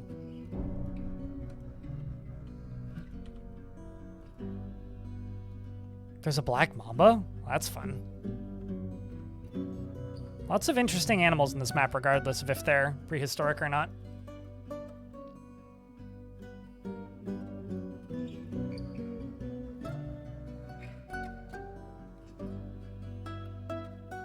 So he's able to find spots in less than 8 hours. Hey, there was that one time it took me 11 hours of generating worlds and I didn't find what I was looking for, so. We eventually settled for something that'll do, but... this is going to be my expedition leader's starting spot.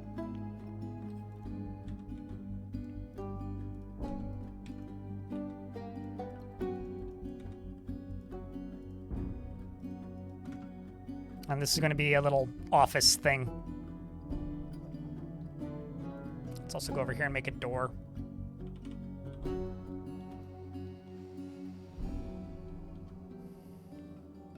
Because manager is going to need an office, and I want to give my expedition leader one. But maybe this should just be manager broker stuff.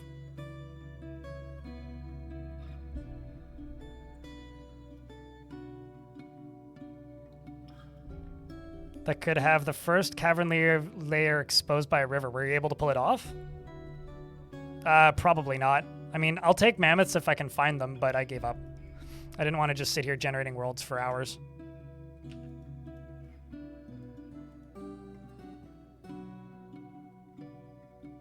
Yeah, that's what I thought. Like, as far as I know, in order to get stuff exposed by a river, or like exposed cavern layers, you more or less need to find a bug. It's like an Armok's tit, or an Armok's dick, or an Armok spire, or whatever, which are just those massive towers of adamantine that just like fire themselves out of the dirt all the way up to the top level of the map. Like, those can happen, but are exceptionally rare, to the point where they basically don't exist. Which is more or less like the rarity of that sort of thing. Oopsies. Like, it basically doesn't exist. These are domesticated in this world gen, which is why these are here, because they were domesticated. That's why I have dudes trained already. We just also ended up to have elephants. Okay, so this is going to be the office of my manager and the bedroom of my manager. So only nobles are getting bedrooms. Everybody else is getting not bedrooms. You can have a door. The expedition leader, I'll make you into a bookkeeper or something. You can have a very similar looking house.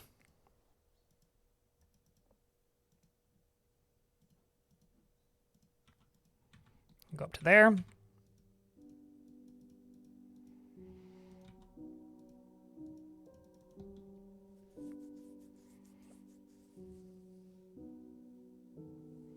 Guaranteed Armok sticks. Well, the one thing that you need to know about Armok is he is a dick. So good luck. I don't know if they've been, what's it called? Lupa X Trooper. I don't know if they've been patched out or not. Like, they're one of those things where it's like, that is, like, categorically a game-breaking bug.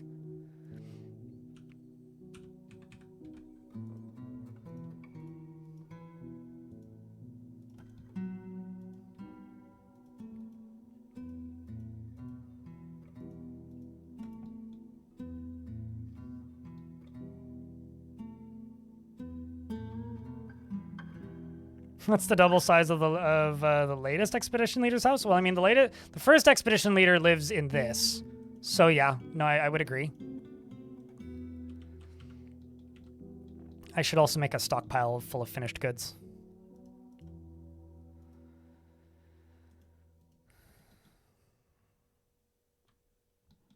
Also, you should make a door.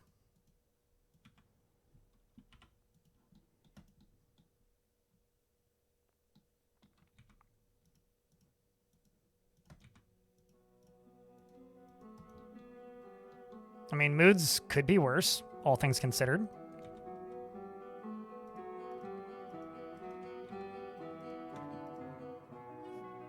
I was gonna say there's suddenly dust up there. Is it raining? Gee, would. We can stop making drink. We got plenty of that.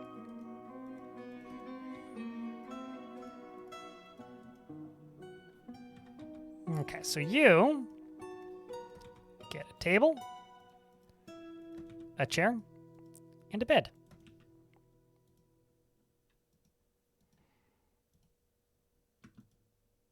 For the expedition leader. And an office. And I will assign, well, you're already the chief medical dwarf, but I will assign you as the broker.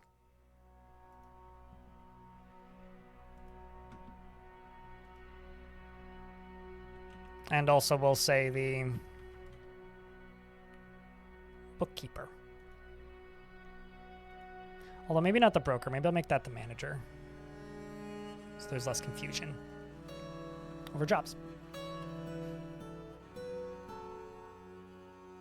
I mean, I think all my videos are good, but people have been saying it's one of my best. So if you take like the public's word for it, it's one of the best ones I've done.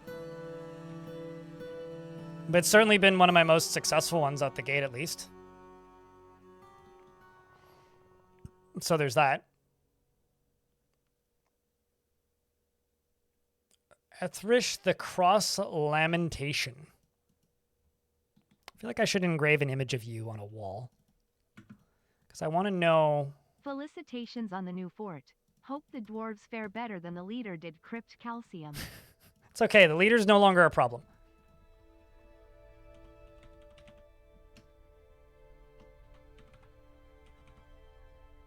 Cross Lamentation. It's most often takes the form of a female dwarf and is associated with misery and torture. All right, well, I'll throw an image of them.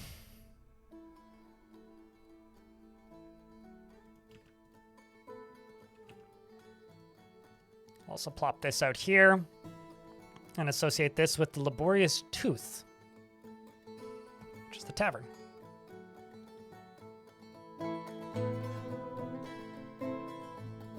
Jam Jalopy, thanks for the 67 months. Chat, can I get a big round of beers for 67 months? You can't get other animals there? Or so you'll have 7 different animals that will regularly show up on your map. You might occasionally get others, but that's basically what you'll have. And just depending on the size of the map, you will get more animals at once or not. So it's kind of hard to say. Is it because of your... The types of animals you get is because of where you, like, the biome that you settled on. Outside of that, it entirely depends on what you get in the initial dice roll. That's one of the reasons I do so many different embarks before I settle somewhere. Also, I've enabled naming because we just got our first migrant wave. 2 unlucky morons have moved here. We've got an adequate woodcutter who's a member of the Heliotrope Order, worshipping the god Raal. We've got the Doctrine of Amethyst of Ashen Gusidil. What else do we have? We've got a Novice Spurdorf. None of you brought a pick? It was a very, very good opportunity for us to get a pick, but...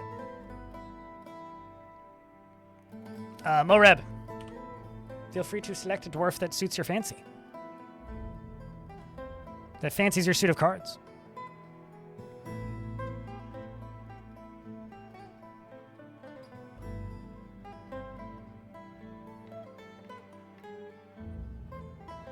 That's because we're, like, above the age of 14 and relatively mature.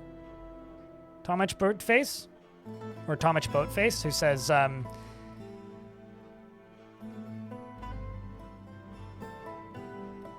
you came over and wanted to say hi, and it's interesting how the DF community is almost always happy with updates. Most communities complain a lot about at every update. It's because Dwarf Fortress 1 doesn't force you to update the game, so if you don't like an update, just don't patch it, and 2, there's generally safe compatibility, so even if you don't like an update, you don't often have to interact with the new stuff.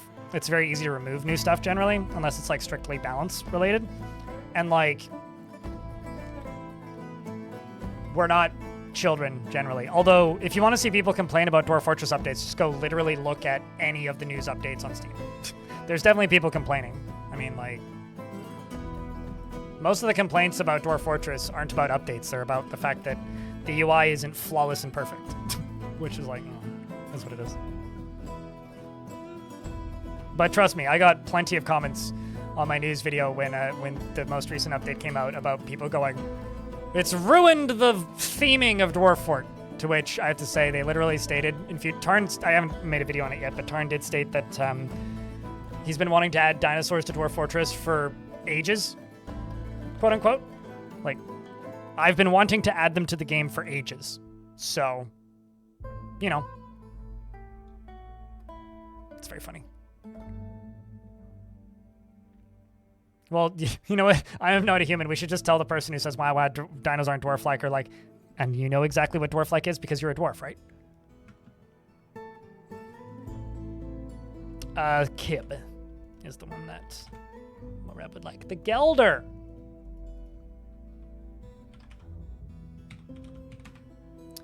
Moreb, more problems. Is intellectually stubborn, rarely changing his mind during a debate, regardless of his merits, and is somewhat scatterbrained. He feels a strong need to pay back any favor done for him. He's inattentive to detail in his own work, and tends to form only tenuous emotional bonds with others. Is quite comfortable with others that have a different appearance or culture, and is not particularly interested in what others think of him. He does not go out of his way to help others, and is often cheerful. When he's nervous, he tends to stretch his body. He needs alcohol to get through the working day, and dreams of mastering a skill. Personally, he holds well-laid plans and shrewd deceptions in the highest regard. Values eloquence and finds artwork boring. Doesn't really value merrymaking, and doesn't particularly value loyalty. He likes limestone, nickel silver, cat's eye, giant raccoon leather, and pygmy mammoth ivory, as well as scepters, anvils, and giant eagles for their high soaring. The sound of the vermilion sweetness and the sight of the luxury of tweeting? Imagine having the luxury of tweeting, chat. And when possible, prefers to consume Spinosaurus, Agladapticus, and mead.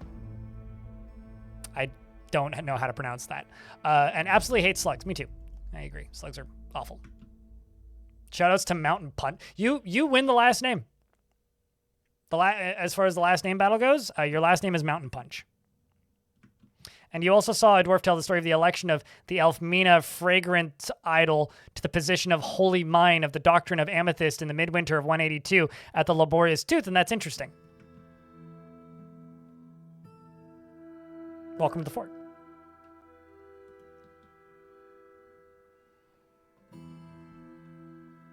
Tastes like chicken? I'm sure it does. Also, Mountain Punch? What a good name. Mountain Punch must be like what's in the bowl at the front of the fortress that you just ladle into your paper cup. It's the Mountain Punch. It's like, there's no alcohol in it. Well, okay, there's not a lot of alcohol in it. It's 75%. Just reeks.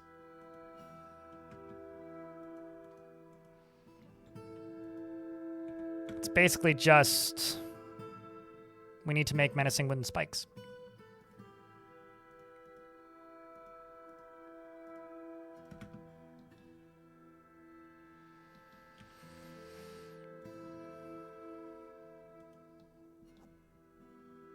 Mountain Dew is Mountain Punch, but with extra punch. Yeah, sure. I could buy that. There we go. Everybody's just gonna go make spikes now. Everclear with a strawberry in it. It's just like, it's Everclear with a single strawberry in it. Maybe like a single strawberry slice.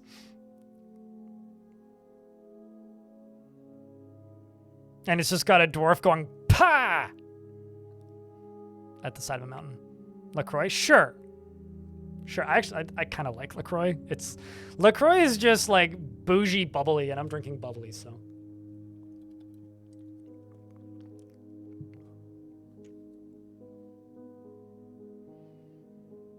What's up with the western overhanging balcony? I don't know. I thought it looked nice. I was thinking about maybe giving it a roof. Like this. Literally all of this is just, I don't know, I thought it would look cool.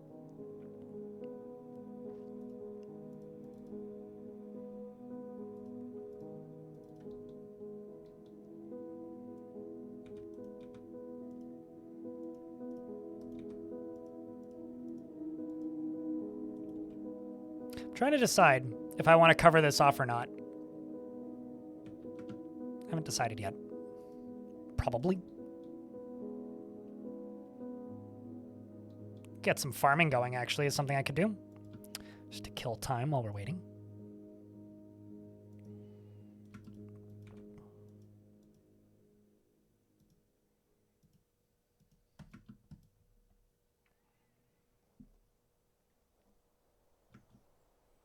They taste like TV static. It's a really interesting way to put it. I really like carbonated water, but I don't like it in the winter. Elves don't farm, Steve Dubb. You know, the amount of like... So, you know how sometimes I like to read way too much into Dwarf Fortress as a video game? It's really kind of interesting to me how often I get accused of being an elf when it's very clear that none of you have ever played enough adventure mode to see what an elven living place looks like. It's like surface farming like an elf. Elves don't farm. They gather. It's like chopping down trees, living in wood like an elf. It's like, no. Elves live in a literal tree. Dwarves chop it down and build a house. Like, what?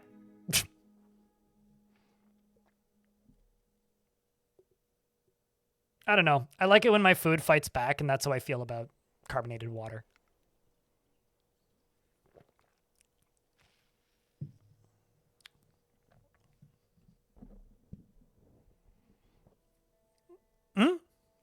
Yeah, and that was definitely not an elfy fort because the elves attacked me. I'm sorry, honeybee remains? Tarn, can we please get a new graphic for dead honeybees?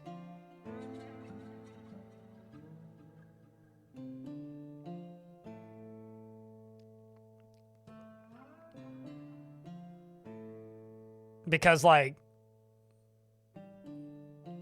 Oh, just me, literally nothing. I paused the game during ad breaks.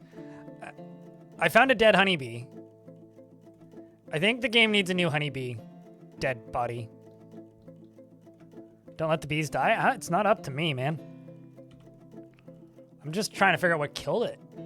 I mean, maybe this high-definition monitor lizard? But it's really far away, so I don't know. Let's just make some rice. Let's plant some rice. And some amaranth. And some rice. Did the lizard do it? I don't know. I don't know who did it. None of my dwarves should have done it. I mean, maybe it was the war titan boa, but even that wouldn't make much sense.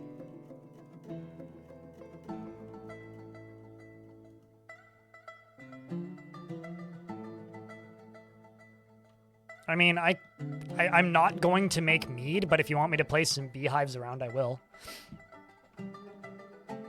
Until there's a decent way to manage jugs, I don't want to...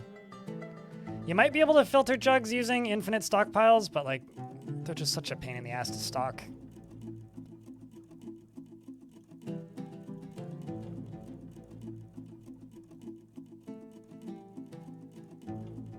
No, actually, let's get rid of 2 of these. I don't need this many.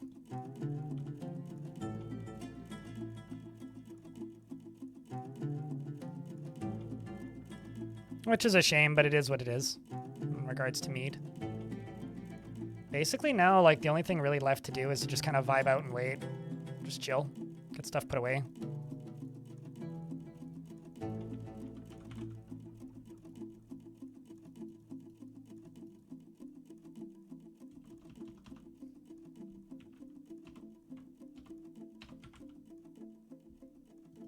Oh, they're there. Menacing spikes. Nope. Yeah, we'll just say trap components. That'll do.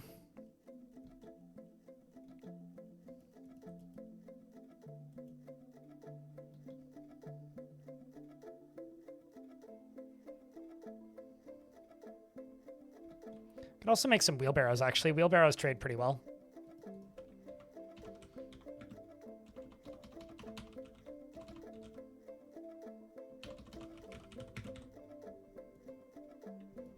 Let's make 30. No, that's 2. Let's make 30. Wooden wheelbarrows. I have a pretty good variety of alcohols already. I haven't even done all that much. Now we're also making wheelbarrows. Go up to here and just place logs up there. Yeah, maybe it was the snake that killed it. I actually don't know. Moods aren't terrible, all things considered. Any goals for this fort? I'm not really any goals, more of a theme. I'm going into it as the only dwarves that can have bedrooms are nobles. I would like to acquire mammoths somehow. And I'm only going to let the dwarves use blunt weapons and ranged weapons, and we're only going to use leather for armor. That's kind of all I got, really. So I'm hoping that my animals that I've started with here, we can get big versions of them. Making a whole lot of wheelbarrows and spikes. The only thing I started with was axes, really.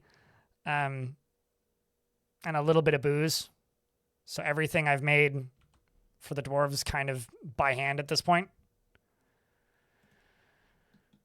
We're just, you know what, actually, I'm just gonna get rid of that, because whatever. It's probably more useful for the dwarves to just go stand somewhere or transport food and drink, like here. Should also take eggs if we have them. So they're just kind of hanging out over here in this tavern. And there they go. Could we make a chest, please? Just one. So I can get a chest in here.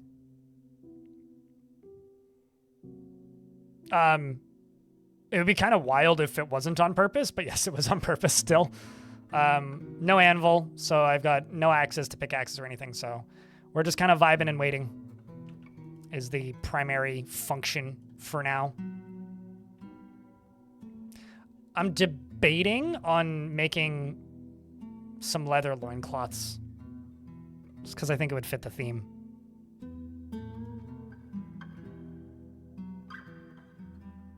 But I think I'm going to hold off for right now. I am going to remake the loom, though. Because there's a bunch of... actually, this might be what killed the honeybee. There's brown recluse spider silk all over the surface. So it's not out of the realm of possibility that a brown recluse spider killed it in regards to the bee.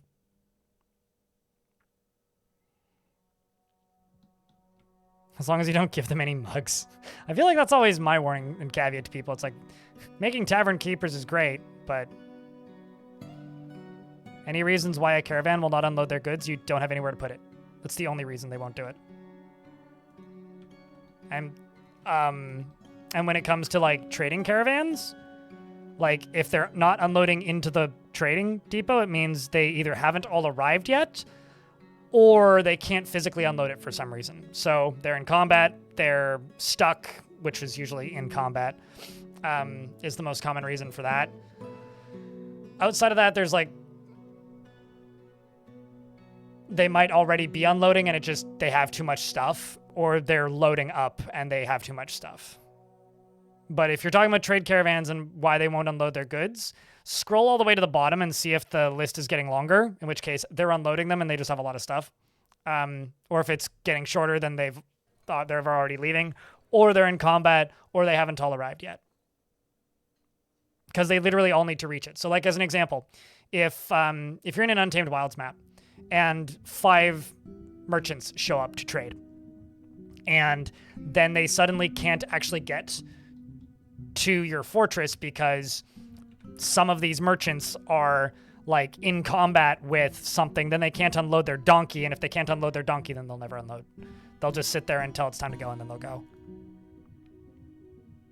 That just is what it is.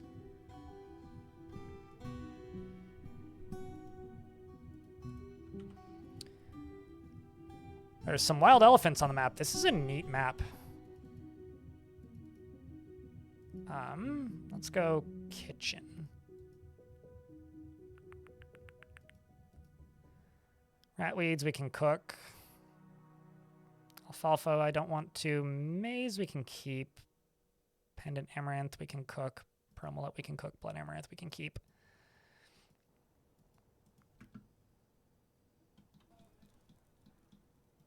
Let's make a bucket. So I have 2. I'd like to make a well, but I actually can't.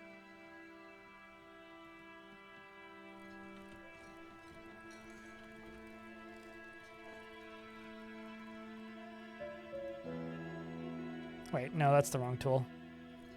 There you go.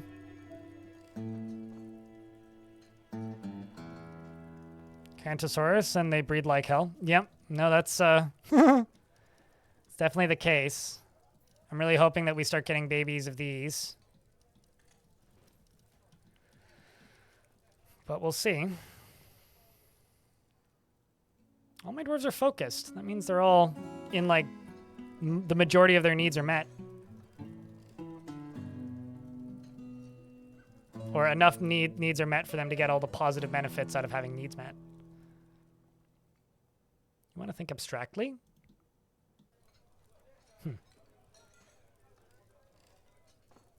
I wonder how abstractly they think. For that dwarf that wants to think abstractly, should I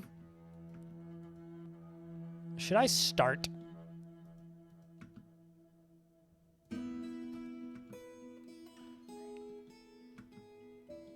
That moment when there's a cop driving by with like a really weird siren pattern. Should I start a very early library? Try and get a book right off the bat? Just let you think abstractly? It's kind of amazed that Road Trust here has no needs.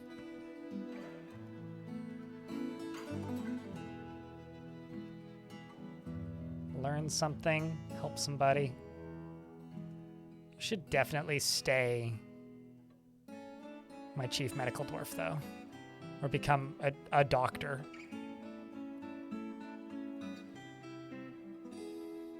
Do these dwarves read? All dwarves can read. Fun fact, in adventure mode, even if you have 0 reading skill, if you just try to read and fail enough times, eventually you learn the basics. Meditate on torture, eh? Meditate on mountains. Meditate on torture. Sleeping. Torture. Mountains, torture. Praying to the god of torture. Lovely.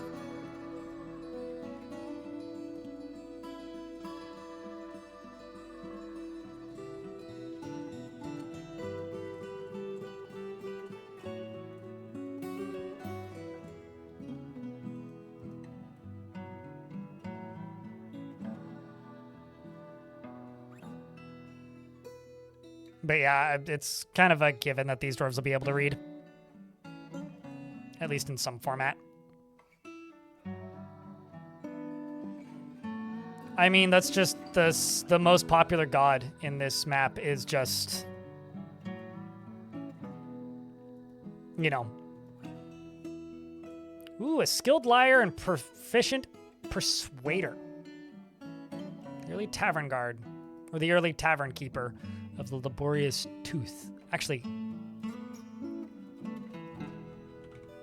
the laborious club. The bulbous? No, the Balding. The Bloody Club. I don't know. Chat, what do I name this something club? The Busy Club? The Busty Club? The Mighty Club? The Stupid Club?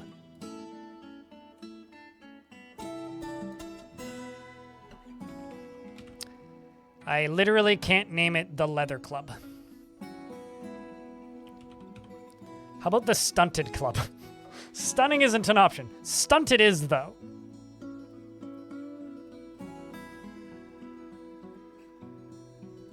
I'm gonna go with the Stunted. That's just funny to me. There you go, planting more rice. Got taro, alfalfa roast. More rice incoming. I wasn't really expecting us to become a rice fort. I guess one of the dwarves is named Anne. Now we just need vampires to show up.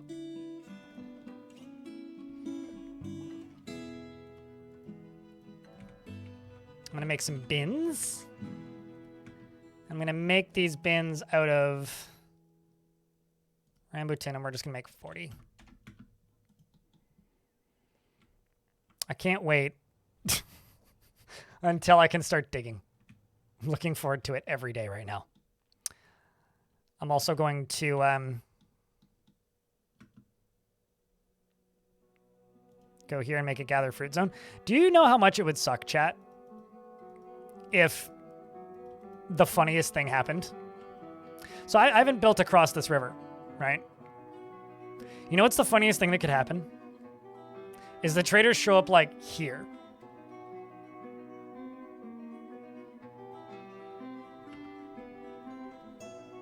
Those exist in real life. Also, it's not really a mountain, it's just a hill. Like it's more of just a ravine. Also, look at all these fruits falling that we're now get to gather. We can gather mangoes.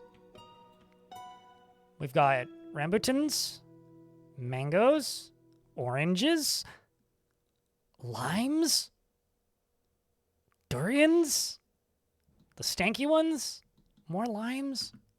Oh, this is great. Let's see what we get. Olives? We got all of them. Oh, dope. Good stuff. What a lovely place.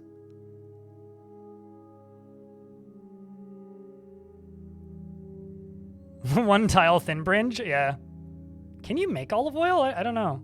I think you would need a screw press, which requires a mechanism, so I would need stone. Like, if you can. Pretty sure you need a screw press for that. Yeah, you need 2 mechanisms.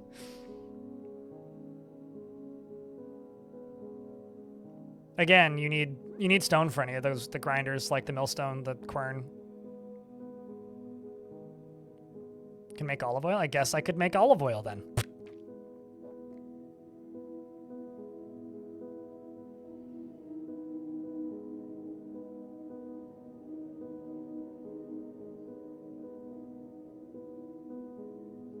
No need to go around making seeds. All you need is to replant. All you need is an olive falls and you press it. Would that be press it into barrel?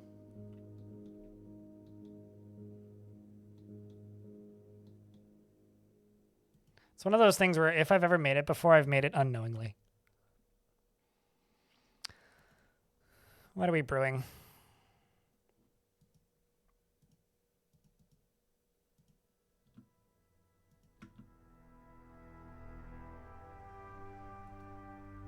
I'm also going to start brewing drinks from fruits.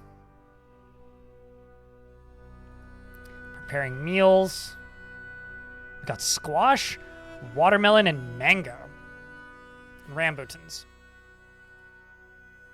That's an interesting combination of foodstuffs. You sure about this, Burr? I mean, he's a competent cook. The ingredients are superiorly minced squash, finely minced watermelon, and finely minced mango, and superiorly minced rambutan. Okay. I'll have to trust you on that one. We stoneless, at least until we get pickaxes. I started with no anvil and no picks, so we'll get picks whenever merchants arrive. which we're now waiting for because it's early autumn. But we are right here, and this is where our faction is, so we're not far away from home. So we should be okay.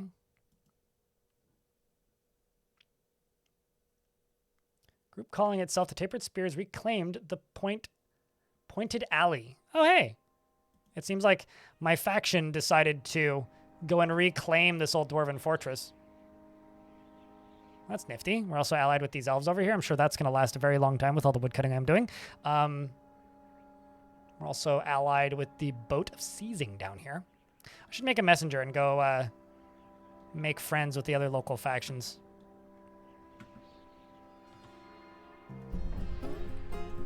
Who's now my tavern keeper, is also the messenger. Let's go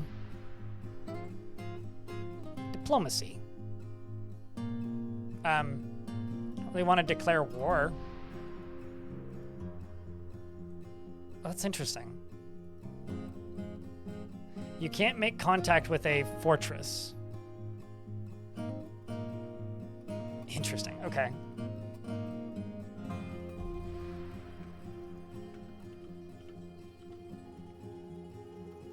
So you're going to finish getting your sippy. And you've now been claimed by Glass. Do you want me to do a variation on your name or just Glass Half Empty? Which honestly suits the Tavern Keeper slash Messenger.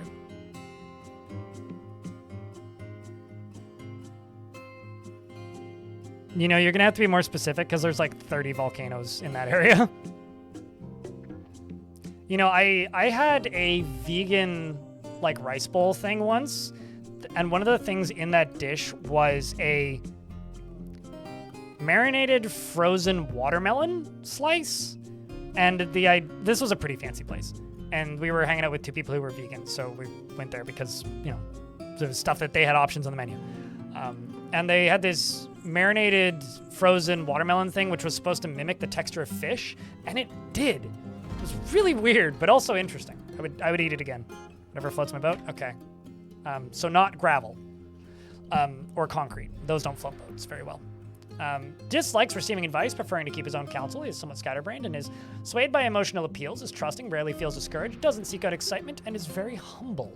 And runs his fingers through his hair when he's annoyed and needs alcohol to get through the working day. And personally sees introspection as important and values romance, but dreams of crafting a masterwork someday. Dusam Marib likes kimberlite as well as tin. Clear tourmaline, the color zesty green, as well as pikes, leather armor, and giant peach face love birds. For their loving nature, of course. And the sound of the flutes of amethyst, and when the sight of the luxury of tweeting, and when possible prefers to consume. Okay, what the fuck is the luxury of tweeting?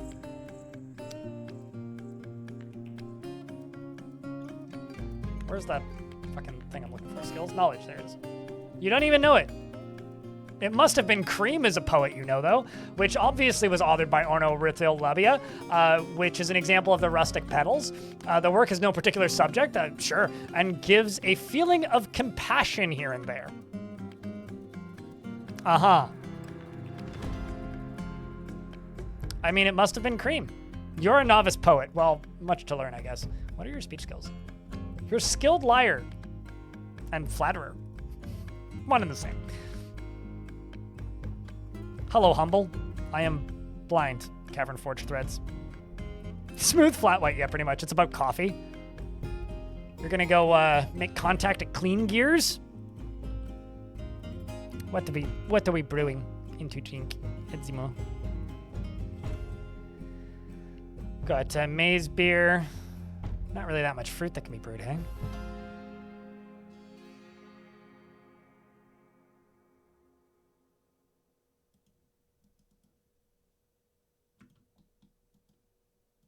You're gonna go brew drink. You grab durians. I'm sure that smells great. Rock clay is pretty useful when breaching an aquifer with a large bright light shaft, which is what I think. Got the ash glaze, and then technically the same. Yeah, it's a shame that the giant snakes refuse to breed because the male one is asexual, which is not what I signed up for, but it's not even Pride Month anymore, damn it. How dare you have your own preferences, snake? In my mind, in the case of that snake, it just means it's too dumb to do the thing. So we'll have to get more. It's a very durian fort, yeah. It would be kind of cool if corpse flowers could appear on evil biomes in Dwarf Fort. It's always Pride Month? Well, I guess you just have prideful months. I wish you many prideful months ahead. I don't think I can make wooden querns or millstones, yeah. Or mechanisms or anything. I could make a minecart, but whatever. That's not really what I need. How you doing, King? It's good to see you, man. Stink Fort?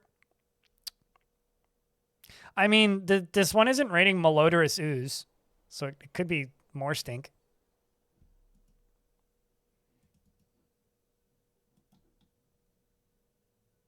It could be worse, I guess is what I'm trying to say.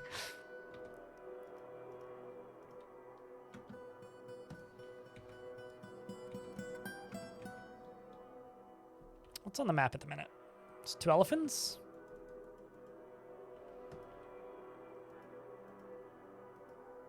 And a hornbill. I'm assuming these have been in the game for a while. I don't think I've ever seen one before.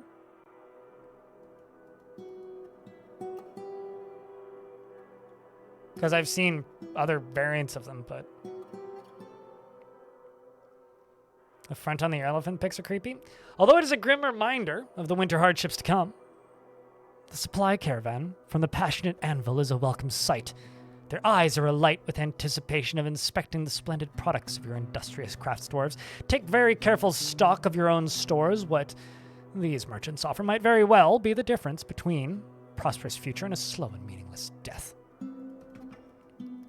And Tosid here, whose husband is Zos, who has several former masters, including 2 who are definitely elven culture, and your long-term acquaintance, who's definitely an elf, is here to perform negotiations. What's up, Mary Me? How was your stream? I saw that you were playing dwarfs. How goes dwarfing? What's up, Soda Coda and Baby Carrots and Industrial White Rabbit and Fuwu? I feel like you're tricking me into ooh-wooing. But welcome, Raiders. Chat, can I get a round of beers for the Raiders? Please don't drown them. Hi, my name's Greg. I play too much Dwarf Fortress. Sometimes chat lets me play other games. My expedition leader died almost immediately upon starting this fort. Any questions?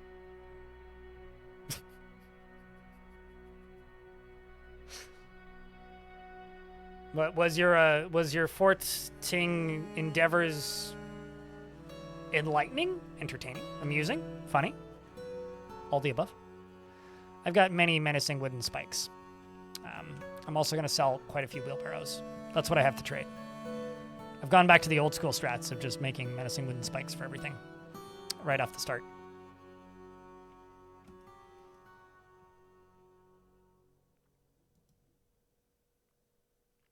Although I'll actually let the broker bring stuff over. You over here are having a meeting, although it's kind of awkward. I mean, my expedition leader's having the meeting in this room, and the outpost liaison's literally outside. I guess there isn't enough room in there for both of them, so they're just like shouting through the door lock. Maybe she's shy. The expedition leader says, I'm your liaison from the gets told, I'm your liaison from the mountain homes. Let's discuss your situation. There's much to share. We've updated your civilization and world info. What animals can you sell me?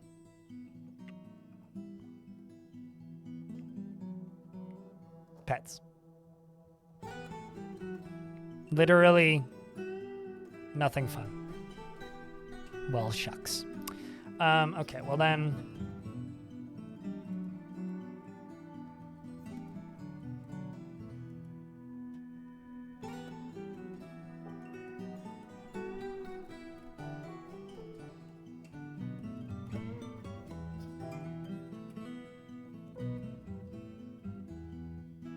I don't know what I want to import from them because I don't really need anything.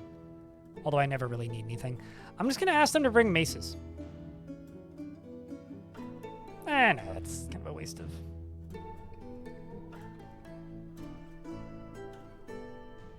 Should just bring us some sheeps.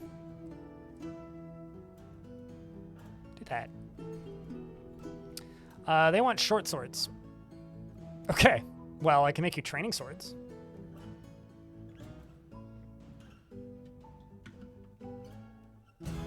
If that works. Otherwise, can't really help you much.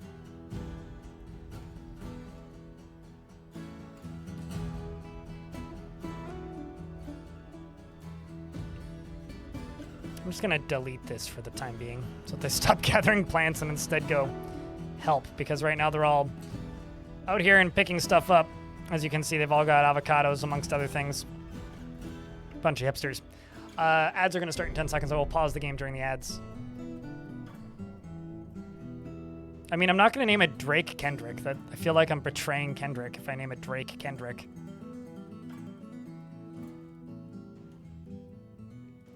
Well, looks like they'll be able to carry a lot of weight because they've got an elephant and then this guy.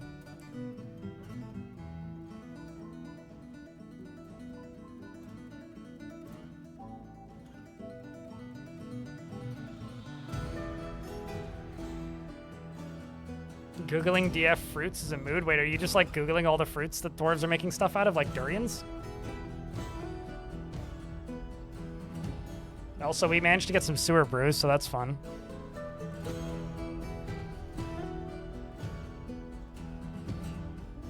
Oh, let's also just go here.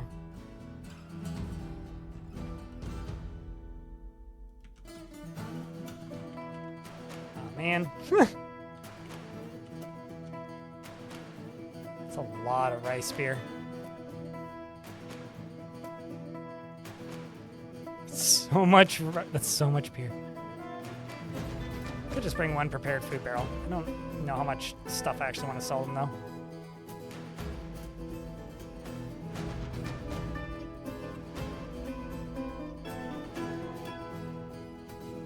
Why don't we just bring all this stuff over? It's easy enough. What the hell is sewer brew? It's ratweed, is it not? I think it's ratweed alcohol. I think. Sewer brew is one of the lower value alcohols in the game. This stuff. Stack of 5 sewer brews, so it's worth 10 Dwarf bucks. As opposed to like the rice beer, which is worth, never mind, also 10 Dwarf bucks.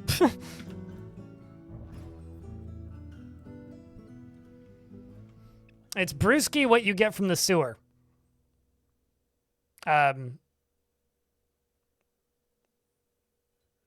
Bud Light, we call it.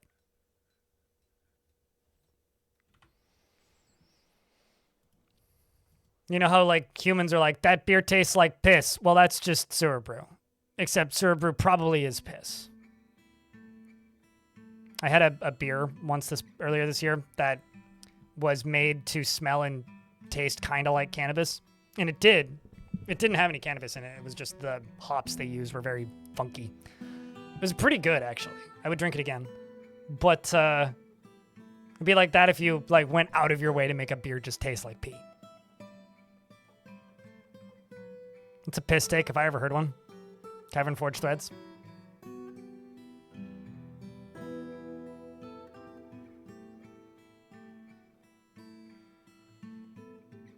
You know, Budweiser just kind of tastes like fizzy water that's vaguely essenced of wheat to me.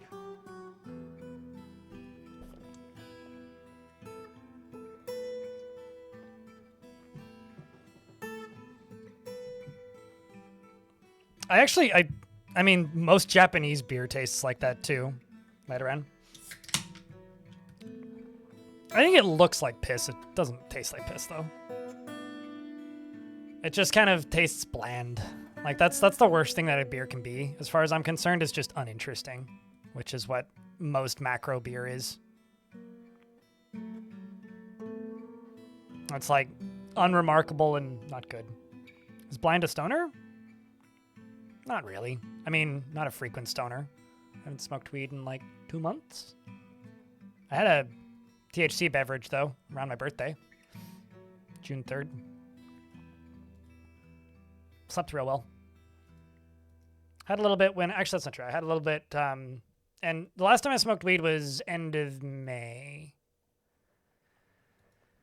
Because I was hanging out with some friends in Montreal. Okay, so I need pickaxes.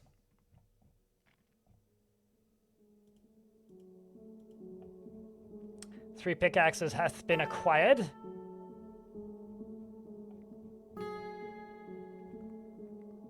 I'll buy the bismuth bronze mace.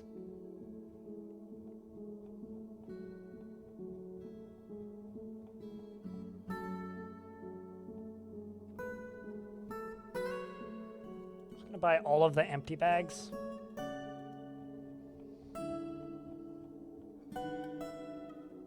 Buy the silver bolts. Buy the steel anvil and these meats. And those fish, just for some variety.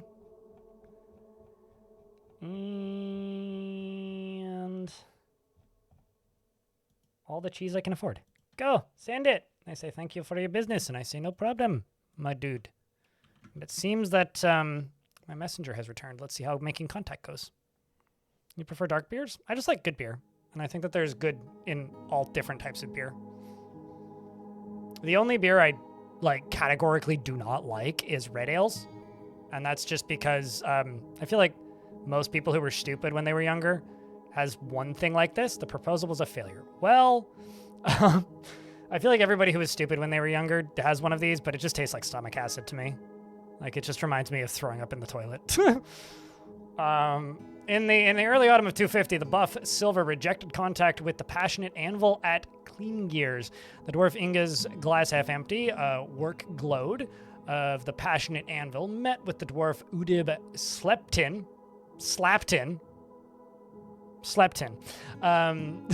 The mayor of the secretive cave, representing the buff Silver, made contact and to open trade, and glass half empty attempted to argue persuasively, and Udib slapped him in the face and said no, the opposite. And the proposal was a failure. Well, time to do it again. Diplomacy.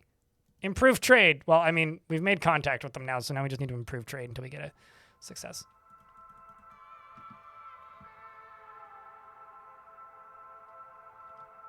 I mean, I could probably be fine with a red ale these days, but I don't go out of my way to drink them.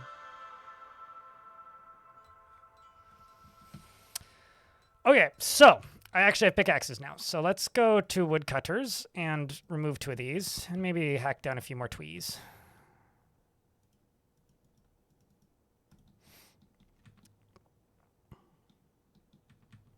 So I'm thinking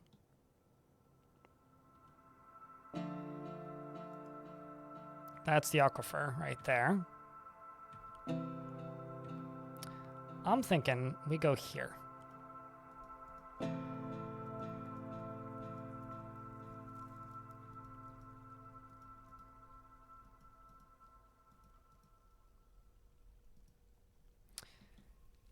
And then build a road starting like right here that goes all the way across here. What do you think of that?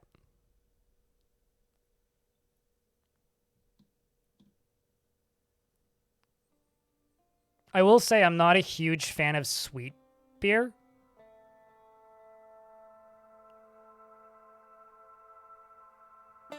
Is the leader still in the pit of water? No. I drained that like within maybe 10 minutes of them falling in. Drained it with a pump.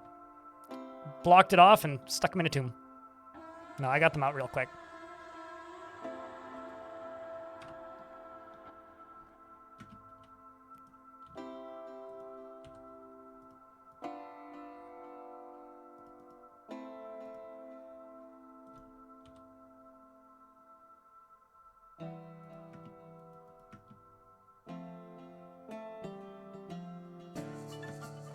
Got a bunch of tarot and stuff that we are getting dealt with and put away. This dwarf here who's bitter after getting into an argument. Well, it's good that you went off to go mine then. Satisfied at work? You like your new job. The dwarves have been yearning for the mines.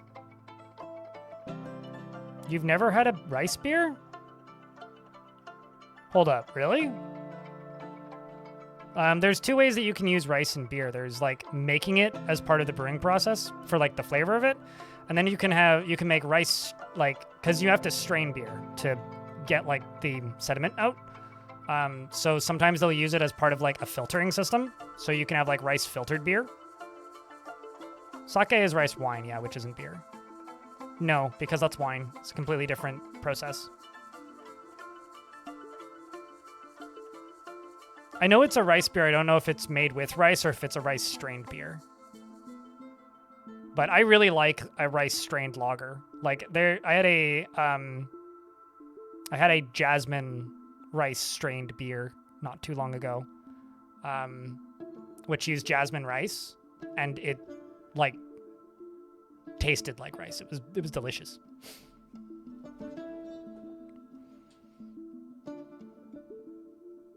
You worked for a winery when you were younger and you got a ton of free bottles.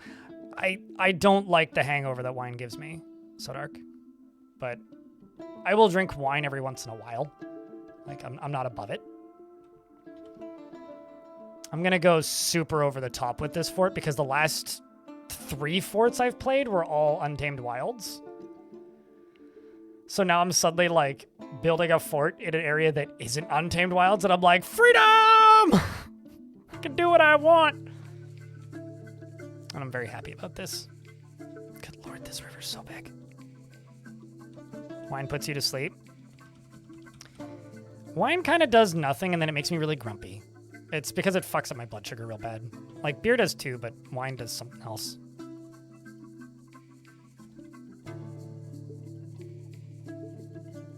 But that's just me problems.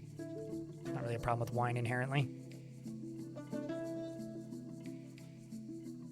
That's wild to me, Shinobi.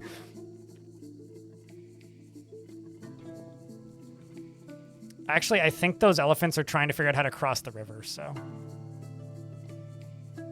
For whatever that's worth. Let's see how Glass did this time around.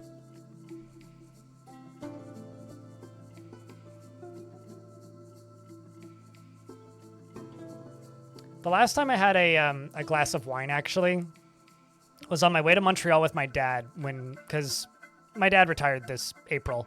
So as a retirement gift for my dad, I bought him Formula One tickets and made him come with. I was like, I'm buying you the ticket, but you get to figure out how to get there. So, you know, it was also an embarrassing failure. We're still failing. Slaptin intimidated their opposite, and Glass Half Empty tried to argue persuasively. So one of them's using intimidation, the other one's using persuasiveness, and they're like clashing and failing horribly. That's really funny. But on the flight over, my dad was just like, it's like, you know, 11 o'clock in the morning our time, and my dad's like, buying us a round of wine. I'm like, all right. What's really funny about Boat Murdered to me is when you start reading Boat Murdered, very quickly it just becomes clear. Like, if you've played any amount of Dwarf Fortress, ideally a larger amount, but if you've played an amount of Dwarf Fortress, it very quickly becomes clear that none of them have any fucking idea what they're doing whatsoever and are just, like, flailing and just making up excuses as to why they're flailing. And if, like, half of them were more competent, things would have just been perfectly smooth. And the reason things fall apart is because somebody who doesn't know what they're doing is like, okay, whatever. Let's just fuck this up. And there's something about that that's endlessly endearing forever. Wasn't as bad as you expected? It's probably just the macro brew or winery or whatever the equivalent of that is. Large plants that make a lot of a thing is kind of like saying that, like, you know, you had olive oil that was the Walmart brand and you were like impressed by how not horrible it was. It's like, oh yeah, I mean, it's the minimum acceptable quality, you know? It's whatever that is. Like the cheapest that they can make without it being like unusable, but still usable and not embarrassing.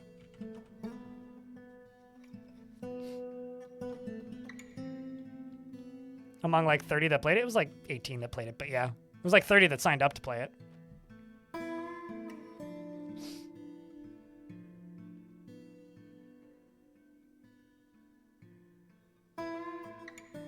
Dwarves can still be killed by giant sponges, but they have to become zombie giant sponges in order for them to be even remotely threatening.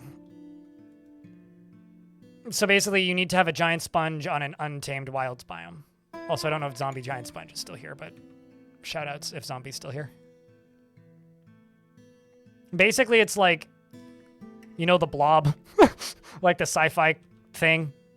It's basically just a blob. It just they just become like an unkillable blob that just glorbs you and kills you.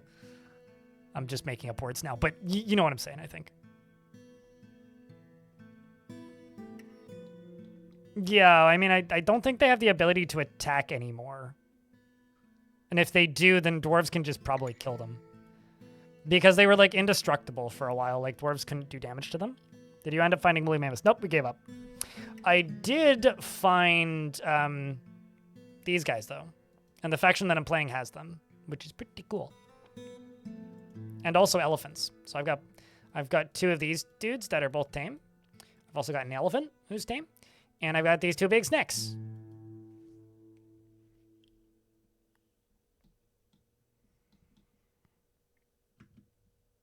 It's a globulent word. Carbohydrates? Come on.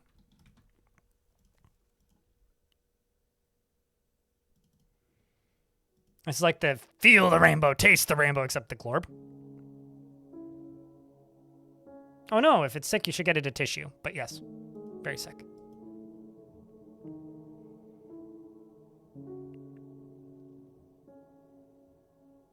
All of the above, charboiled. Some migrants have arrived, and they are running across the tree line, down into the fort. Welcome, Ash Rings, the great woodcrafter. Also, I can deconstruct things now. That's the biggest problem about not being able to have pickaxes, is you can't deconstruct things without pickaxes. That is still, like, the change that freaks me out the most about the premium version. Is that, like, you can't chop down... You can't deconstruct walls without pickaxes. It's still kind of nuts to me.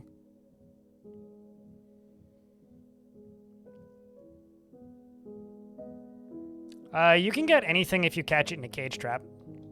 Oh, actually, I should make a mechanism.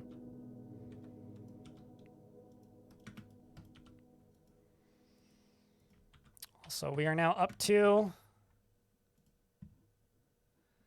14 dwarves. I am not a human. Please select one from the list. Pebble, god of pebbles.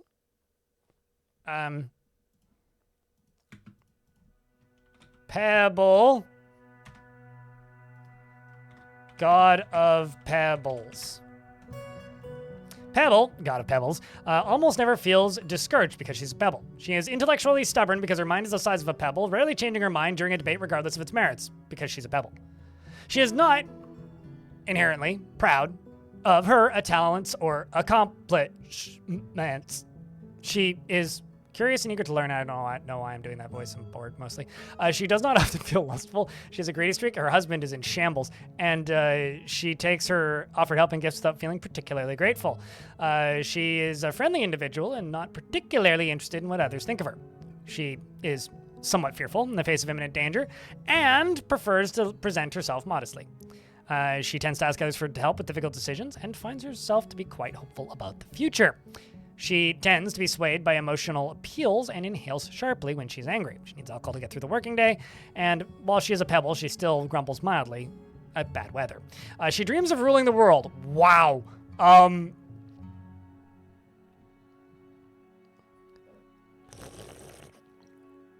Okay.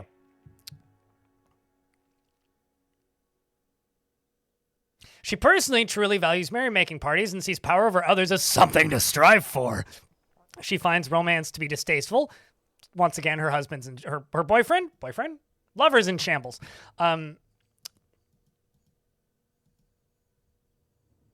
something to strive for. Values family, believes it. Oh, that's why she has a lover. Believes it is important to conceal emotions and refrain from complaining. So never feels lustful, doesn't care about romance, but won't ever tell her lover. Yeah. She's pebbling very menacingly. This pebble is going places, as in rolling down the hill? Try to think what else pebbles will do. Maybe pushed along by the current in the bottom of a creek?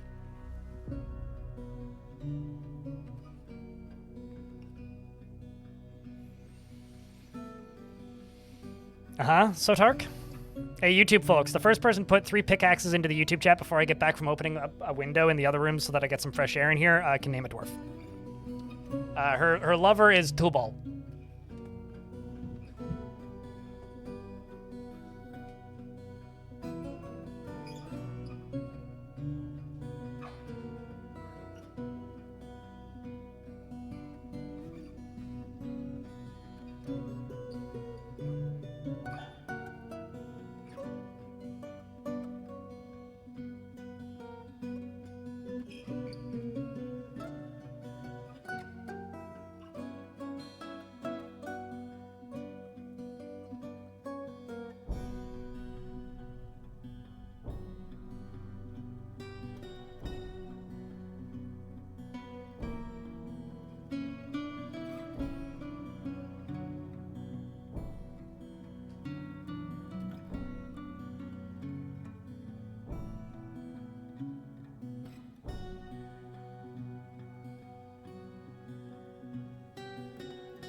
Wait, okay. Aeon Prophet. You may select a dwarf from the list.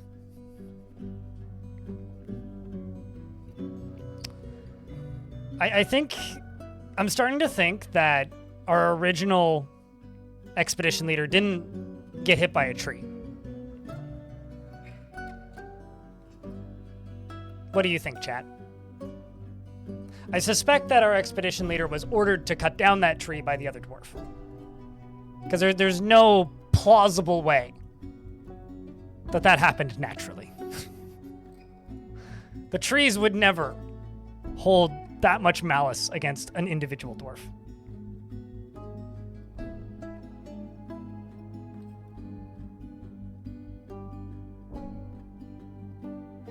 Trees are not natural. Well, you know, that's like a dwarven conspiracy theory. It's like trees are not natural, only rocks are natural. And then other dwarves are like, well, the science would say, it's like, no! I refuse to believe this madness! No natural world would have a tree! And then it's like, how else would we make beds? Mushrooms, you doof!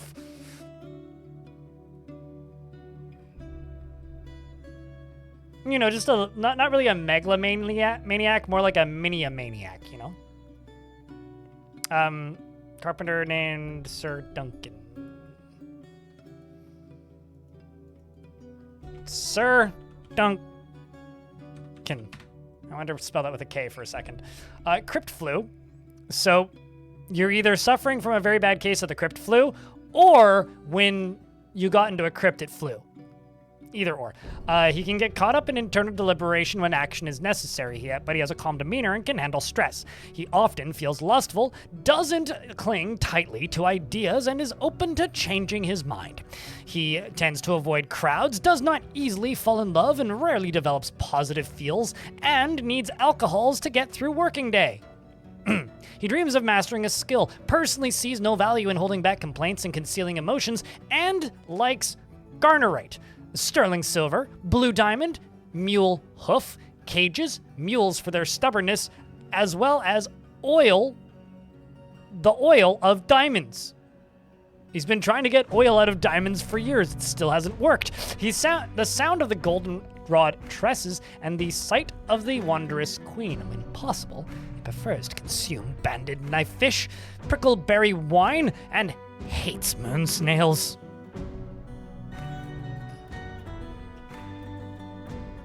Dinosaurs? I don't think there's any dinosaurs in the screen right now. But I do have these guys and these big snakes. I'm trying to milk a rock. Yeah, it's like, how do you milk an almond? I've been trying to figure that out for years.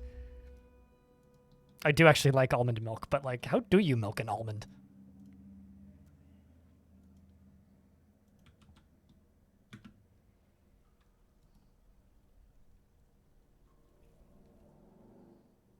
With the yeah, by milking their tiny udders, obviously.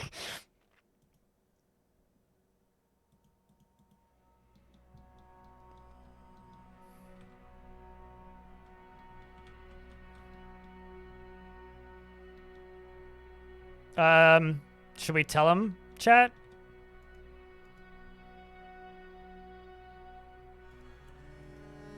I need 2 mechanisms first. There is oil in Dwarf Fortress. I mean, rock nut oil is like the most obvious one, but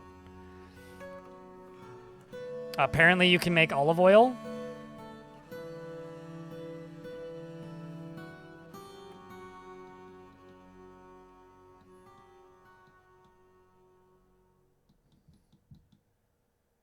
Like here.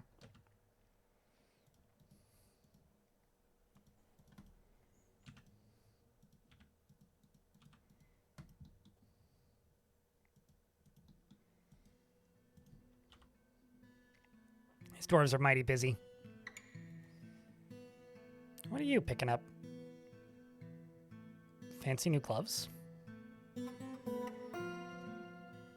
Merchant got into a fight?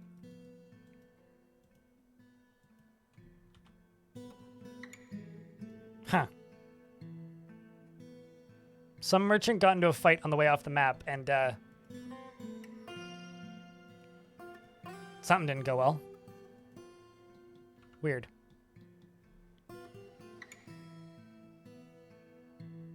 They would lay eggs, but the male one is ace, so they're not gonna lay eggs.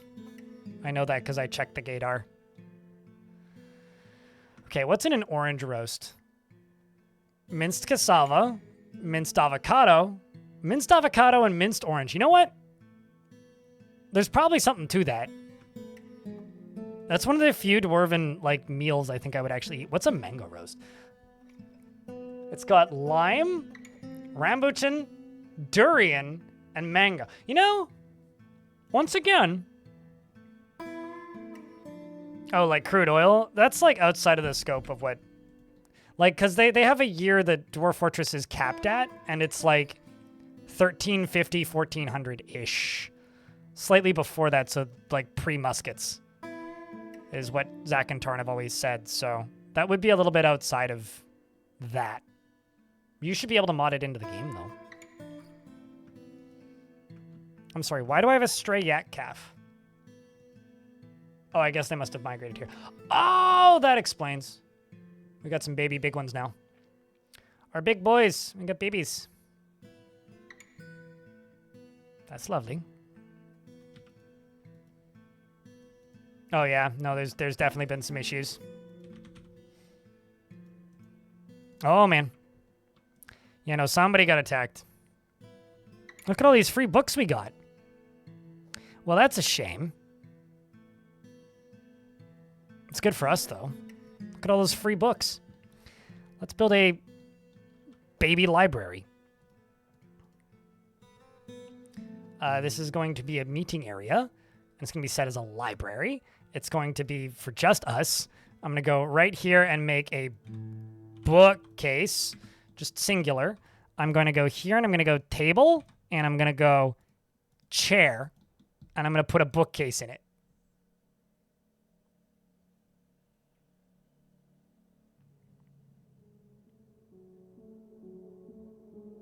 I mean, dwarves wouldn't use it in lamps. Humans might, because dwarves have dark vision, so dwarves don't need lamps. It would be cool, though, if you needed lamps for, like, certain traders to be able to enter your fort. That'd be neat. I'd be into that. That'd be cool.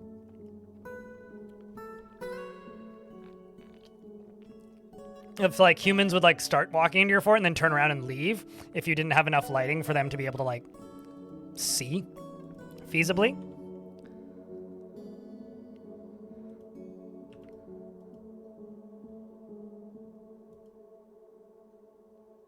Novice observer, hey? Hear eloquence. Acquire object, drink alcohol, drink alcohol, drink alcohol. I think abstractly it was id.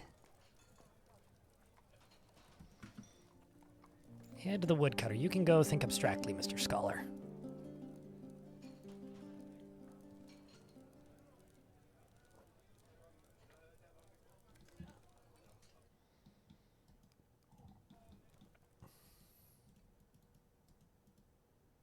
Now we're reading books.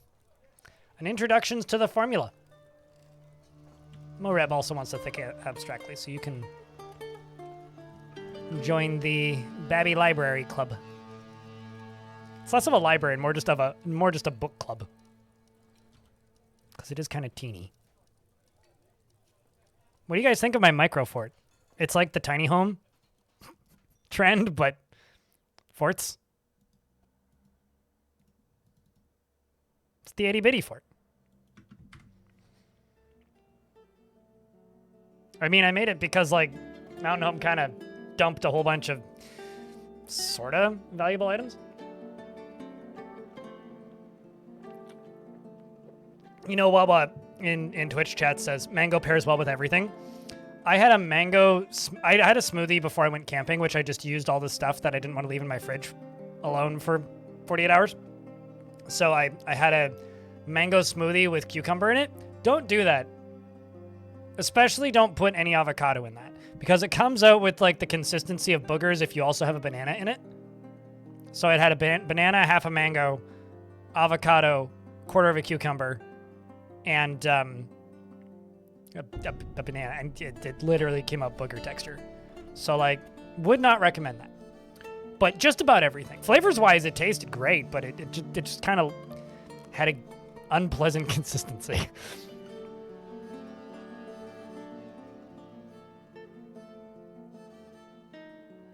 The same way anybody's able to tell? You know, I don't think I've had a Fig Newton since I was really stoned in California in 2017. If King the Space Disco Fox is still here, they'd know.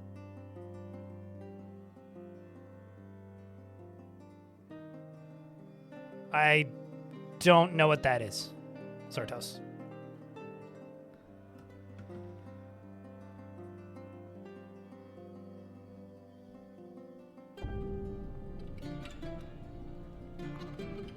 Yeah, no, I kind of also wish that fireplaces were available for things. Even if it was like a simple kitchen variant where it's like you make a fireplace and like, I don't know, maybe you can only make low quality meals at them. That'd be good. I'd be cool with that.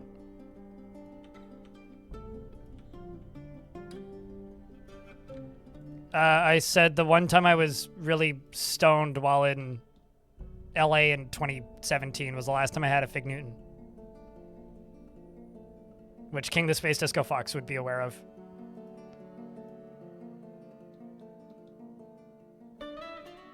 It should say who gifted it to you in the in your notifications, Stinlin.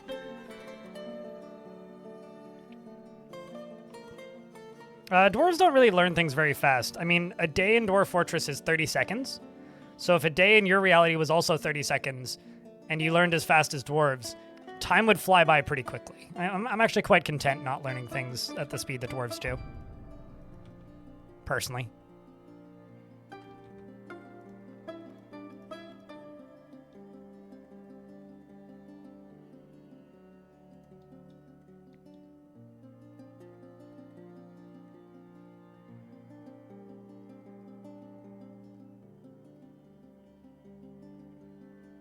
Yeah, not the sort of thing I drink, that's for sure. Zortos? Nope. Nothing requires supporting structures. Supporting structures are a myth created by big architecture. They don't exist in Dwarf Fort.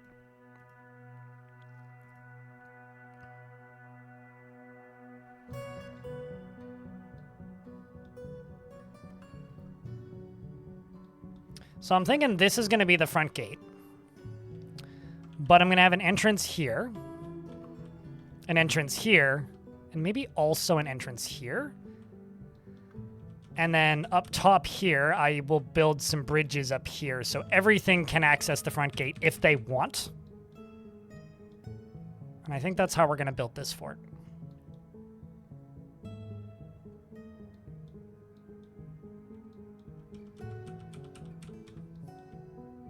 I could also put a bridge across here. And then the way we can defend this is if everything's coming from here, here, and maybe here, then my dwarves can just sit here with, you know, ranged weapons and go pew pew pew pew pew pew pew pew pew pew pew pew pew pew pew pew pew. Is that a waterfall? Yep. 'Tis a waterfall fed by two little rivers that fall down into this. Also, chat, many of you probably don't know this, but if you like these Dwarf Fort streams, we owe King the Space Disco Fox kind of a lot. Because King the Space Disco Fox was one of the early people who annoyed the crap out of me to stream this game. Me going, no.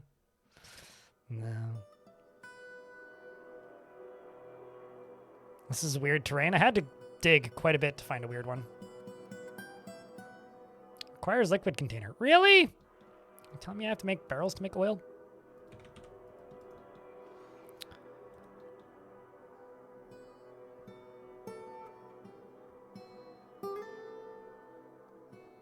You're the worst kind of influence. You're an influence after all. If nothing else, you are an influence. There we go.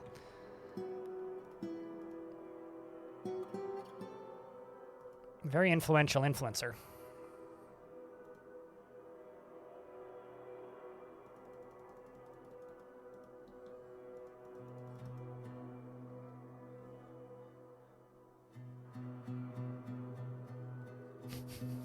A lot of lives are changed by that pressure. Yeah, that's true. More successful than most influencers, that's for sure. All right, let's go here. I'm just gonna huck a well right there. Fancy bucket, fancy rope, mechanism.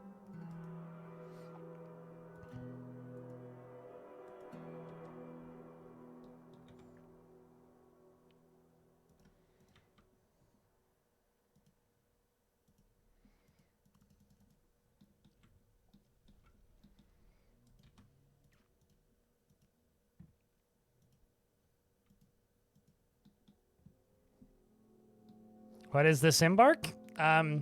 It's Pebblebrain. Duh. It's a very major river and a waterfall. On the map itself, we've got a wild pangolin and two elephants who I think are trying to figure out how to cross this river, and it's too deep, and so their brains are short-circuiting. Just like many things in the fortress of Pebblebrain, many things are pebbly, mostly brains, not just dwarves. And our expedition leader, who is the god of pebbles, dreams of ruling the world and doesn't love her husband, but will never tell anybody about it. Because she keeps all secrets, but at the same time, thinks it's important to conceal emotions and refrain from complaining, and values family, but has never felt any lustful passions. She's a piece of work. I wonder about her husband. Or her lover.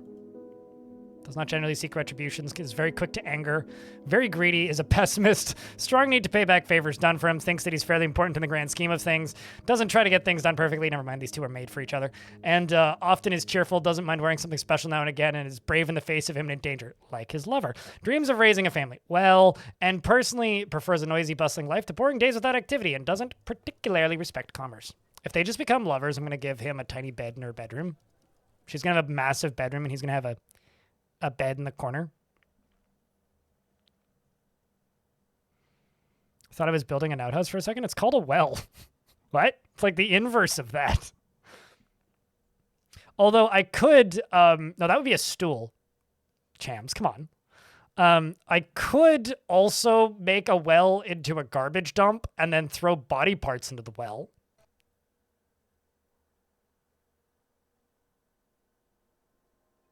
That would kind of serve both purposes.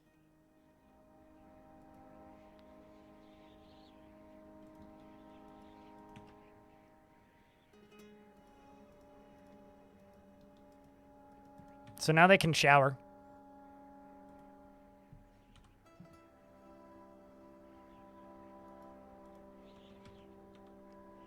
You can see the dwarves running back and forth off in the distance down there. That's kind of amusing.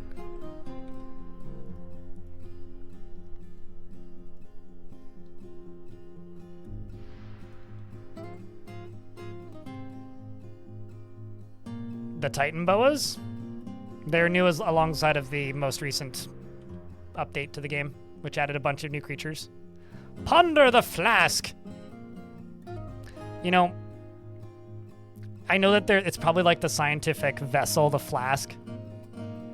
But wouldn't it be really funny if the flask that he was pondering was just the one in his pocket full of wine? He's like...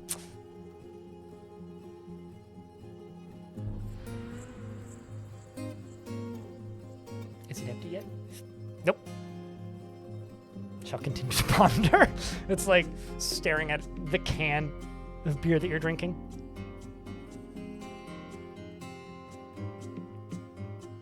Because they live for like 4 years. I was really hoping that I would get a bunch of babies of them because they have lots of babies, but that's the case for all snakes.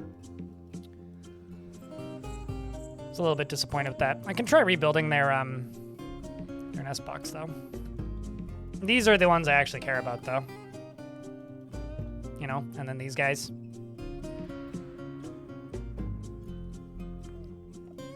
P. Pebble the Third. The big old Pebblebrain.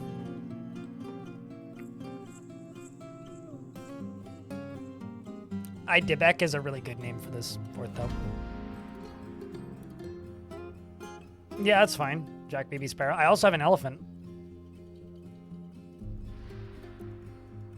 Although I would actually say if you're going to use something like Titan boas as a war animal, if you can get a large population of them, I don't think it matters that they don't live that long, because the injured ones then just die quickly, which actually isn't a bad thing. It's really bad when war animals outlive their masters, but it then highly just depends on whether or not you get a good breeding pair of them up and running quickly. I think part 1 went up this morning. I wasn't home for a few days, so I didn't get around to making, what's the word I'm looking for here? I didn't get around to making thumbnails, and I made the thumbnails yesterday. Let me double check. I think part 1 went up yesterday, or this morning. Yeah, it's been up for 8 hours.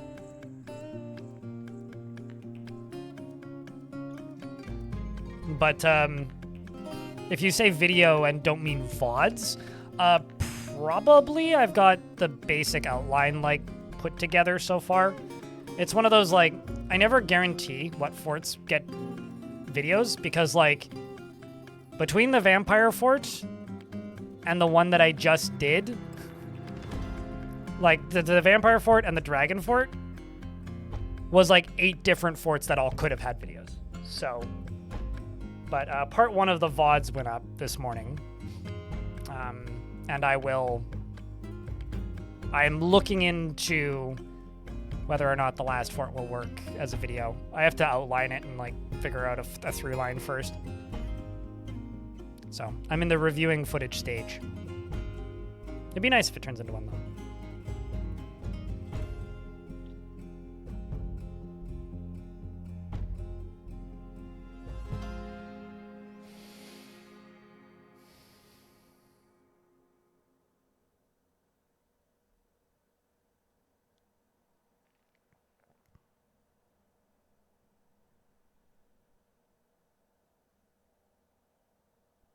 So why should you ever build Ballista now? The bolt throwers have so much cool factor and actually hit things. Because bolt throwers are significantly worse use of ammunition and can't spear multiple targets. Bolt throwers are good against, like, you know, spread out targets, but Ballista are significantly better against an army. Like, if there's, like, 40 goblins in a small space, Ballista way better. Also way better use of materials. Like, one ballista arrow can kill dozens of things, whereas you'll have to use a lot more than one bolt to do any kind of damage with a bolt thrower.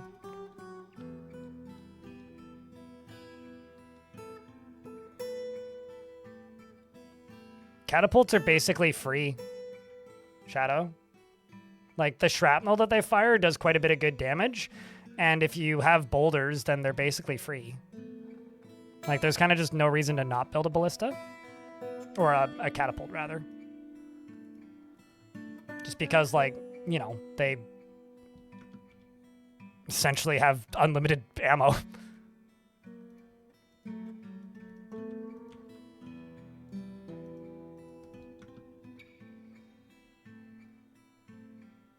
I've never had bad results with catapults. They're very, very good at like I look at catapults the same way I look at like using bone bolts in bolt throwers.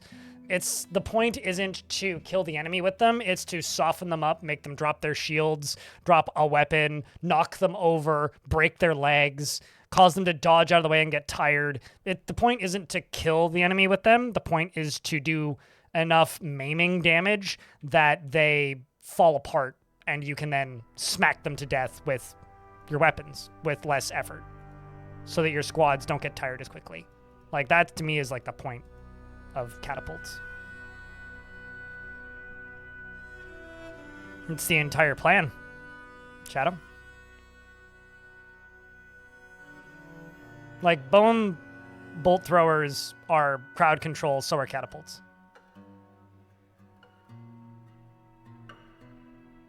You could just watch my video on the subject where I demonstrate all of the difference in range, and surprise, there is none. They can only aim 30 tiles in front of them. But if you watch the video that I posted about it, like, I don't know, a year ago now or so, back in November, whenever that was, that explains all the differences in range. I go into detail with the science and put graphs on the screen and stuff.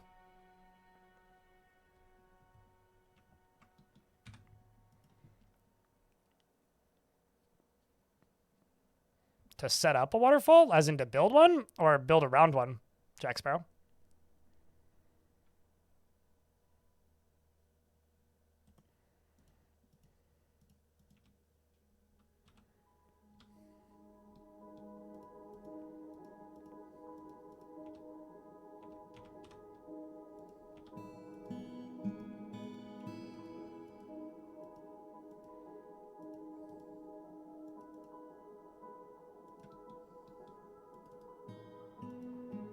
It's so nice to just be playing in the wilderness where I don't need to worry about getting murked by fucking random-ass wild animals.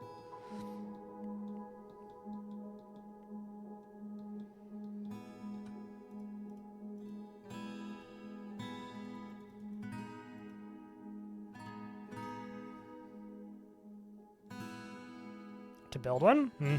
Well, we're going to build around one. I did some crazy things with waterfalls. Not in the last fort, but the one before it.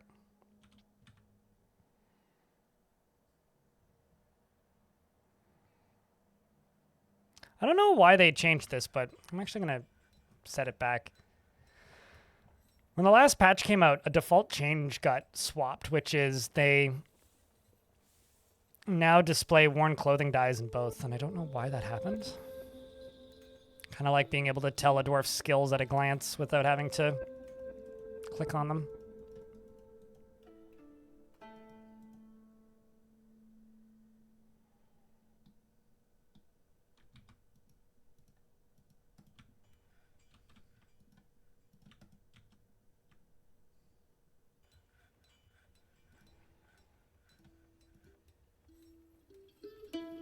Okay. Let's do this. Priority number 1.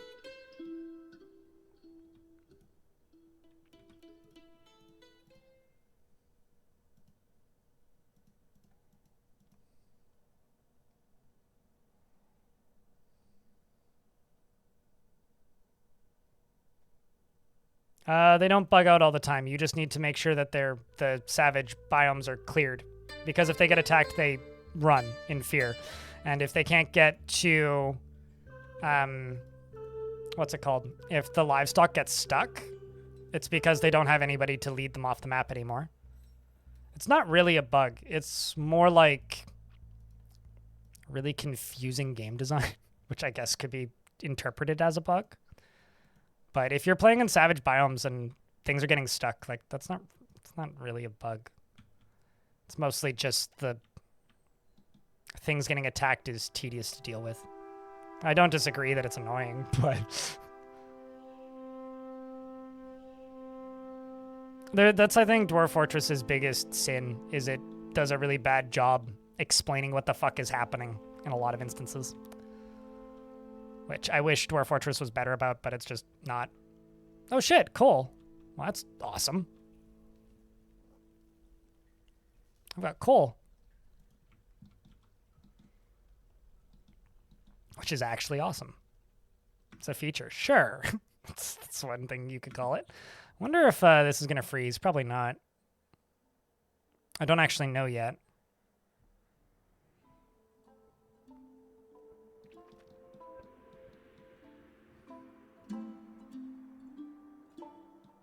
I could build a... Can I build a bridge? Like a retractable one? Yeah, I could.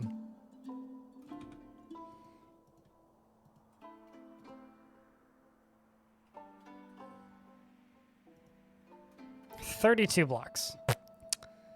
It's nothing. Big old mango bridge.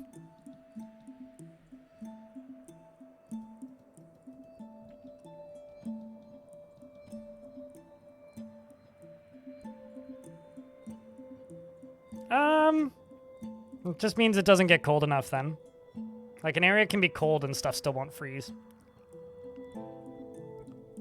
Where did they park the wagon? Up top here.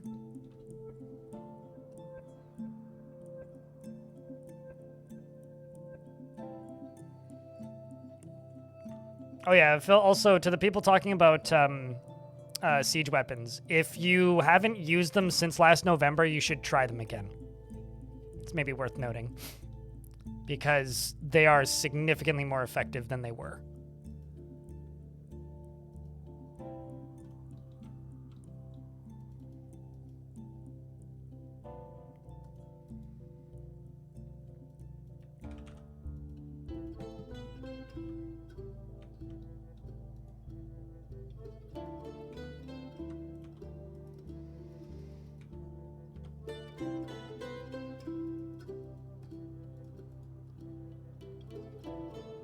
What are we building next to the waterfall? This is my front door.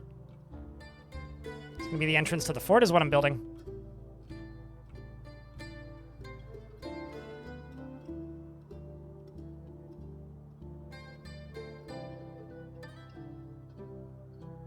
It's because Dwarf Fortress is like not like pathing. What the fuck? Oh, that must be the aquifer. Pathing for creatures that can fly in fort mode is terrible. It's the reason that when you tame a bird, they just sit on the ground.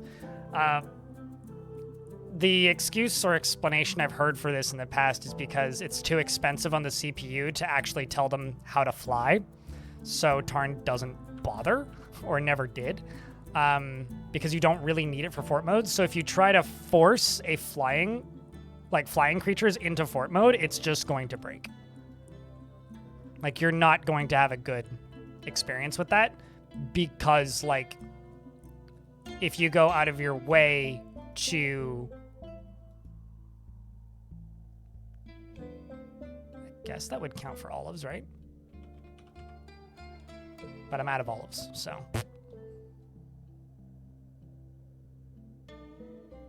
is there more on the ground? There's oranges,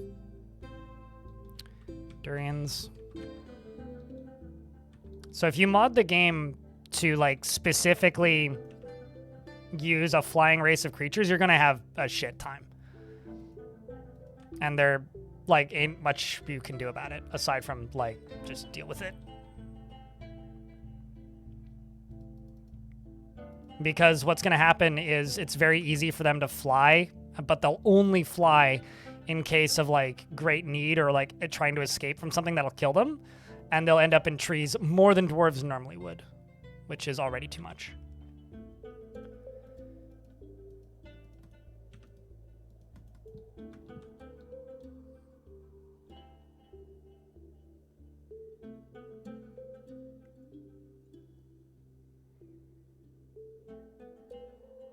Be careful. There was a lot of collateral damage in that video. AK Vanguard. Any leather worker? Probably not. Just 2 farmers. Like, I only have 14 dwarves at this point, Stormwolf. Like, you're gonna have to just go with what you get. Like, no industries are up and running at this point. The only industry that's up and running is plant gathering. The scholar? Sure. The flask ponderer.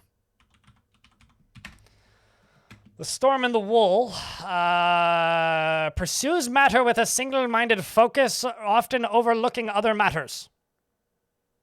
That's one way of saying he's taller than average. He overlooks other matters. He has a tendency to consider ideas and abstractions over practical applications and is somewhat quarrelsome. He's troubled by this nature since he values harmony. He is not particularly curious about the world and has a sense of duty, though he views loyalty as in a dim light, at least in the abstract. He often feels envious of others and is quite ambitious, and tends to not hate or develop negative feelings, and he lives a fast-paced life. When he's thinking hard, he has a habit of licking his lips and needs alcohol to get through the working day. He dreams of creating a great work of art, the flask that he's pondering probably, and personally finds friendship burdensome. Values a harmonious existence, values family, views loyalty unfavorably, and values nature and his flask. He likes sylvite, pig iron, pineapple opal, amber, crossbows, coffins, ballista arrows, Northonachus men for their feathers, and the sight of the luxury of tweeting, and when possible, he prefers to consume unicorn cuttlefish and maize flour, and absolutely hates toads. He's incredibly skinny and has sparse hair. Worships Ral, member of the Heliotrope Order. Ral's the god of mountains. And that's you. Welcome to the fort. You're enthusiastic pondering the flask and enthusiastic remembering pondering the flask. You're very enthusiastic about your flask.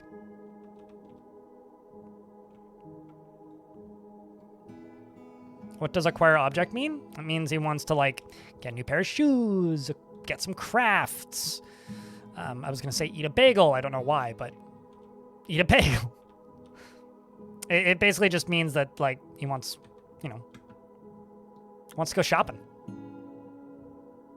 It's like when you have that weird insatiable need to just, like, go to Winners and look at the discount stuff. Literally have them available in a place where they can pick them up. So, like, if there are crafts that need to be transferred to, like, a crafts dwarf shop, that's incentivizing it. That need to be hauled from the craft store shop to a, like, stockpile. That's incentivizing it. Just having them available is incentivizing it. There's ways you can gimmick that, like with minecarts and stuff. You can make a gift shop, which is where you get them to load them into a stockpile, push it around in a circle, unload them into a different stockpile, push it around in a circle, load it back into this from the same stockpile, push it around in a stockpile, unload it into the same stockpile, push it in a circle, etc. But, like, they'll just, if they desire to acquire an object, they just need an object that's high enough value that they desire to acquire it.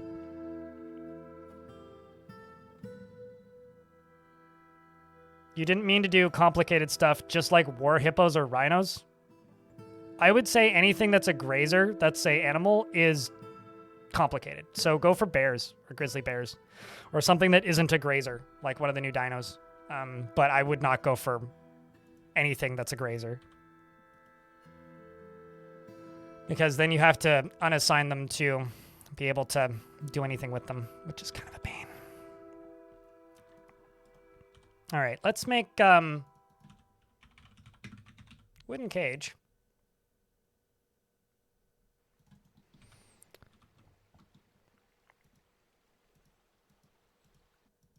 And just make some cage traps down here.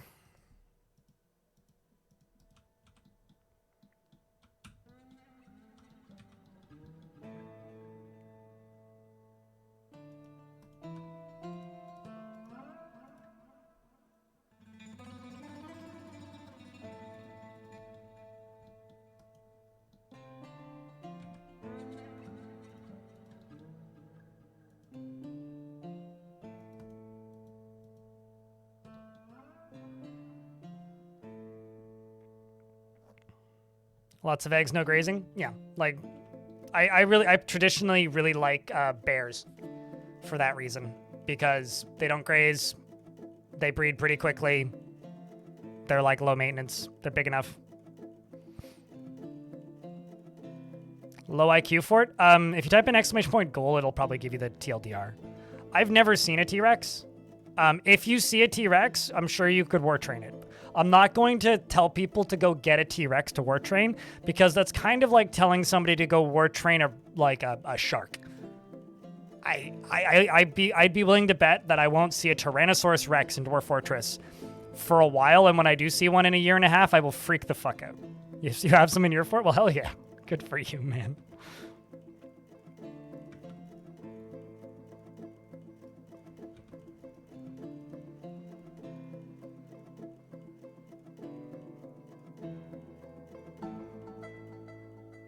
Giant honey badger. Sure. Sure. You have a fort with them started as domesticated? Oh, I'm sure I'll see them, but like that would require me generating a world that just happens to have them, right? And, you know, you need to remember, how many people are watching this stream right now? I'm just gonna tab out. How many people have tamed Tyrannosaurus Rexes in your fort right now? Press 1. Do some math.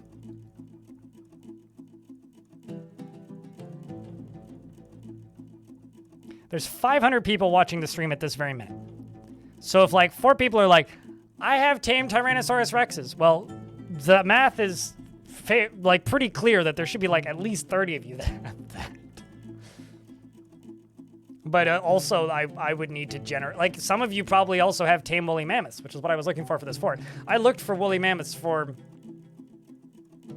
4 hours and gave up. I'm going to try and trade for some, but I'm not going to get my hopes up. Speaking of trade for some, since we're in an ad break, I'm going to go see if I can broker some peace with these dwarves again.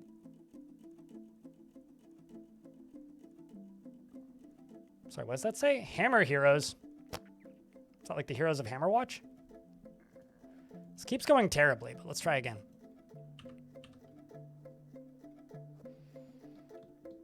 The guys that I'm trying to make peace with have Stegosaurus.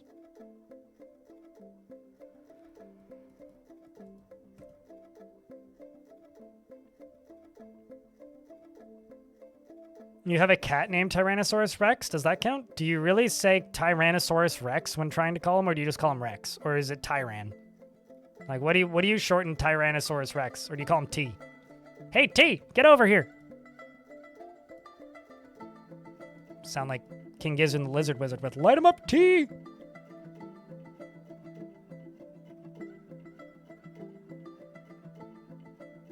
I am genuinely convinced that they need to nerf the amount of eggs that dinosaurs can lay. Jams. Like, I've been babbling about that. Got into some wild discussions about that last week, and I was kind of confused as to why, like, people, like, didn't completely agree with me off the bat. Because, like, it's whack to me just how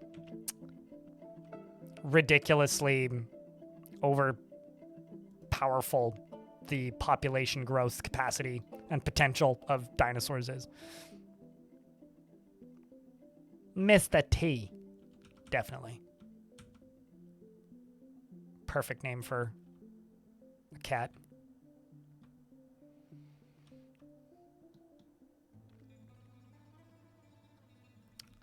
I'm thinking either the fort's mostly on this layer or like one layer down. What other stones do I have a little further down? Got a whole bunch of shirts, siltstone, pyrite. Ooh.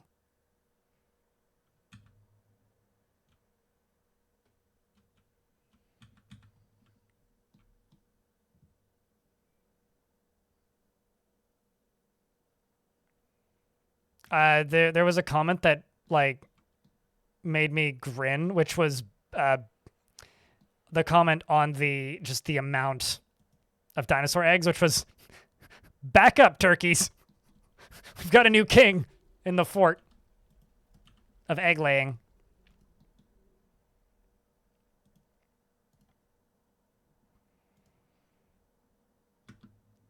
So you picked a person who claims that they are king as your faction? That would be like moving to one of those countries that's just like some dude's backyard that they've made money for and are trying to separate from whatever country they actually live in. It's like one of those crypto bro communes where they're just like, we're gonna start a country and make our own laws. It's basically where you moved if you picked a civ that has a population of 1 and 0 sites. Petopia from Family Guy. That sounds right, sure.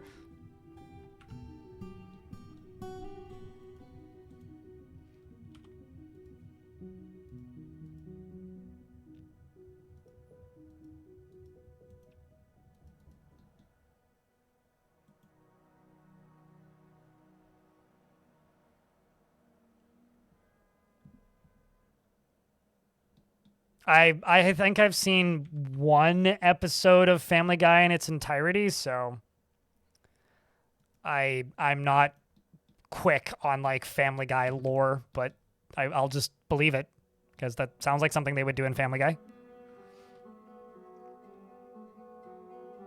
What is claiming sanctuary? It means that somebody is a refugee and would like sanctuary. It's like claiming asylum, basically.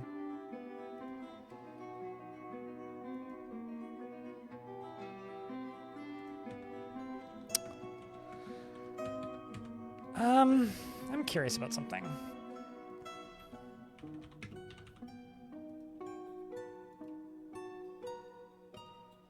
Let's make, was it 4?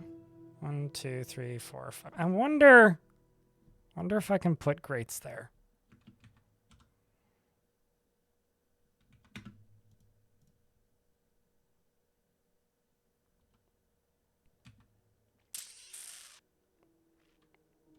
Because like this up here is an aquifer that is leaking.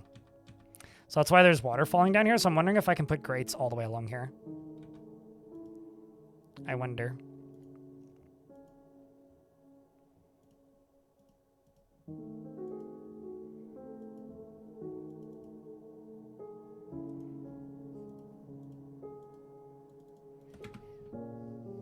Heavy aquifer? No, just a light aquifer. This is a waterfall.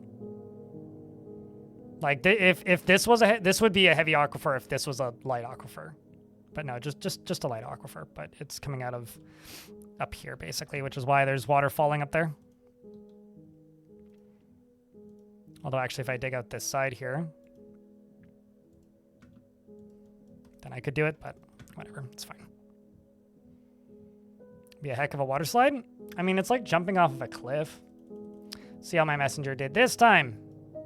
Mister, you suck at your job, mister.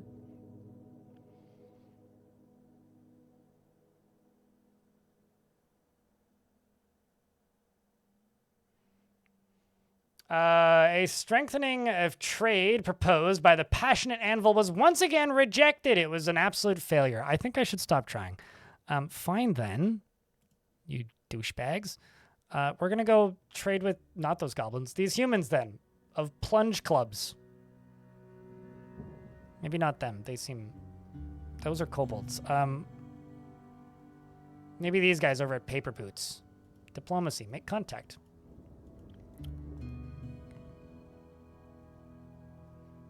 I literally don't have 50 dwarves. So instead I have one messenger who I'm sending repeatedly. I'm going to let him make contact with some people that we can make contact with now. Instead of just like, you know, nobody.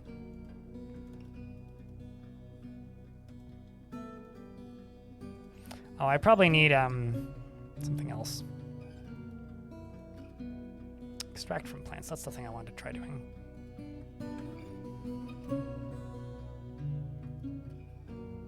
That's kind of nifty.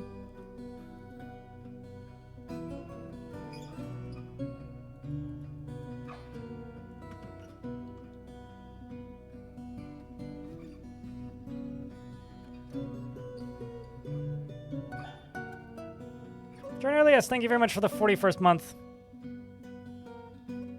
Are they wielding plungers at clubs? Only if they're dialects, which I don't think they are.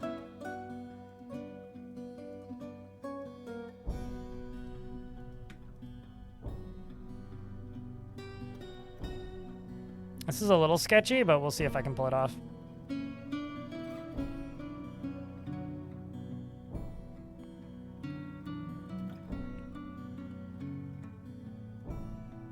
Which should also be really funny, because then if things fall here, they'll just land right on these grates.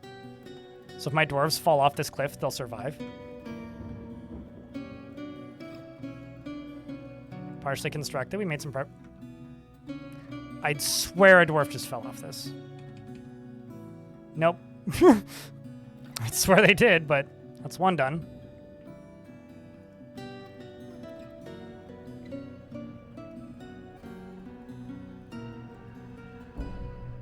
Come on. Let's go. Just gotta roll a 1 out of 7.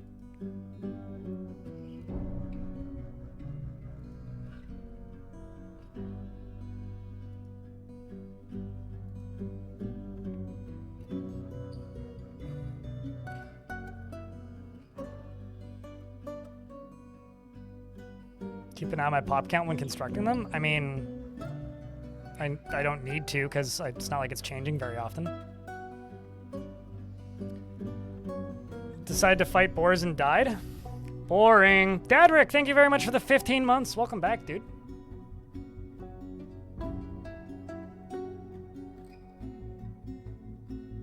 Jack, can I get a big round of beers for the 15 months with Prime? It's one of the easiest ways to help out the channel. It's by using your Prime subscription here, especially if it's something you're already paying for. Or just, you know, tuning in and saying hi, which I do appreciate. Because, like, these streams are what powers the big videos.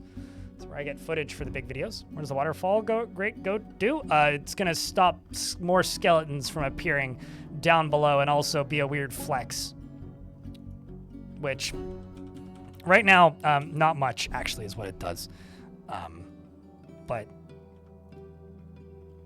I could probably make this more efficiently if I do this. But I need to get across first, so we're still working on this. But I've got these little cage traps there, so that'll be something. This over here is slowly going that way. This down here is slowly going this way. Seems like automatic fishing. Actually, recovering corpses will be a pain, but... Wirehead, thank you very much for the Prime sub. Appreciate you. I wonder if we've hit the daily minimum. I haven't even looked. It's almost a hype train, though.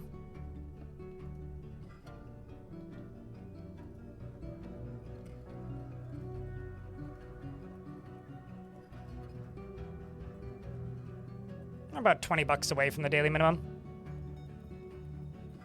A couple more primes and we'll do it. Basically means I make minimum wage for the time that I stream on the stream. I usually make money off of other things most days, though, so... between Twitch and YouTube, we're about $20 away. Getting there. Thanks, Xylem, for the 5-pack. It's very kind of you. You only non-constructed walls will that work. Constructed walls won't work. Constructed walls just turn into the materials that they're built out of when they land. Thanks for the 10 bucks. That probably did it. Letter and cheers. Okay, you know what? I'm just going to pause this concept for the time being. We'll work on unrelated things, which are much more pressing.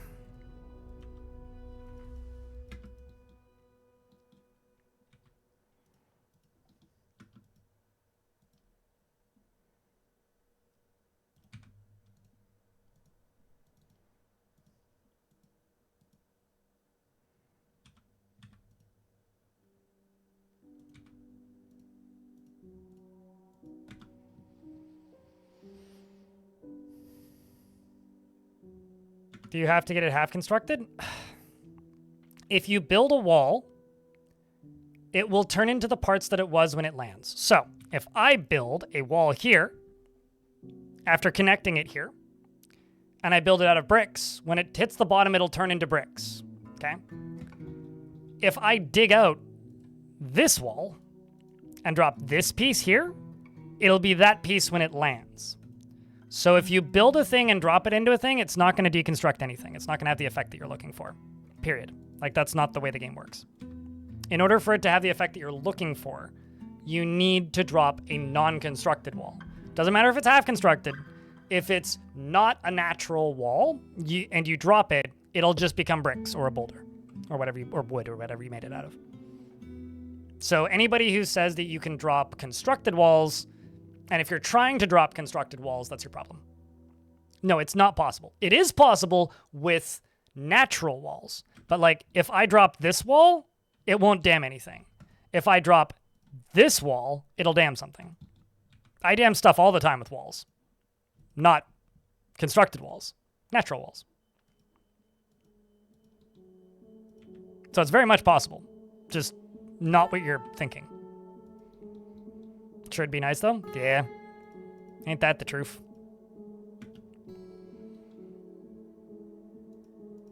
How you doing, Clino? Hope things are well.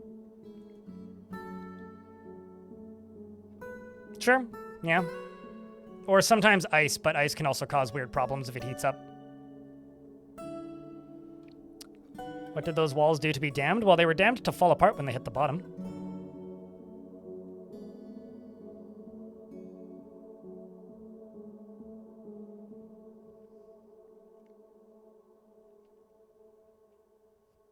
Also, how you doing today, Dadrick? Also, hello, Clino. So, something that I haven't mentioned at all today, which I mentioned a bunch last week, is one, there's a hype train happening, which I did mention last week, and it's one more subscription or resub or $5 in bits to level up. Otherwise, thank you very much for the little hype train. First hype train of the week. But the thingy that I was going to say is, as of the 21st of this month, I'm going to be temporarily working for KitFox. I'm going to be doing some assistant community management work for them. Don't actually know exactly what I'll be doing just yet. But I don't know things right now about like release dates and secret stuff for Dwarf Fort. I'm going to have to get real good at not leaking stuff as of the 20th. So I'm currently plotting a kind of parody video to like announce that that's a thing. Working on that. So that's going to be exciting, I think. Temporarily, I will know things. More so than I currently know things. And thank you very much for the hype train, chat. Appreciate you guys.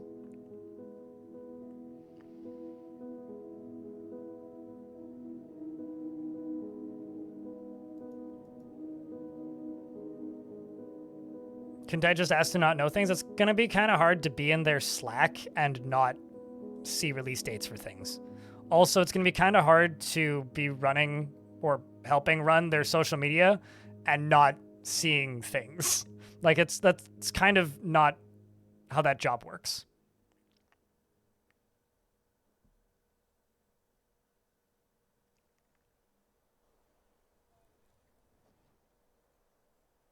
Excellent Singularity, working as intended.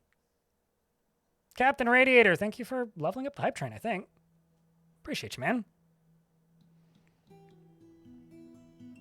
Basically, what I'm thinking about doing is making a video called something along the lines of addressing the allegations. And then making it so that, you know, it's like ever since I started making videos about Dwarf Fortress, people have been accusing me of working for the developers. Or being one of the developers, because I've got a bunch of comments from ages ago asking if I work on Dwarf Fortress. I need to do that. Because that would be very silly.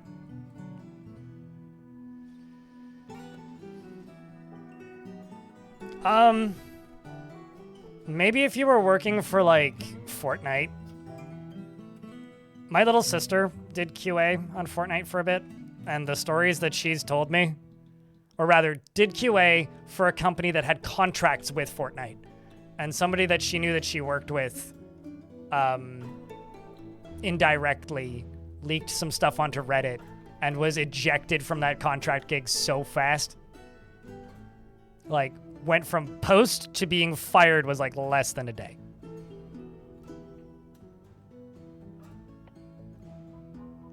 No. Addressing the allegations. Come on, Captain Radiator. I've seen enough Davey 504 videos. I know what I'm doing here.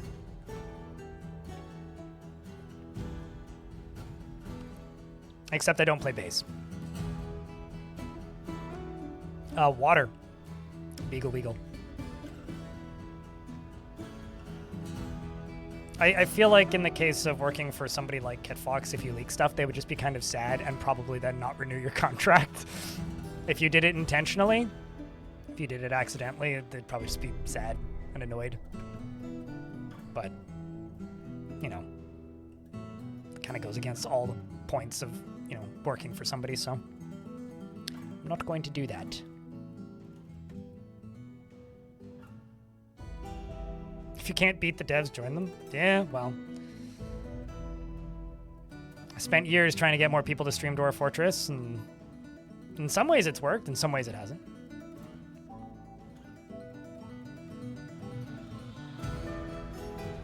Well, I mean, it is the best way to get free tax revenue and, like, forgiveness on taxes and random government grants. Yay! Glass half empty succeeded in something in his life. We went the other way. That is true. Stuff has been leaked on my streams before. That is true. They didn't fire Zach. That was a funny afternoon.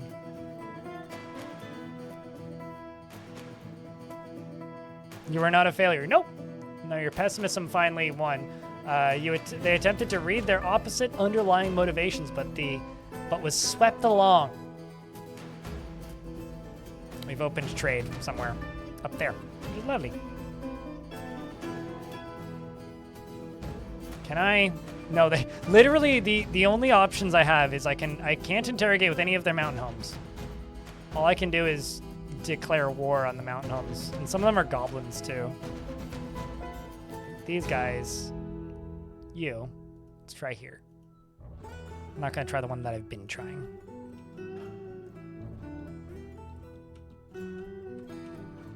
Wondering these guys.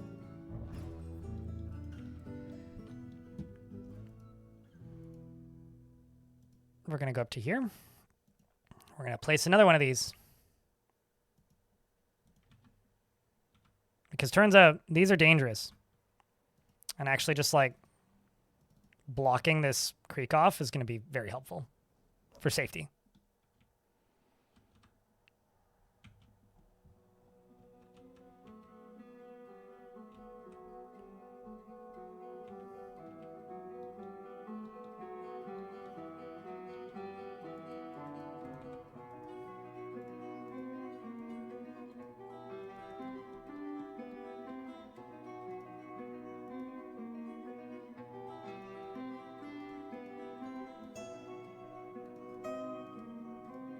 But yeah, I don't know.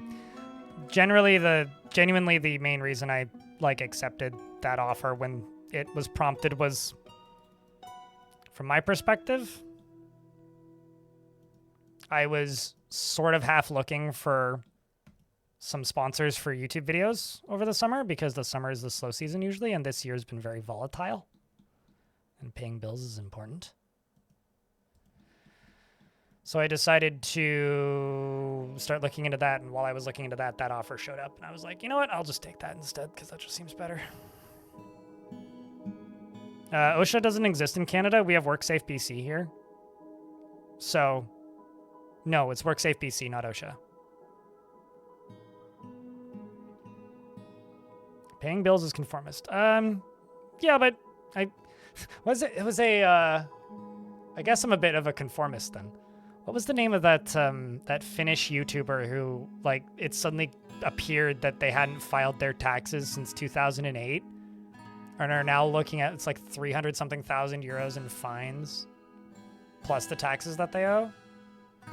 It's like a year or two ago or something. Migrants this season, but still early days. Although we did have a trader not leave the map correctly because something attacked them. So there is that. It's baby elephants. Duh. Well, ain't that cute?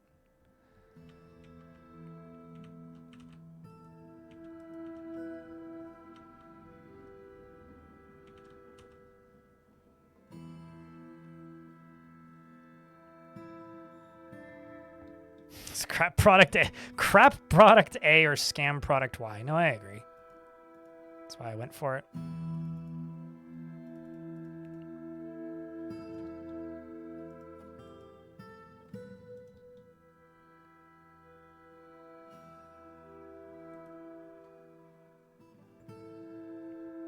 Parasaur tame. You're gonna need to explain what the heck that is. What the heck is a parasaur?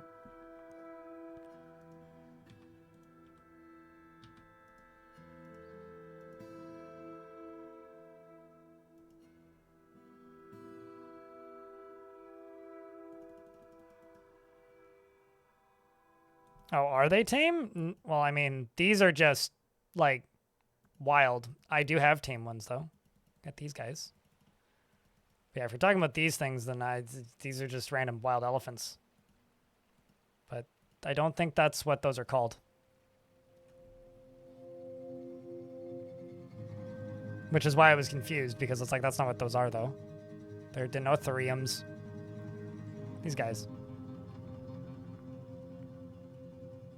That's very Chinese of you, Vanguard. Vanguard's like, work safety? Blasphemy. Like, well, that's very Bangladesh of you.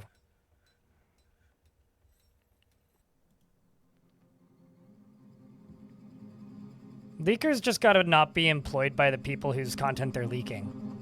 That's mostly it. Besides, it's not like I would want to leak anything. It's not really beneficial to anybody.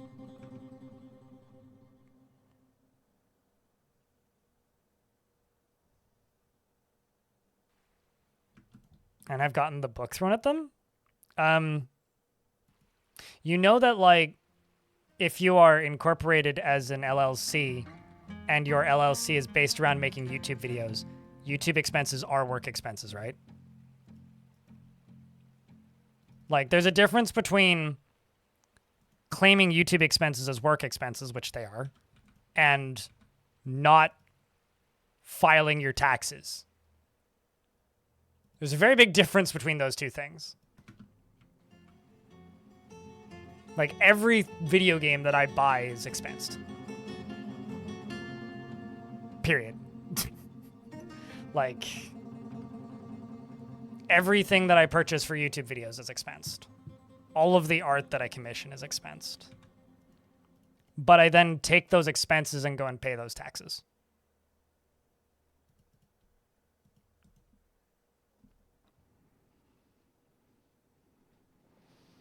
It means terrible beast in Latin? I don't know, they seem pretty friendly to me. But that's also kind of a cool tidbit. So if you know a whole bunch of people that are, like, filing legitimate work expenses and then getting books thrown at them, they're not filing legitimate work expenses. Just period. Because the point is you file those expenses and then you pay the taxes.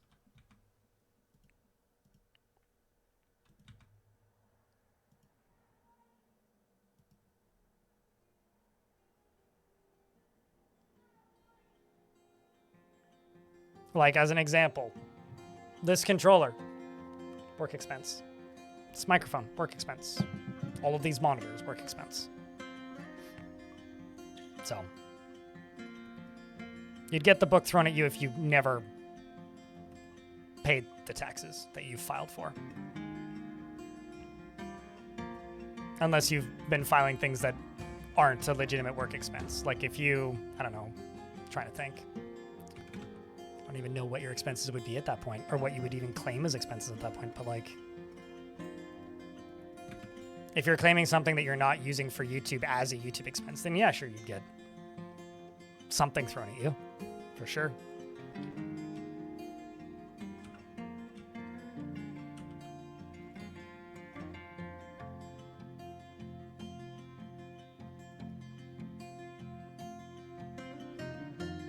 My six pack on holiday in Wales. Sure, like if I wrote off lunch with my friend Stoned Hobo, who's one of my mods, while we were in Montreal hanging out watching Formula 1, or if I wrote off my Formula 1 trip as a work trip, then I would get the book thrown at me. Like that's not a legitimate work expense. But like, I didn't do that, so that's just an expense. How do you find a map with a waterfall? If you click on the show elevations, look for a river that goes red to yellow on the coloration screen.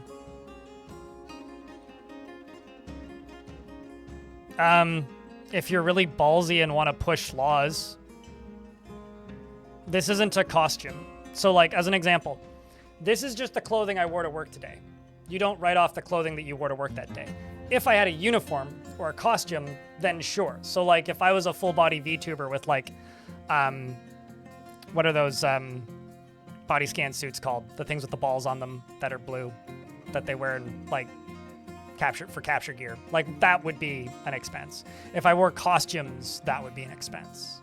So if, like, if specifically part of my business was dressing up, then it would be an expense. Like Future Man, a mocap suit, that's the word. I want to say morph suit, but that's not the word. Like Future Man Gaming wears a costume. That's an expense.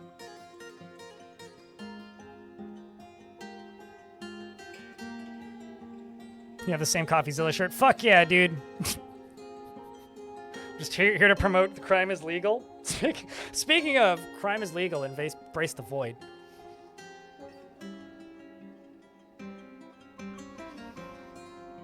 I know a streamer who keeps his fursuit in the background so that he could write it off.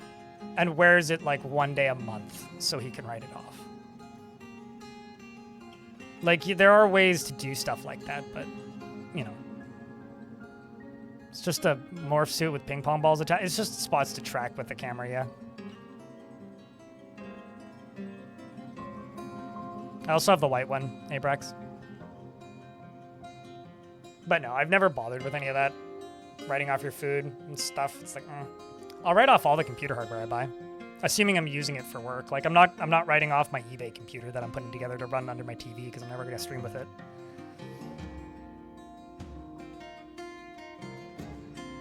Although I talked about this once before. I actually got a phone call from Revenue Services in BC once, the month the Dwarf Fortress came out, because I have never made this much money again, but the month the Dwarf Fortress released, that December, I made more money in 28 days than I did in the last year and a half. And January 15th, the day all of those paychecks hit, I got a phone call on January 22nd, 2023, from Revenue Services. They didn't even send me a letter. They phoned me. It was the most like, how did you get this number? Oh, right. Wait, you're the government. You know. It was genuinely terrifying. It was like, what the shit did I do? They just wanted to confirm what I do for a living. So I explained what I do for a living. I was like, I make YouTube videos and everything lined up. The proposal was a failure again? It was skillfully shut down after making light conversation? Oh my wordle. Man, these dwarves down here are like brutal. How about bolt vaults? Keep at it, dude. I mean, you're a talented persuader. Competent at like everything else. Skilled at negotiating. No, it's just this one dwarven faction. Beagle Eagle. Everybody else that we've talked with has been successful. It's just these guys.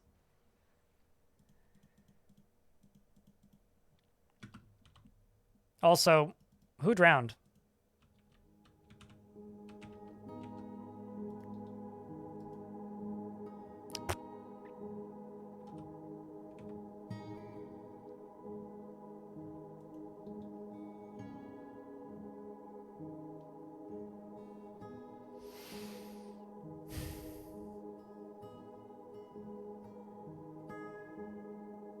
Okay, how did you get this number? You're not supposed to be competent. How the hell did Dwarfus end up down there? I haven't seen the body yet, so... A $30,000 jackpot in a casino here in the US? Congrats! It's part of the cash out process, is telling them what you do for work so that they can report it to the government. Oh yeah, that makes sense. Makes sense. For that amount of money?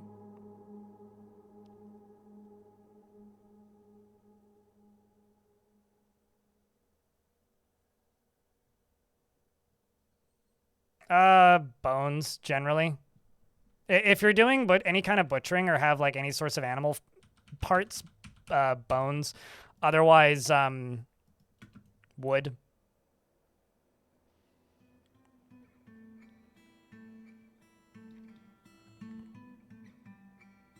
If the IRS calls you, no, they didn't. So the IRS can call you alongside of sending you a letter, or not the IRS, the Revenue Services Canada can call you alongside of sending you a letter to notify you that they're sending you a letter, and the letter then arrives with like that person's name and code on it, basically. So they phone you and say, hey, we just want to confirm this. We've also sent you a letter for confirmation. It should be in your mailbox. It was. You go check your mail. You get the letter.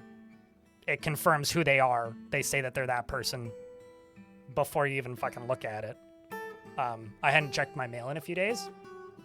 So they call you when they know that it's arrived, and they say, hi, I'm this person. I sent you a letter. So technically not out of the blue. I was working 8 days a week, so checking my mail wasn't really a priority.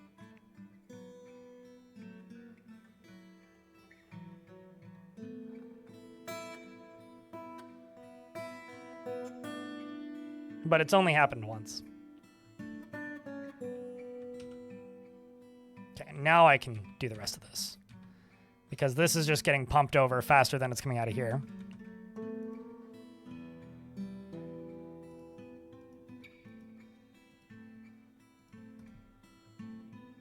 Made those out of claystone.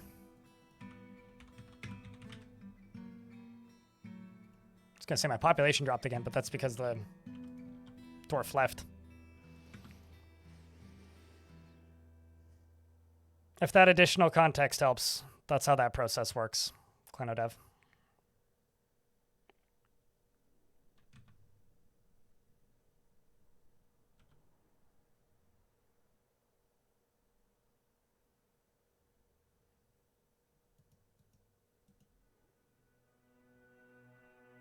So now they should be able to more consistently get these done. Because that's going to go over here.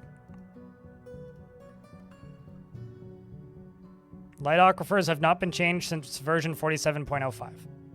For version 47.01 or whatever that first patch was. Aquifers have not been changed since. How do grates work exactly? Liquids go through them.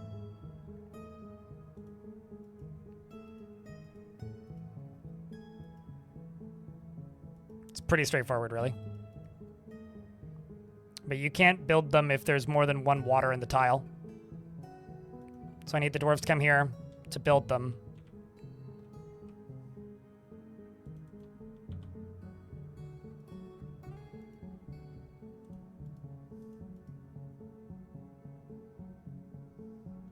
That's one done. Let's also tell you to stand right here. They're canceling it because 7 water keeps coming down here.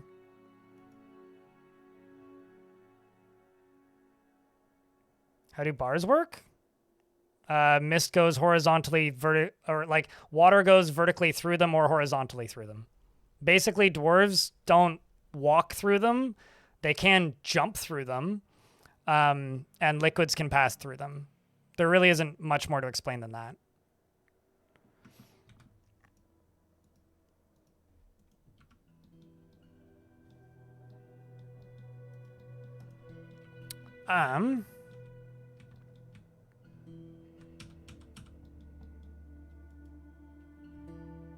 Claystone, great.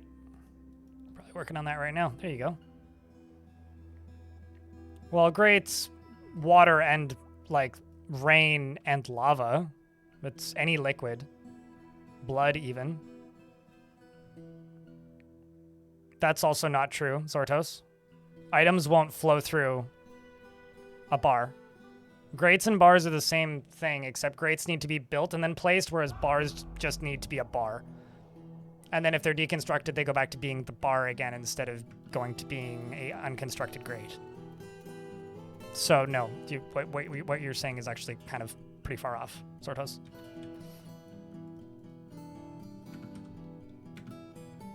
Like, bars are constructed out of bars. Grates are constructed out of grates, which are a specific purpose-built thing. Vertical grates are more or less identical to like vertical bars.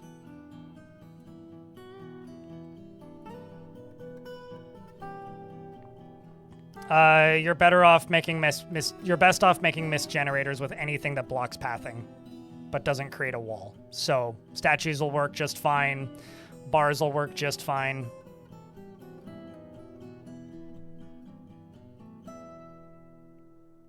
This is obviously the truth. Buttocks.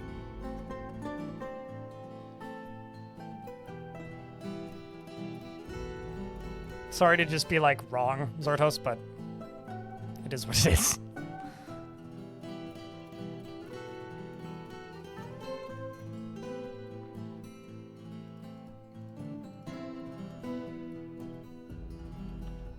See how glass half empty did on this one. That was a failure. Also a failure. Man, I'm just gonna keep at it.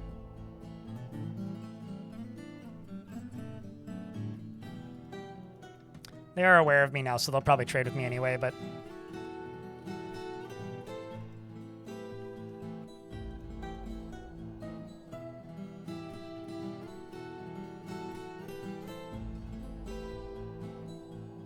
And... I was hoping this dwarf was building that, but nope, you're just walking here. It's probably you, hey? Yep. And you stand in the dumb spot. Why do you always stand in the dumb spot? There you go. All right, now that that's done, I can go up to here and shut you off. And now this can just fall at maximum speed once more. And I can just place walls basically all the way along here. This is going to connect out to here, and I'm going to put fortifications on the inside. And then I can just put a doorway here, and then if any dwarf falls off this, I can then simply open a door and let them out. This is like a safety precaution, although it's kind of ironic that some other dwarf managed to fall into the river down here completely unrelated to me. I don't even know how.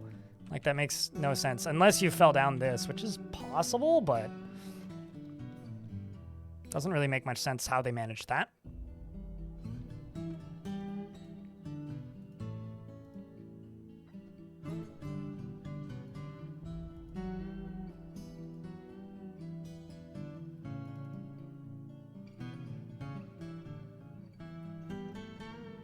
Got drunk and fell. I mean, dwarves are always drunk, so that the first one's a given, I guess. Well, it's like, of course, we're talking about dwarves here. Of course he was drunk. If he was sober, like, that would be a very obvious reason for him to fall. Got sober and fell. Yeah, right? Oh my gosh. Such a horrifying thing to even contemplate. Let's not think about that. It's too grim. I mean, what else do you think would happen?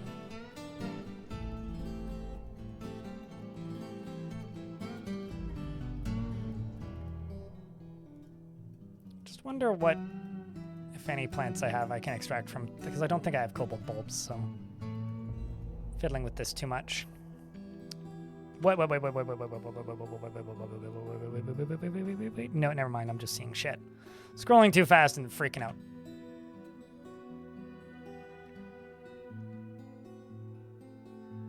Pebble wants to think abstractly. Stormwolf over here is still enthusiastic about pondering. And you're making grates. Well, ain't that great. This fort barely even feels like a half-functional fort yet. So you know which world is which. You can name the folder after the fact in the save files space. So if you name the folder, then you can just be like, this is the world of blah blah blah and stuff and things. And then be like, ah, yes, that was this world. And then if you remember the world of blah blah blah and stuff and things, then you're halfway to remembering what it was.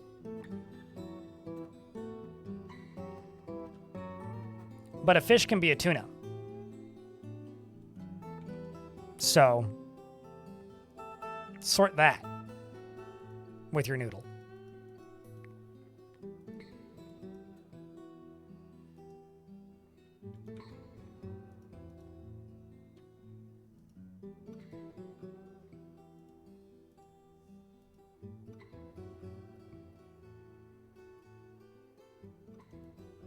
And then that one got forbid probably because it's just slightly out of the way.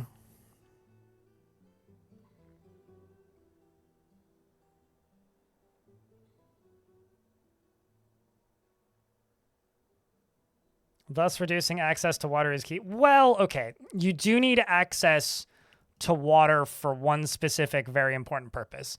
And that is, in the case of infections, water is useful for making soap function. And soap is quite important once injuries have been acquired, which isn't always the choice of the dwarf.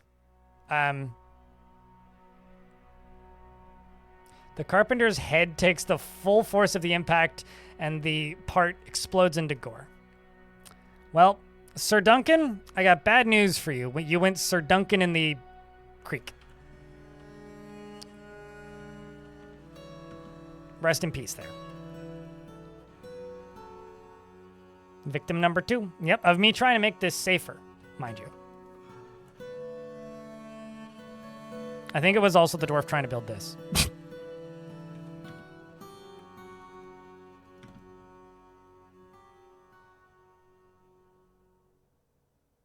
Don't you need water to make alcohol? Not dwarven alcohol. Maybe coward alcohol, like human alcohol.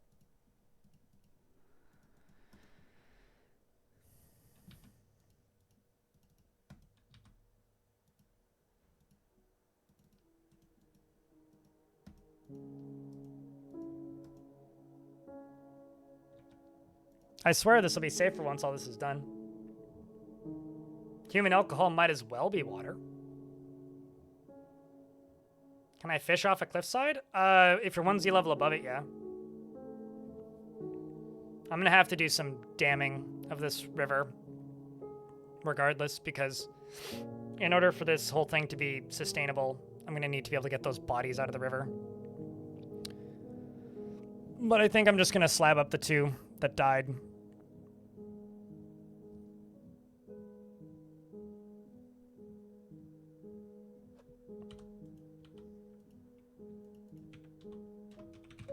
Make rock slab, make them out of shale, and we'll make 2 of them.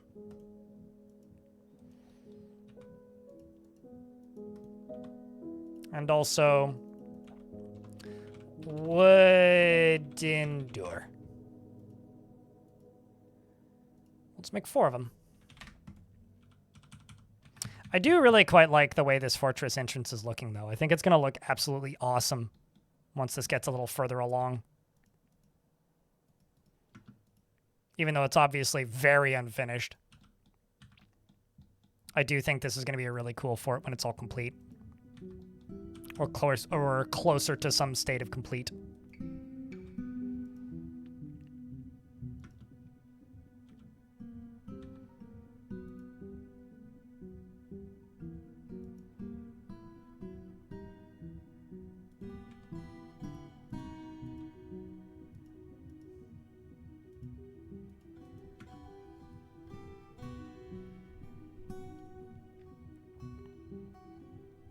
Well, I mean, that's how they fish, with their beards. So, of course, dwarves who are fishing would have very long beards.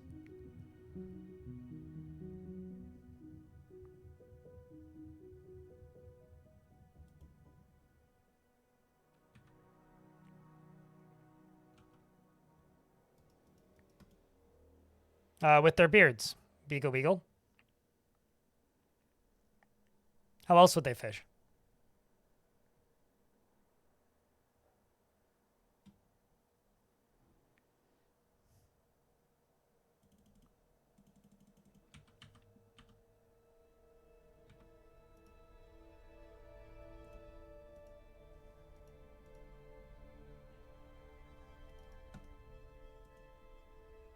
They knit it into a net and cast their faces into the water? That sounds weird. I mean, no, they just stand in the water. There's nothing weird about it. Dwarves are just hairy.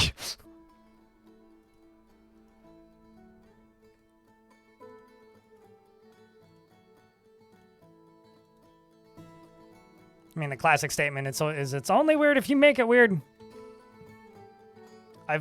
It's very rare that I get to actually make that joke because somebody made that joke to me years ago where I was just like, wait, how do dwarves fish if they don't use fishing rods? It's like, well, they use their beards. It's like, well, then how do female dwarves fish without beards? It's like, they use their beards.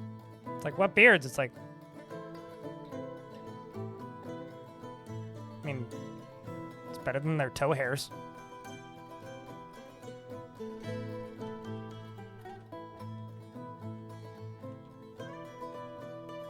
Well, just because, like, you say that they have beards, but it doesn't necessarily mean it's on their face. Come on. Let's be real here.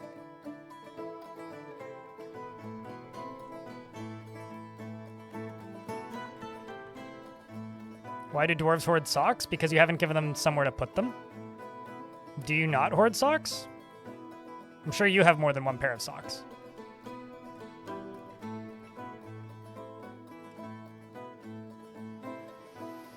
That is true, which is why beard hairs is a dwarven thing.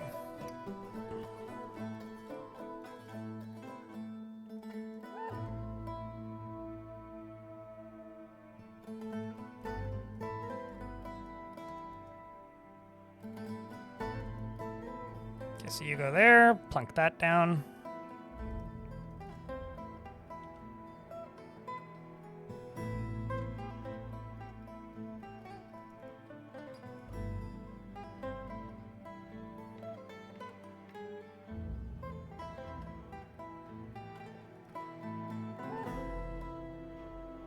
But dwarves put their clothing that they've used into their cabinet. And so if they don't have access to a cabinet, then they just throw their socks anywhere. So it only seems like they're hoarding socks if you haven't given them full access to a cabinet. So you should, if you give them properly appointed bedrooms, then they won't have stuff everywhere. It also probably means that you're making too many socks if they're hoarding socks. Or that dwarf is greedy. Any of the above could be the above could be the reason why you're having the effect of dwarves having too many socks. I think dwarves being greedy is actually one of the more common ones.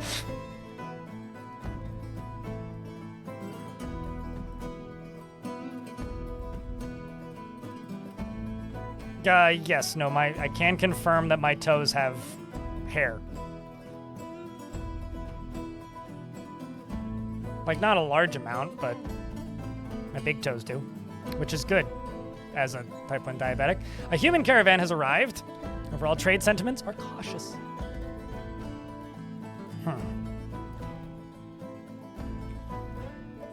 Well, they gave us this giant axe blade, which I don't know what to do with, or rather they didn't, but I will sell them all this stuff that the other guys didn't make it home with.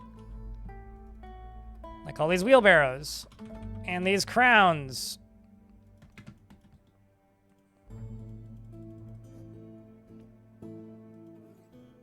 And the humans next year, I will just sell a whole bunch of this Blood Amaranth beer too when the dwarves arrive. Very busy dwarves.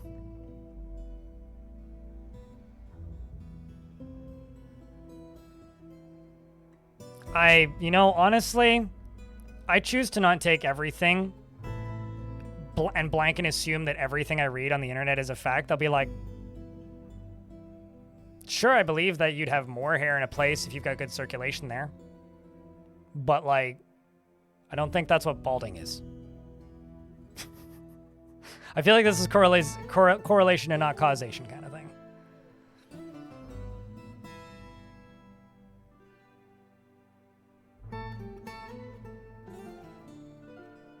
How do you feel about capping the migrants for somebody who is new to the game? I used to do that all the time.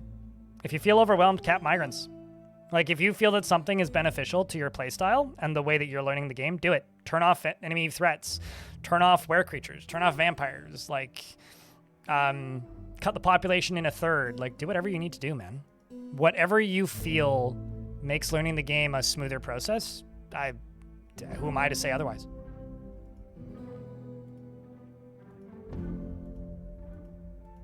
I am going to buy this block because it's a good color. What the heck is a Derma. I like how they brought a duck, a horse, a plus for Derma, and a slug. Thanks for the slug. By the copper warhammer and the iron pick. And the anvil. And the meat. Oh, maybe not the meat. I lied. Trade.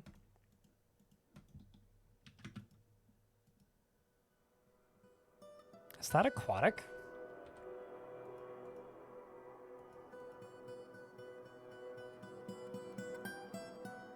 It's a turtle?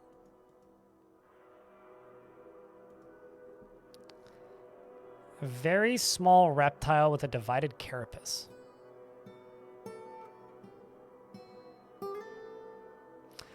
Grid Dead, thank you very much for the brand new tier 1 subscription, by the way. Checking again around a beers for Grid Dead. No, not all dwarves are greedy. It's a spectrum. Some are greedier than others. But thank you. I'm glad you like the videos. Appreciate you, man. It's been a longish day, though. We are going to be winding down in a little bit here, but it's good to see you, and thanks for the subscription, man. Glad you like the videos. More to come. When my brain feels ready. Crypt beer. Blazing Iceberg, thanks for the prime. Appreciate you, man. Yeah, I don't know if this is aquatic or not. I don't want to kill it.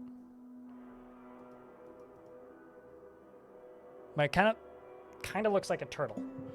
So I don't know if I trust it. I mean, now you're just saying words. Do you, Beagle Weagle, do you want to know the actual mechanics of it? Or do you just want to say dwarves are greedy and that is that? Because I could be like, all humans are stupid. It's like, well, some of us are better at certain subjects than others. They are aquatic? Okay. So I need to throw it into a puddle or I'd drown it. Good to know.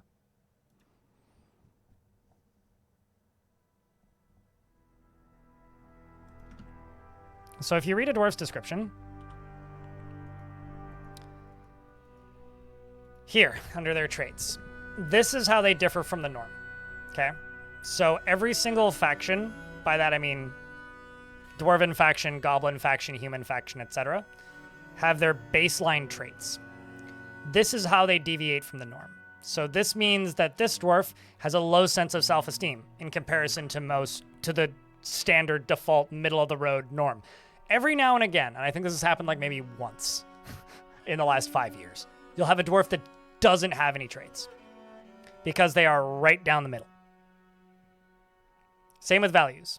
Every now and again, you'll get one that's just right down the middle and they'll have none. Doesn't mean they're broken. It just means they are the baseline. So when it comes to these traits, like this dwarf likes a little excitement now and then. He is more interested in excitement than nothing. But every now and again, you'll see in here very greedy or does not care for possessions. If they don't care for possessions, then they are the opposite of greedy. They just don't care about physical objects.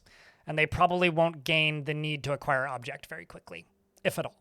They'll still gain it, but it'll take a lot longer. Whereas a dwarf who's very greedy will gain the need to acquire object really quickly. Quantic Flux, thanks for the raid. Well, can I get a shout out for Quantic? What were you playing today? Quantic does some variety stuff here on the internets, YouTube and Twitch.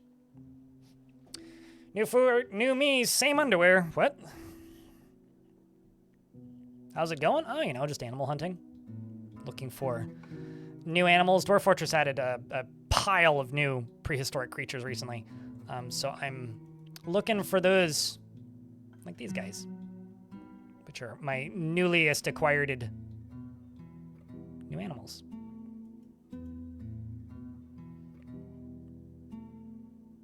My brain is broken, and I will forever read STS.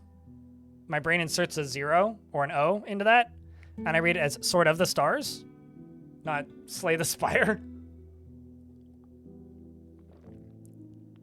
What biome did I start in? This was a moist tropical broadleaf forest.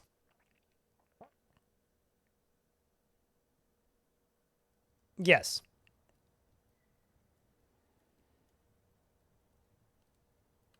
It's just like a DS will forever be a Nintendo DS, not a Dark Souls. Sorry your franchise isn't cool enough to outweigh the acronym for a console, but...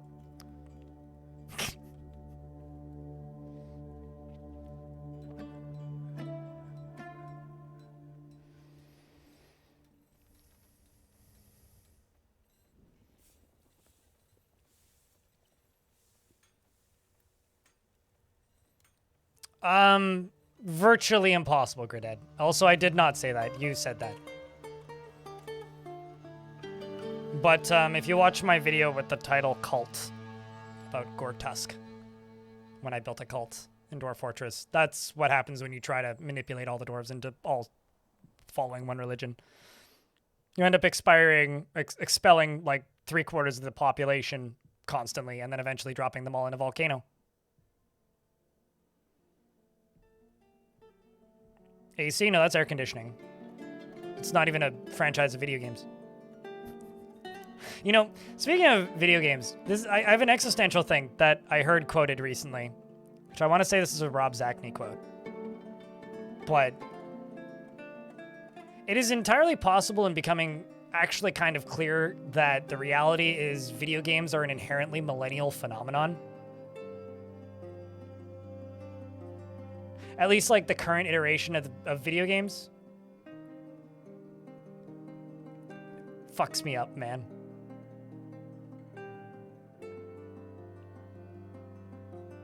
Also, it's Ace Combat. Come on, let's be real. Maybe include Gen X, too. Like, the people who look forward to a new games console. The people who think about buying a new computer to play a newer game. The people who follow game studios and look for, you know, new releases. The people who watch things like and follow things like Summer Games Fest. Of course, there's like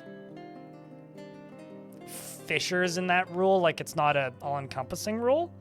But like, we were the only generation of people, like late or Gen X and like millennials, were the only generations of people to grow up when video games were new. If you were Gen X, potentially you saw like the first video game crash. Into consoles all the way to where we're at now, where you basically can just go get photorealistic whatever the hell you want. Like, we were the only generation to see that progression and get excited as it progressed.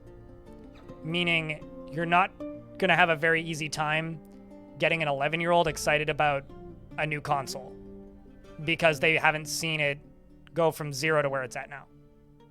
It's just a thing that exists, so it's not something to get excited for. You're still on the edge of your seat for Half-Life 3? Half-Life fans still fucking edging for Half-Life. I would call myself a Half-Life fan, and I don't necessarily think that's true, Kagejitai, but I've argued with you enough times in the last week that I'm not going to argue with you. I think that's a very surface level take. I mean, we all saw that coming though, let's be honest, Darius.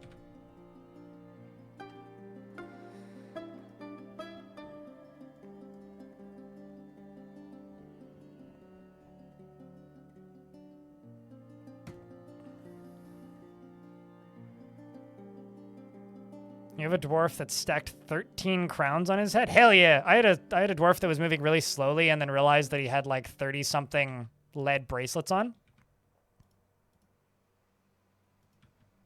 I was quite impressed.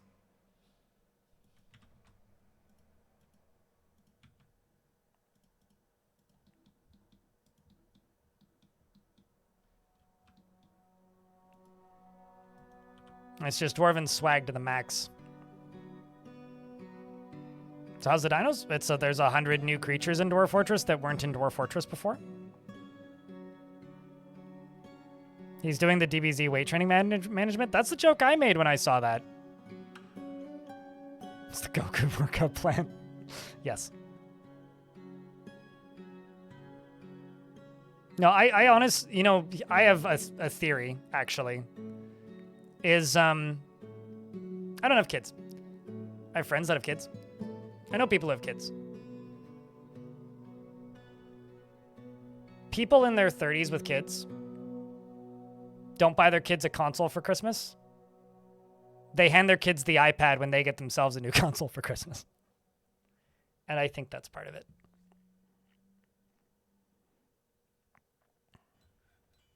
I think it's just shit's too expensive. And nobody can afford to get their kids into it. And so you hand your kids the iPad and then they go play Roblox. And then they don't care about, like, the concept of a video game console, because why would you pay money for things?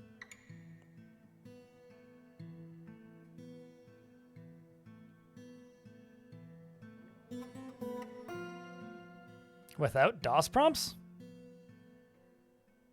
I don't even know what that means.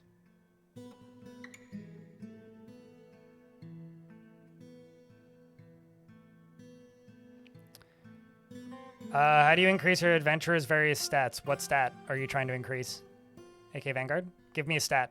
Like, the answer is do the skills that require the stats, right? Like, if you need to increase cardio, put on heavy gear and run. If you're trying to increase like observation, you look. If you're trying to increase tracking, turn on tracking and walk around. If you're trying to increase like riding, ride around. So like you're gonna have to elaborate on that a little bit.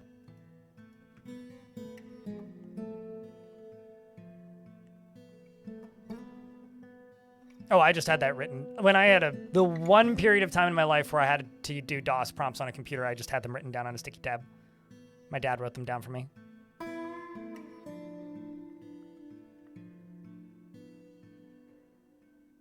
Are there any goals here? This fort has a pretty strict theme. I'm not going to be using any metal armor, but I'm mostly just enthusiastic to be building a fort above ground and not be getting attacked by giant birds. It's kind of nice. So, sort of, it's a loose caveman theme.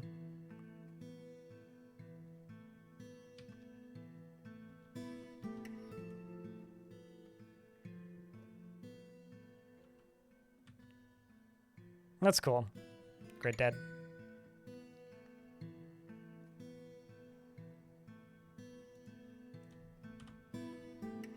I like how people still refer to DOS as like DOS magic, whereas I'm just like, man, that's just the shit that I do to update my OS now. Get to do all kinds of weird magic with pseudo Pac-Man.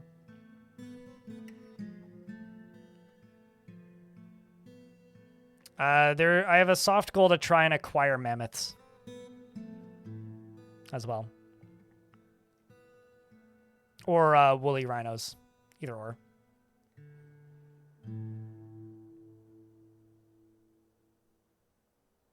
I would rather Control F delete them from the game at this point. So it is the reason I stopped playing the last fort, actually, Uncle Sage. Was the just fucking giant birds attacking constantly.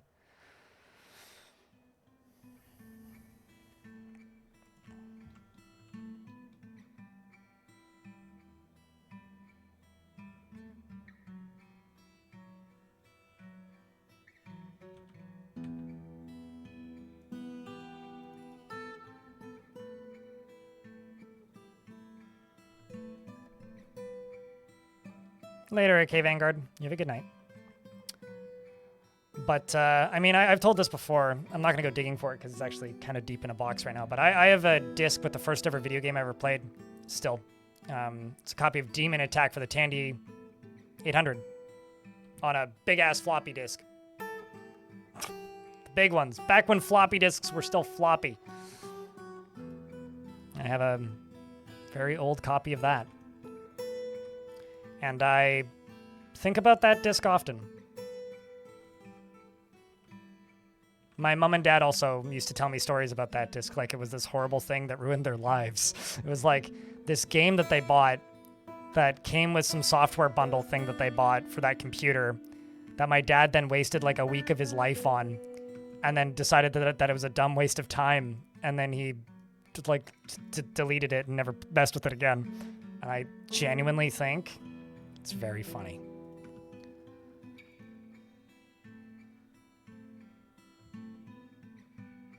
When in reality it was like just kind of not great. There's a river down here. Yeah, this is a major river. Major river, see? And then there's 2 dwarves who've fallen in. It's a shame, but cost of doing business in places like this sometimes. But we've attracted no migrants because we had trouble trading the first time, and so we'll have to work on that. But chat, we're just after 5 p.m. I'm quite hungry. I've been live for just over 8 hours, and I've got some recording that I want to do tonight so I can get a Future of the Fortress out in a reasonable length of time. So I'm going to wind down for the day. We will be on tomorrow at normal time for more of this. There's a hotkey combination to do local recording because Dwarf Fortress has this old feature in it that says that you can record local events. Oh, wait, what do you mean? Oh, so never mind. That's not what I thought you were talking about. What you're talking about is if it's not showing all events, well, number one, there's a cap for the number of events that can be shown. So if 2 things are fighting infinitely or something, that will overflow the number of events. Also, if you put Q, I don't see it. I'm not more likely to see it. Just at me. Just do at blind IRL. It's 1,000 times easier for me. I don't know why some people do that, but it like isn't going to make me notice your thing any quicker or slower. Just writing, I'll notice it as fast as if you put Q. Anyway, if it's not recording all events, either you have too many events that are happening simultaneously for the game to keep up, because for memory reasons, it can only hold, I think it's like 6,000 events total. So if there's like combat or something happening on the map or like tons of job cancellations, some won't be recorded. There's also a setting, which is under, it's like the same menu where like the refuse tab is. It's in one of the other tabs because there's one that's called other, I think. That's like show all job cancellations. So show some job cancellations or show no cancellations. If you have, by default, it's set to show some, not all. So if it's not showing all of them, then, you know, you might also have just simply not enabled an alert for it. Because you have to go to the announcement screen to enable alerts if you want alerts for everything. So if you want alerts for like, you know, migrants arriving, you have to enable that. Maybe you disabled it at some point without realizing it. That can all cause you to not get alerts when you're not intending or wanting to see them. So if you're like looking to see like your dog giving birth or something, like life changes like that, I find that like history screen to be very unreliable in general. But if something isn't showing an alert, just make sure you actually have it set to give you an alert and also categorize it and keep it. Then I would report it as a bug. Nekpa. That's all I can tell you. Or you have it set to not show all, because it's considered a repeat alert. Anyways, YouTube folks, I'm shutting you down now. We'll be on tomorrow at the normal time. You know where to find me. Twitch chat. We're going to go raid somebody, so don't run off. Yeah. Thanks for tuning in today, YouTube folks, and thanks for the